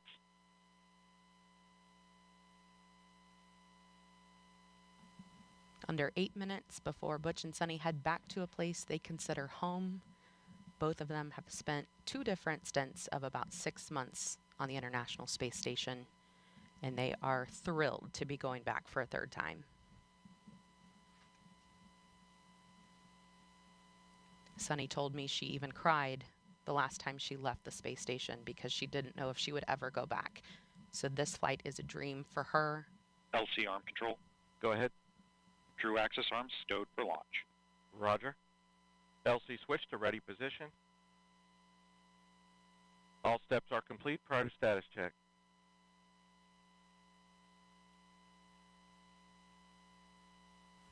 Let's listen in to Chief Launch Conductor Doug Lebo conduct that final terminal count status check as we prepare for launch.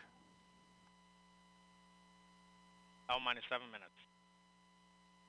Status check to proceed with terminal count. Atlas systems, propulsion, Go. hydraulics, Go. pneumatics, Go. LO2, Go. water, Go. Centaur systems, propulsion, Go. pneumatics, Go. LO2, Go. LH2, Go. has gas, Go. electrical systems, airborne, Go. ground, Go. facility, Go. RFFTS, Go. flight control, Go. GCQ, Go. op support, Go. comm, Go. umbilicals, Go. arm control, Go. ECS, Go. redline monitor, Go. quality, Go. op safety manager, Go.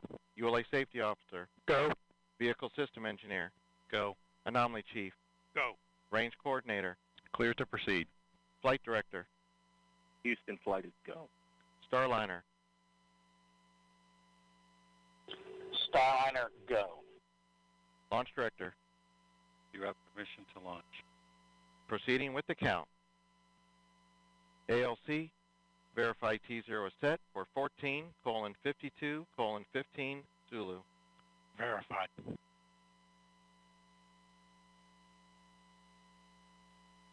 Starliner, net is clear. Thank you, LC. For everybody listening, just a thought. Sonny and I, as we were traveling to the pad, we saw many American flags, and many of you were waving flags at us. And then as we reached the pad, we look up, and of course there's that American flag on the side of the White Room, also one on the side of the rocket itself. And we know that that represents unity and resilience and unified efforts for the common good. And that's what Sonny and I have witnessed this last month. Each of you displaying what this nation's forefathers envisioned, a people committed to God, family, and country, a people who use their gifts and talents for the common good and are passionate and tough. And we all know that when the going gets tough, and it often does, the tough get going.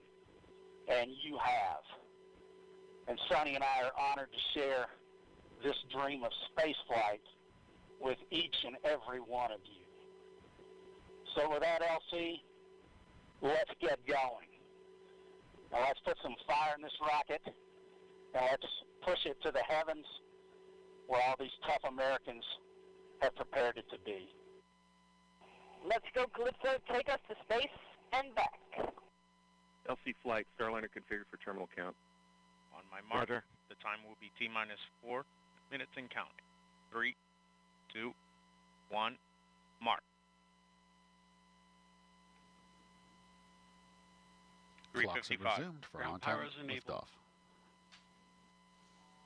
Just beautiful words from Butch there. No better example of unity on this planet than what happens at the International Space Station, where Butch and Sonny are headed in just 3 minutes and 30 seconds. 3:30. Atlas hydraulics at flight fresh. Atlas boosters hydraulic steering systems now pressurized for launch.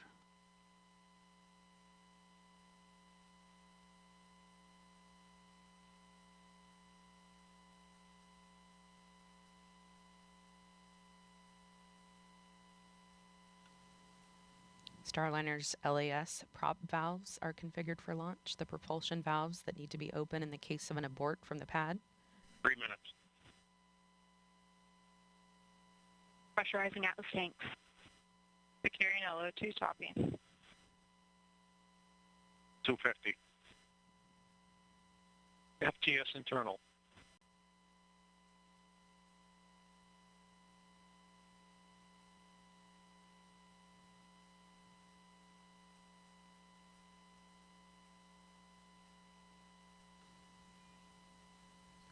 Flight software is in ascent mode.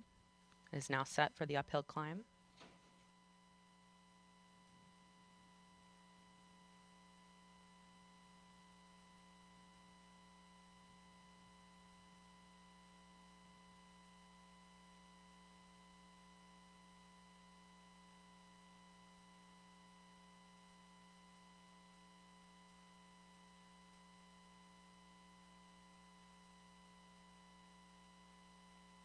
159. Vehicle internal. 155. Launch sequencer start. 150. Securing Centaur LH2. Securing Centaur LO2. Vehicle is now transferred to its onboard batteries, and topping is 140. completed. Launch enabled. 137. FTS armed.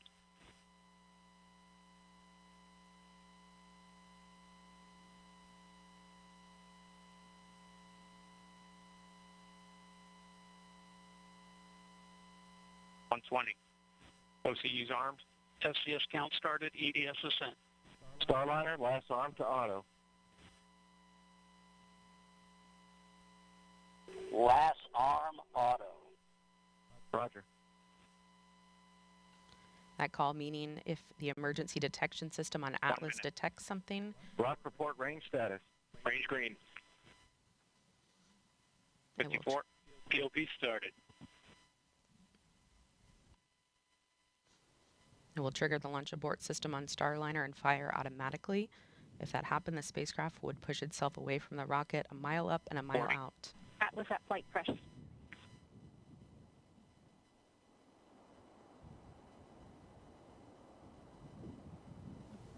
30. Centaur at flight press. 25. Status check. Go Atlas. Go Centaur. Go Starliner. Godspeed, Butch and Suni.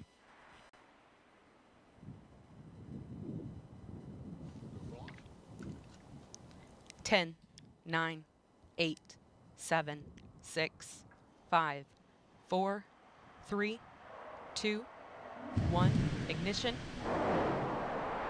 And liftoff of Starliner and Atlas V, carrying 2 American heroes, drawing a line to the stars for all of us.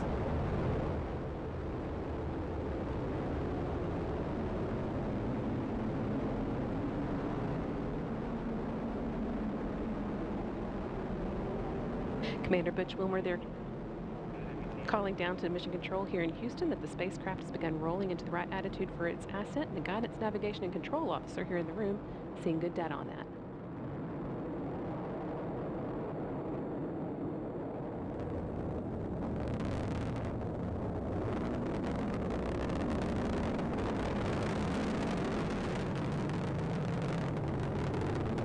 Starliner passing through max Q, or the point of maximum dynamic pressure where the forces of air friction are highest, which in Suni will shortly be passing through Mach 1, where the speed of sound.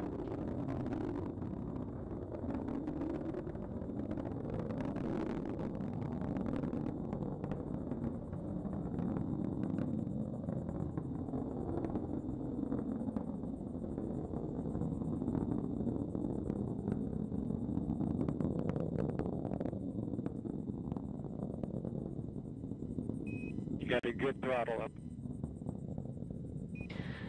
Starliner and Atlas looking good with speeds and attitude increasing as expected. Coming up in less than 20 seconds, the solid rocket boosters will run out of fuel and burn out.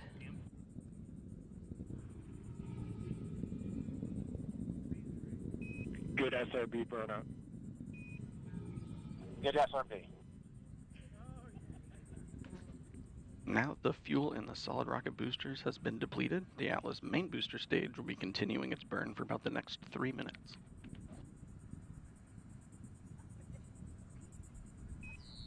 Good handle. Good handle.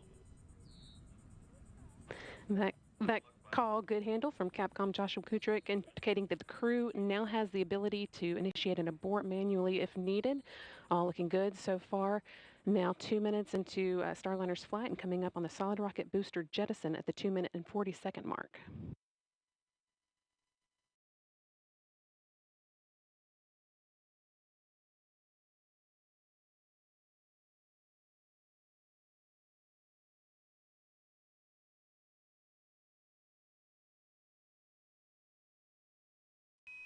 CLG and net, good trajectory. CLG. The solid rocket boosters have now been jettisoned after seeing Starliner through its first 90 seconds of flight. Team on the ground here confirming that it was a good jettison and that the vehicle's trajectory continues to look good. Now 3 minutes into today's flight.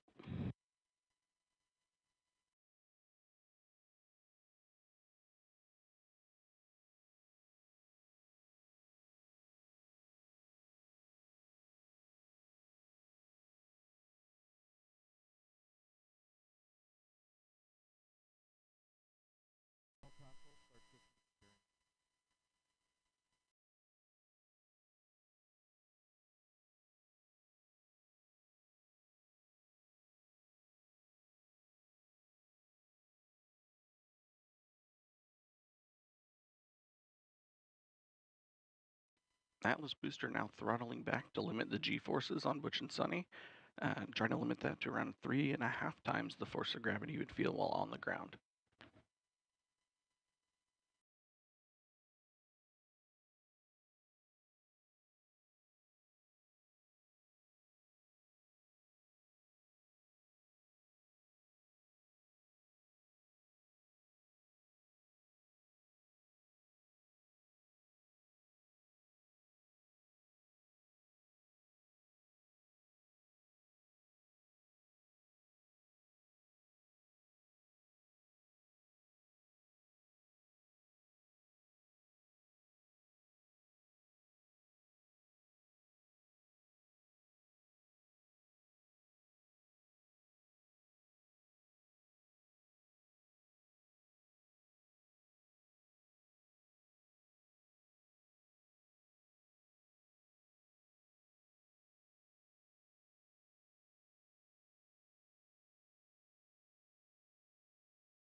Staging. Here in the ground. Decals open. You have sublimator act. Decal sub-act. Decal. Great act. Team on the ground reporting that they saw the ascent cover on top of Starliner that's been protecting the spacecraft's docking system through its climb into orbit. They saw that jettison as planned. Staging was good. You have good control. And now the second stage's 2 Centaur engines have ignited to continue pushing Starliner into space, fueled by liquid hydrogen and liquid oxygen. The next milestone that we'll be watching for is the aeroskirt jettison.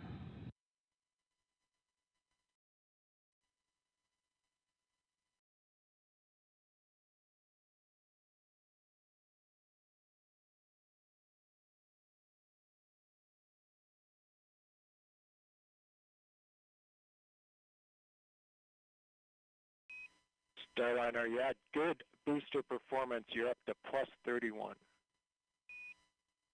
Plus 31.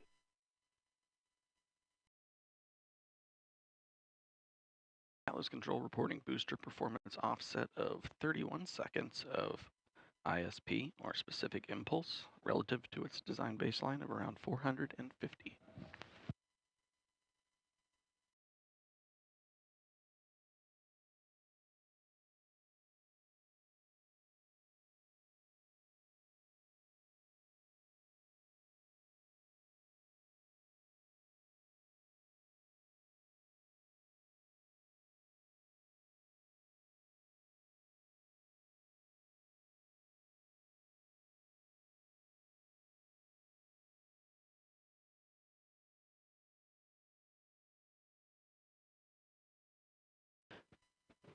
All continuing to perform well, almost 7 minutes into today's flight.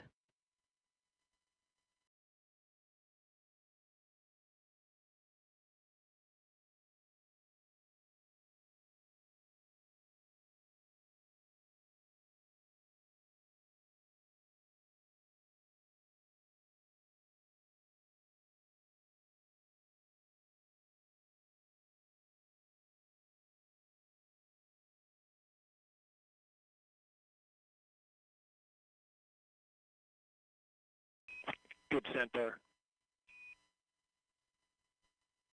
Good Centaur. Capcom Joshua Kutrick continuing to pass good news up to Starliner's crew. That last one reporting that the Centaur upper stage remains in good condition and is performing well, pushing them into orbit.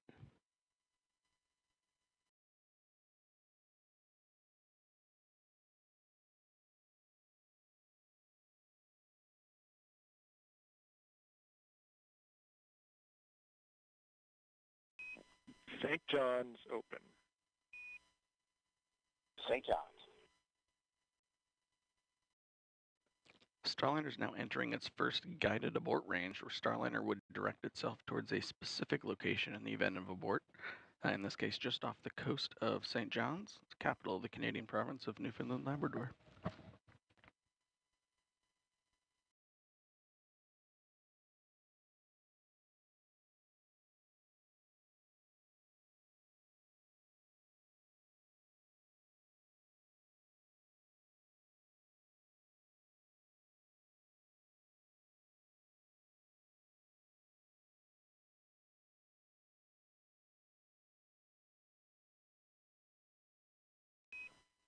Starliner MECO converged 11:5 to 11:52. Good perf, you're at 34 to 36 seconds. 11:52, 34 seconds. That call letting the crew know that the main engine cutoff, MECO, should happen just about on time, about 12 minutes into today's flight. Another good indication that Starliner's ascent is taking along exactly as expected. Main engine cutoff is a major milestone marking Starliner's arrival on orbit.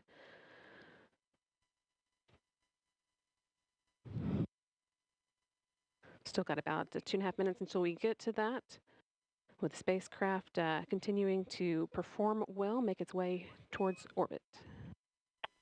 No action, Starliner on the LCL. That's just the system coming up into controlling mode. Outstanding. No action.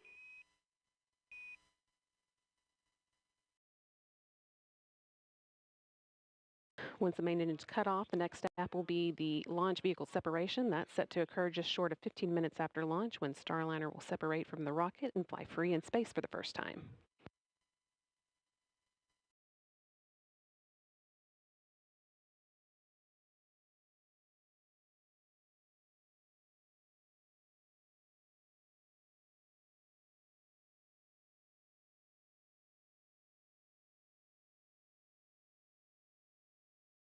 Flight Dynamics officer reporting that at this point, Starliner could potentially make an abort landing off the coast of Ireland. Good cooling. And they're, again, all continuing well, so we're not expecting to need that abort.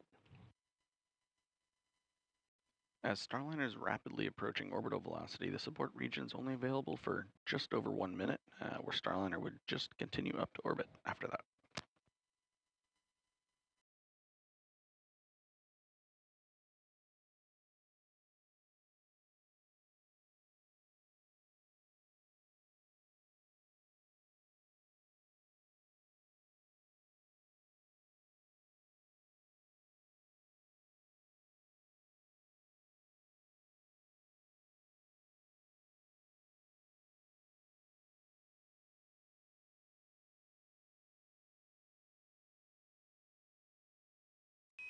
.30 seconds to MECO.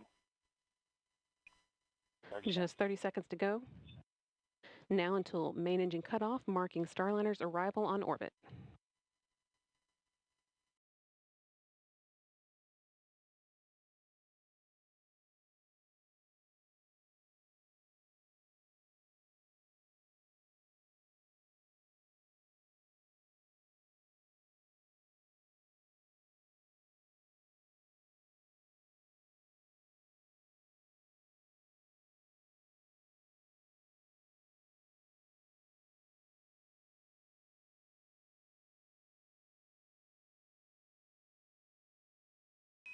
Nominal MECO, Starliner.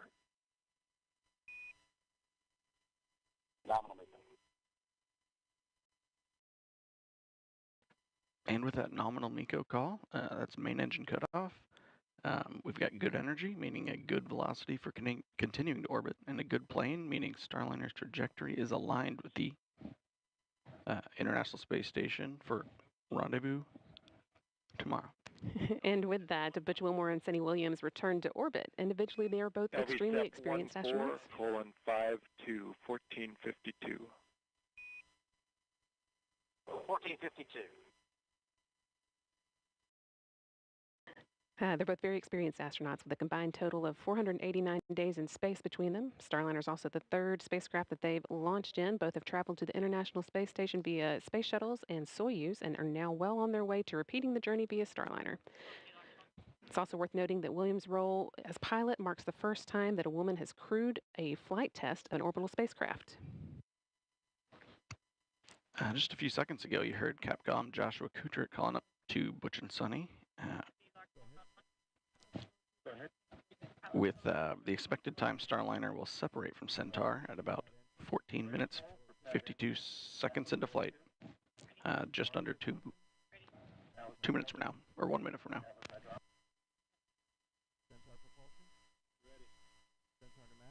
That is actually the last major milestone for Starliner's ascent. All the hard work is done, but we need for Starliner to be flying on its own before it can begin heading towards the International Space Station. There's a slight pause in the action here while Centaur repressurizes and does some attitude control. We'll get into the right orientation to send Centaur on its way and then jettison it and move into the right orientation for the orbital insertion burn, which will come about 31 minutes into flight.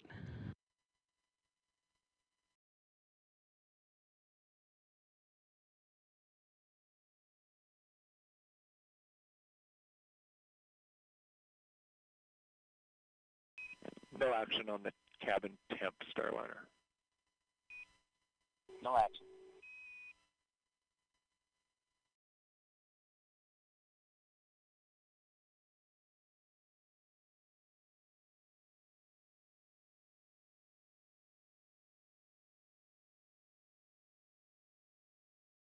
And about 10 seconds until an expected launch vehicle separation.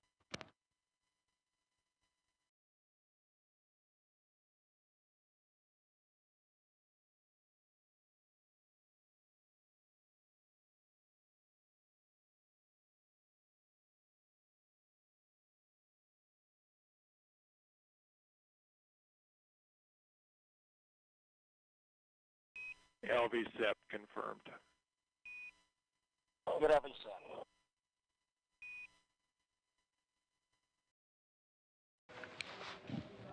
And now that Starliner has separated from this Centaur upper stage, we have a big thank you to our partners at ULA, providing Butch and Suni a smooth ride to space. That is not the end of today's orbit activity, though. The team will now be getting ready for the orbital insertion burn, which comes 31 minutes after flight. So that's still about 15 minutes away now. Suni Williams and Butch Wilmore will be getting their tablets out and doing a few other activities to get Starliner ready for that. And that will be one of the, that will be the first in a series of burns that will set Starliner on its way to the International Space Station.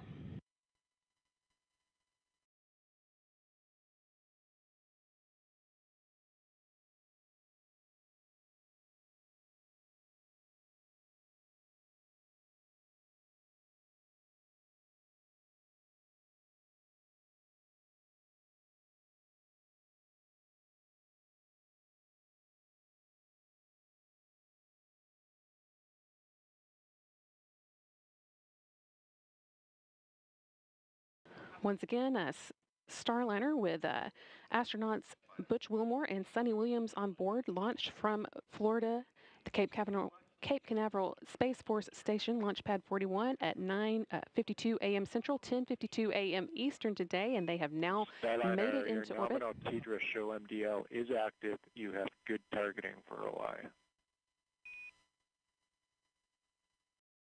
Good targeting.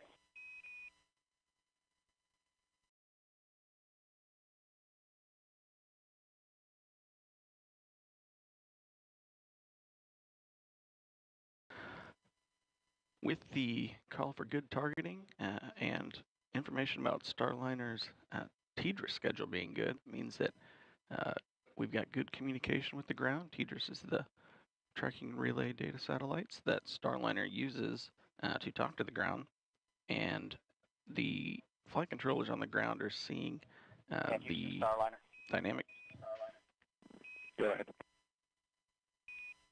Yeah, if you could relay a message to our brethren at ULA. We're all listening. Go ahead.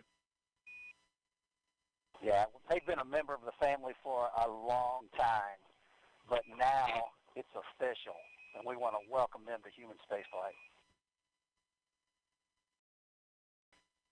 We all copy all and really appreciate the words.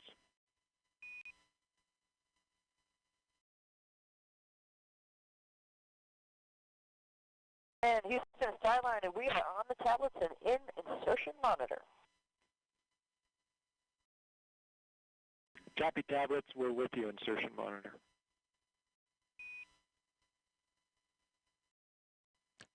So the crew have their tablets out, so no longer using the paper procedures now that the vehicle has stopped moving so quickly.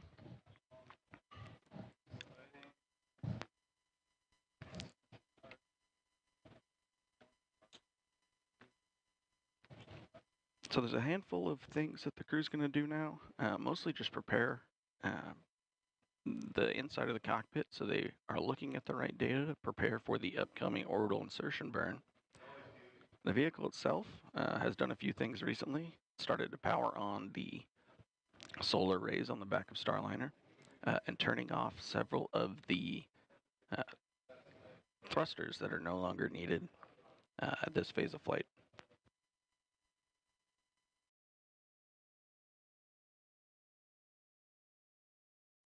Upcoming in about 4 minutes, Starliner is going to start to orient itself in the direction it needs to do the orbital insertion burn.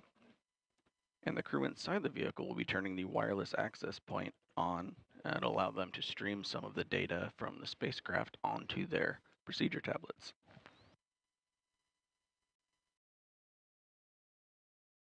And Houston Starliner, last arm is off. Backup control switches, enable 1 on, enable 2 off. SMRCS is the mode. We copy off. Enable 1 is on, enable 2 is off. SMRCS, you're in a good config. Good config.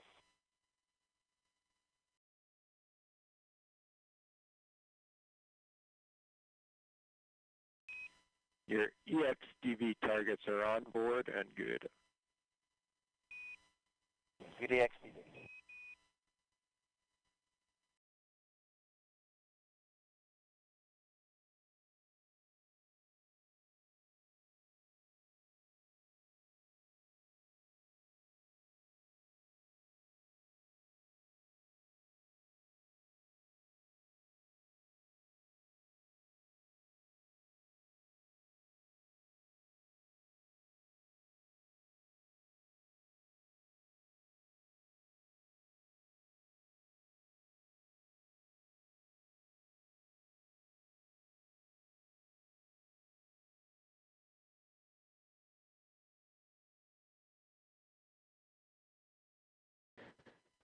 Things will be pretty quiet as Starliner gets into position for the orbital insertion burn. That's still about 10 minutes away.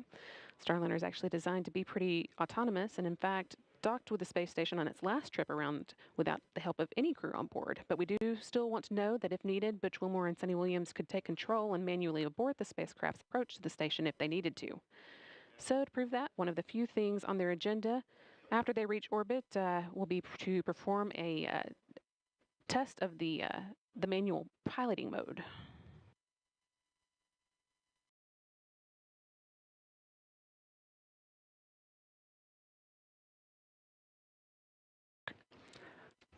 This test will involve first pointing Starliner's nose towards the Earth so that its communication antenna on the back of the service module is pointed at the satellites, the teeter satellites that allow it to communicate with the team on the ground. They'll then move Starliner so that its solar arrays are pointed at the sun, showing they could charge Starliner's internal batteries as needed. And they'll follow that up with a demonstration of the star trackers, one of the ways that Starliner determines where it is in space, pointing Starliner away from Earth so that the system, the Vesta system, can get a good look at the stars. The next step will be for the crew to manually speed Starliner up and then slow back down, which will slightly raise and then lower their orbit and prove that they could manually break away from the orbit that the space station is in if they needed to. At that point, they can move on to the last Starliner, items of the still no test. action on your cabin temp. You're in a good config. It's 74 degrees in there. Yeah, and that's just due to the T2 sensor sitting beside the light. So we're actually going to inhibit that particular sensor. We'll let you know when we bring it back online. Okay, great. Looks like we're on our way to thrust align. Concur. Josh Kutrick calling up that the crew can ignore some alarms they're seeing on the temperatures inside Starliner. That's just a result of one of the sensors being next to a light that's causing it to show higher than it actually is, but it sounds like the crew are pretty comfortable and are getting into place for that orbital insertion. As I was saying, after they have manually broken away from the orbit of, proven that they can manually break away from the orbit of the space station, they are going to move on to the last items of their test for tonight. That's manually moving Starliner into the right orientation for re-entering the atmosphere, and then moving back into the attitude that will let them soak up some sun with the solar arrays and try a different method of manually charging the spacecraft's batteries. But again, once that all has to wait until after the orbital insertion burn. This is again the first of several burns that will put Starliner on its way to the International Space Station. We've still got about 6.5 minutes until we fire up the engines for that burn.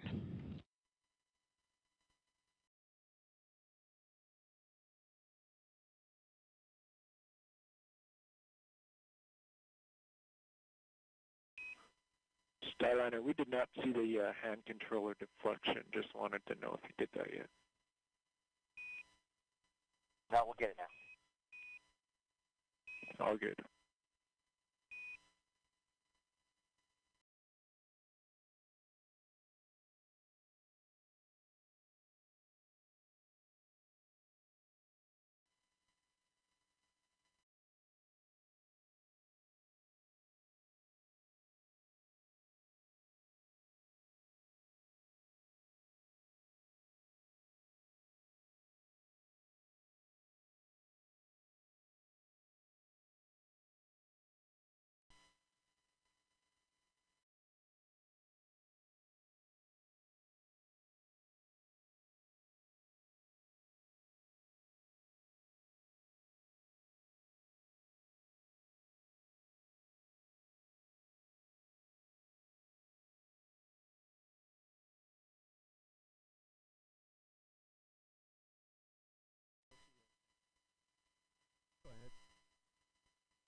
Team here on the ground seeing that everything is looking like it's in the right configuration for the orbital insertion burn. Now less than 5 minutes away. Starliner is currently about 102 miles above the Mediterranean Sea, heading southeast over India in the next few minutes.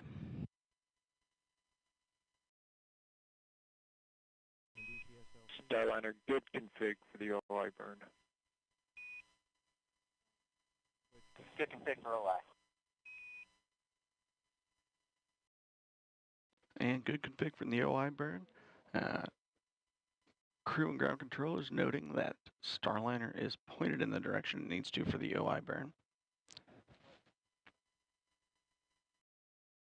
It should also be about the time that the crew are using their tablets for their procedures, also charging them, keeping them topped up for the rest of the rendezvous. We unfortunately won't have a view of Williams and Wilmore as they work through this procedure. Although we had a view of them from inside the cabin on the ground, Starliner isn't able to send that view to us again until it gets to the International Space Station. So you'll be seeing this screen quite a bit as Starliner was getting into the right position for the burn. And actually just now you can see some of the engines firing that help it steer and move around in space. And you can also see what attitude it's in at any given time. Lots of good information on the screen. It is.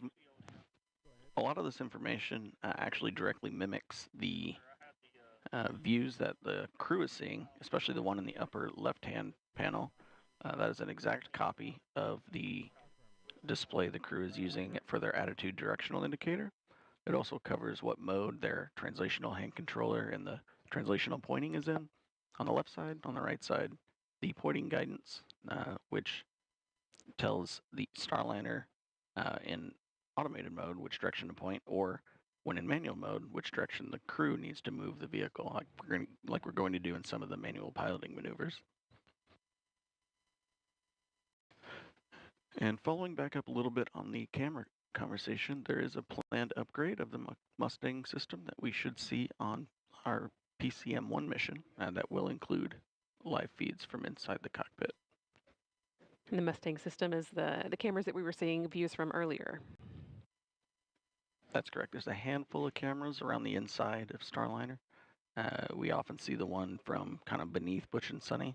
That's given one of the better views without being directly right in their face while they're inside the cockpit during pre-launch. But once they're in orbit, they've gotten out of their seats a little bit, and we should be able to see a little bit more around the cabin.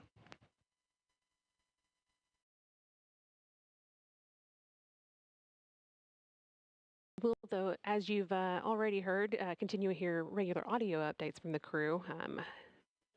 Everything going well now that Starliner is just under 30 minutes into today's flight. We've got about a minute and a half left to go into that orbital insertion burn that will be kind of the final end cap, really, to today's ascent, which again took place at 10:52 a.m. Eastern when Butch Wilmore and Suni Williams launched inside the first Starliner to carry crew members on board from the Cape Canaveral Space Force Station, Launch Pad 41. They made it to orbit about 14 minutes later, and now we are just again waiting for this first of a series of burns that will set Starliner on its way to a rendezvous with the International Space Station that is scheduled to take place at 12:15 p.m. Eastern, 11:15 a.m. Central tomorrow.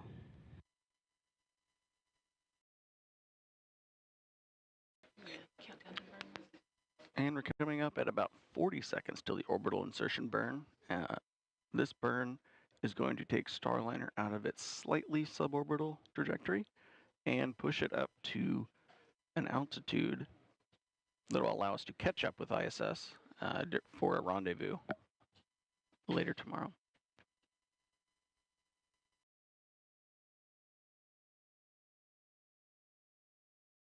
"15 seconds left to go, and once again, you'll be able to see those engines firing on this digital screen here that show when the burn has started. 2 seconds.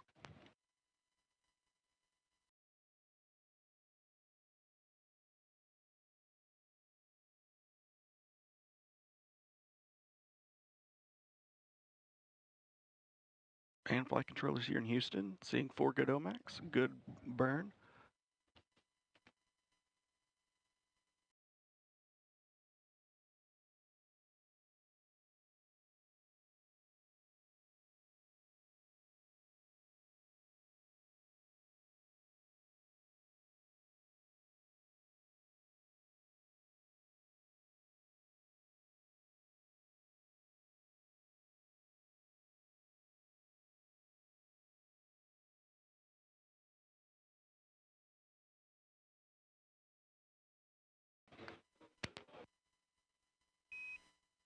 We take a look. That was a good OI burn.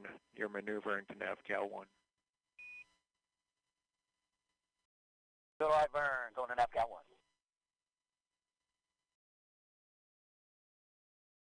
1. And with that call up, both crew and flight controllers agreeing that that was a good OI burn. I'm looking at the trajectory plot here in Mission Control. I see our trajectory pointing us directly up to the altitude we need to go to for the next burn. Right now, Starliner is moving into NavCal mode, or NavCal attitude. That's going to be the first of several positions that Starliner, directions that Starliner points itself to track some of the stars from the Starliner and update the position inside of the position orientation of Starliner inside of its guidance, navigation, and control algorithms. And of course, you're seeing lots of happy faces and cheers here there in Florida. Everybody glad to see Starliner safely in orbit with Butch, Wilmore, and Suni Williams in tow, sending it on its way to the International Space Station for docking tomorrow at 12:15 p.m. Eastern Time. Once again, Starliner safely on orbit, has conducted a good orbital insertion burn, and is on its way.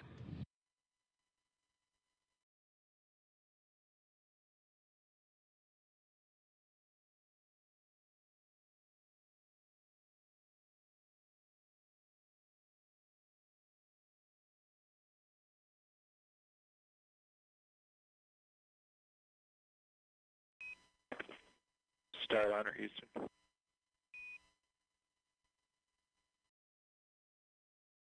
ahead, Starliner, Houston. Yeah, you do have good cooling. The sublimator is working. We are watching it, though, because the water usage is just a little more than we thought we were going to see. You probably noticed that. It's a reason for the advisory there.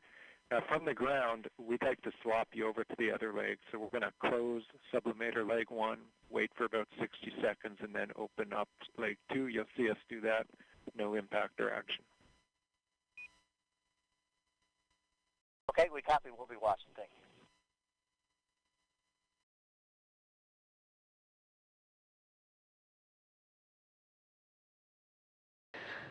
Joshua Kutrick there again, giving the crew some words about information they're seeing on orbit. This one related to sublimators, which are used to cool the spacecraft down. But just letting them know that there's nothing that they need to be concerned about. The team will keep watching that.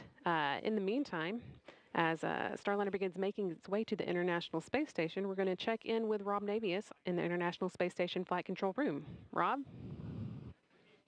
Yeah, thanks very much, Brandy. With Starliner en route to the station, the work now just beginning for Wilmore and Williams.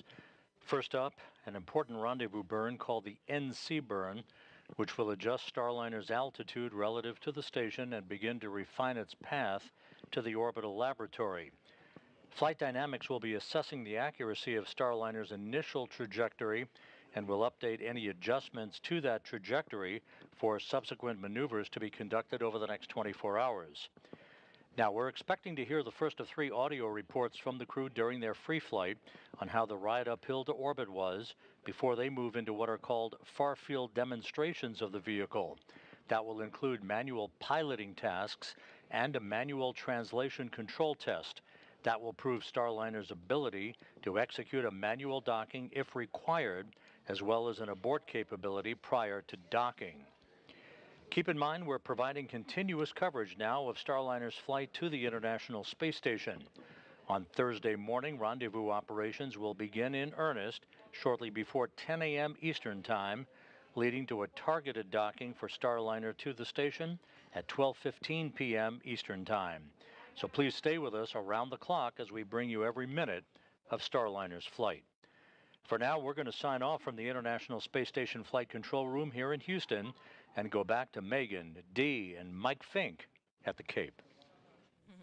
Hey, and welcome back to the Space Coast of Florida, where about 36 minutes ago we witnessed the launch of a United Launch Alliance Atlas V rocket carrying the first 2 astronauts, NASA's Butch Wilmore and Suni Williams, inside Boeing's Starliner capsule to the International Space Station. The first time ever, Starliner now in the right orbit to rendezvous with the space station in just over 25 hours. How are you guys feeling? How was it to watch launch? Again, just right over the water behind us here.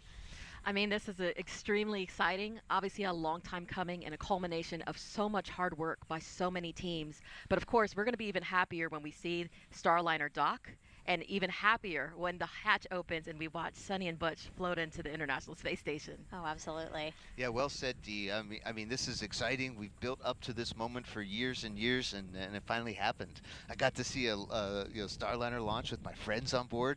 How cool is that? And I could feel like the whole planet was cheering for them. Yeah, it was really nice to see it happen. There were a lot of emotions here at the host desk among the three of us, as well as the crew that's supporting us here on the host desk. And it's just a history-making launch. Suni, again, the first woman to test an orbital spacecraft. That's amazing. And then again, the last time people flew to space in an Atlas-class rocket, 61 years ago. CFT, this final test to certify Starliner, and then once in orbit, the first time in NASA history that the agency will have 3 different crew spacecraft operating in space simultaneously. So that's the International Space Station, SpaceX's Crew Dragon, and again, once Boeing Starliner spacecraft gets there, Boeing Starliner spacecraft. So really just like a lot to celebrate. It's amazing. You know, Mike, I know you've been part of Starliner's journey from the very beginning, working alongside Butch and Suni and all the teams across Boeing, NASA, ULA. So talk to us, how does it feel to see this rocket from your perspective? I was so impressed all the way through the launch countdown and all the way through orbital insertion burn. Everything was just like the final simulation exercise they give us back at Johnson Space Center, where they just give us everything nominal. And there we are. Everything was fine. No hiccups, no drama, nothing to worry about. And so I was really happy with Butch and Suni, and for Butch and Suni, and happy with the whole team. As Butch said, thank you to the United Launch Alliance for a great ride up, and welcome them to the club of rocket companies that can send humans into space. Now we just got to get to space station in 24-ish hours. That want to discuss, let me know if you're there. And we've been asking for some questions on social media, so we still want to get to those because there have been a lot. So why don't we pull up one question here right now? This one's from Ramon. What is your favorite part of being an astronaut, Mike? Is it days like this? Definitely days like this, Ramon. Very much glad to be an astronaut on this day. I think Butch and Suni might be a little bit happier than me to be an astronaut today, but this is definitely a great day. And if you're not on the rocket yourself, helping your friends is a really great way to be an astronaut. And so, Mike, talk to us about, this is, again, a crewed flight test. Certification is what's next for Starliner. So what's the process to get us to your flight next year? Well, first we have to, Butch and Suni, they've gotten to orbit. That's, kind of step one. Now they got to get to the space station and complete their flight test objectives. Once they land safely in a desert somewhere with the airbags, and we'll analyze. The Boeing team will analyze the flight test data, see if any improvements, any changes, any things that can be improved and made, and then we'll get ready for us at the post-certification mission number 1 that we call Starliner 1. I think Dragon had a similar one. They called themselves Crew 1. Well, we're Starliner 1, and we'll be ready to fly when the spacecraft is. Right. And so obviously there's still a lot on this road for Starliner, but when you do fly next year on Starliner 1, Mike, I know that there's a bunch of people here who are very excited for you, so much so that they created this shirt. Oh, no. I love it. Mike Fink Fan Club. That's right. Oh, he's hiding, guys. He's hiding behind his computer right now. I am deeply humbled. Thank you. No, yes. It just goes to show that so many people are invested in Boeing and NASA and ULA working together on the Starliner program. So we celebrated together with the crewed flight test today and launch. And again, we still have so much more of the mission to go, and we can't wait for your flight for Starliner 1. All righty. Thank you very much. Thank you again to everyone who submitted questions throughout the broadcast. You really helped to contribute to the broadcast. And Mike, really great to have you here marking this historic launch with us. It's great to be on the team, and you guys are both are extreme professionals, as well as our production team and the PAO team that's right up the hill from us. Great job, everyone. Absolutely, and today's liftoff could not have happened without the many teams across the country supporting this launch, which of course is just the first of many critical milestones for this flight test. Yeah, that's right, Dee. So our coverage tonight, or today, won't end here. First up, we have a post-launch news conference starting at 12:30 p.m. Eastern Time right here on NASA TV, followed by continuous coverage of Butch and Suni's transit to the International Space Station. Starliner is on course to dock at the station in just over 25 hours from now, and then the ISS crew will welcome them on board. Again, we will take all of that live on NASA TV, NASA Plus, and our social media channels.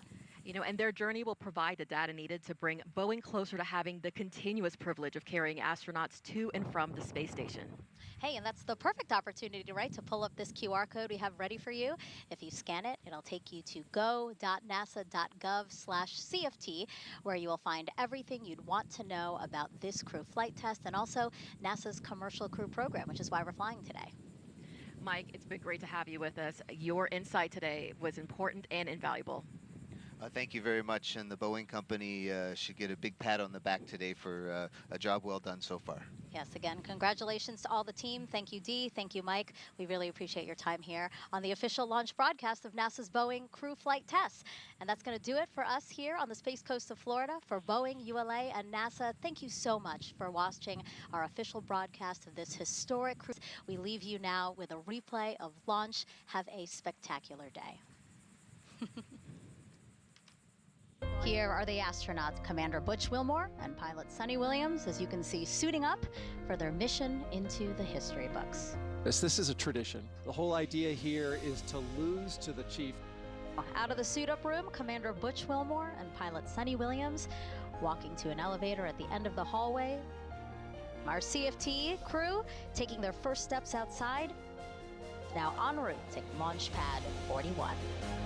Crew transport vehicle is into the pad. Butch and Suni arriving on level 12. Last look at planet Earth for a while, saying hi to us. Hi, Suni. Butch getting in there. Gotten strapped into their seats here. Hatch closure complete. Roger. 3, 2, 1, ignition. And liftoff of Starliner and Atlas V, carrying 2 American heroes, drawing a line to the stars for all of us.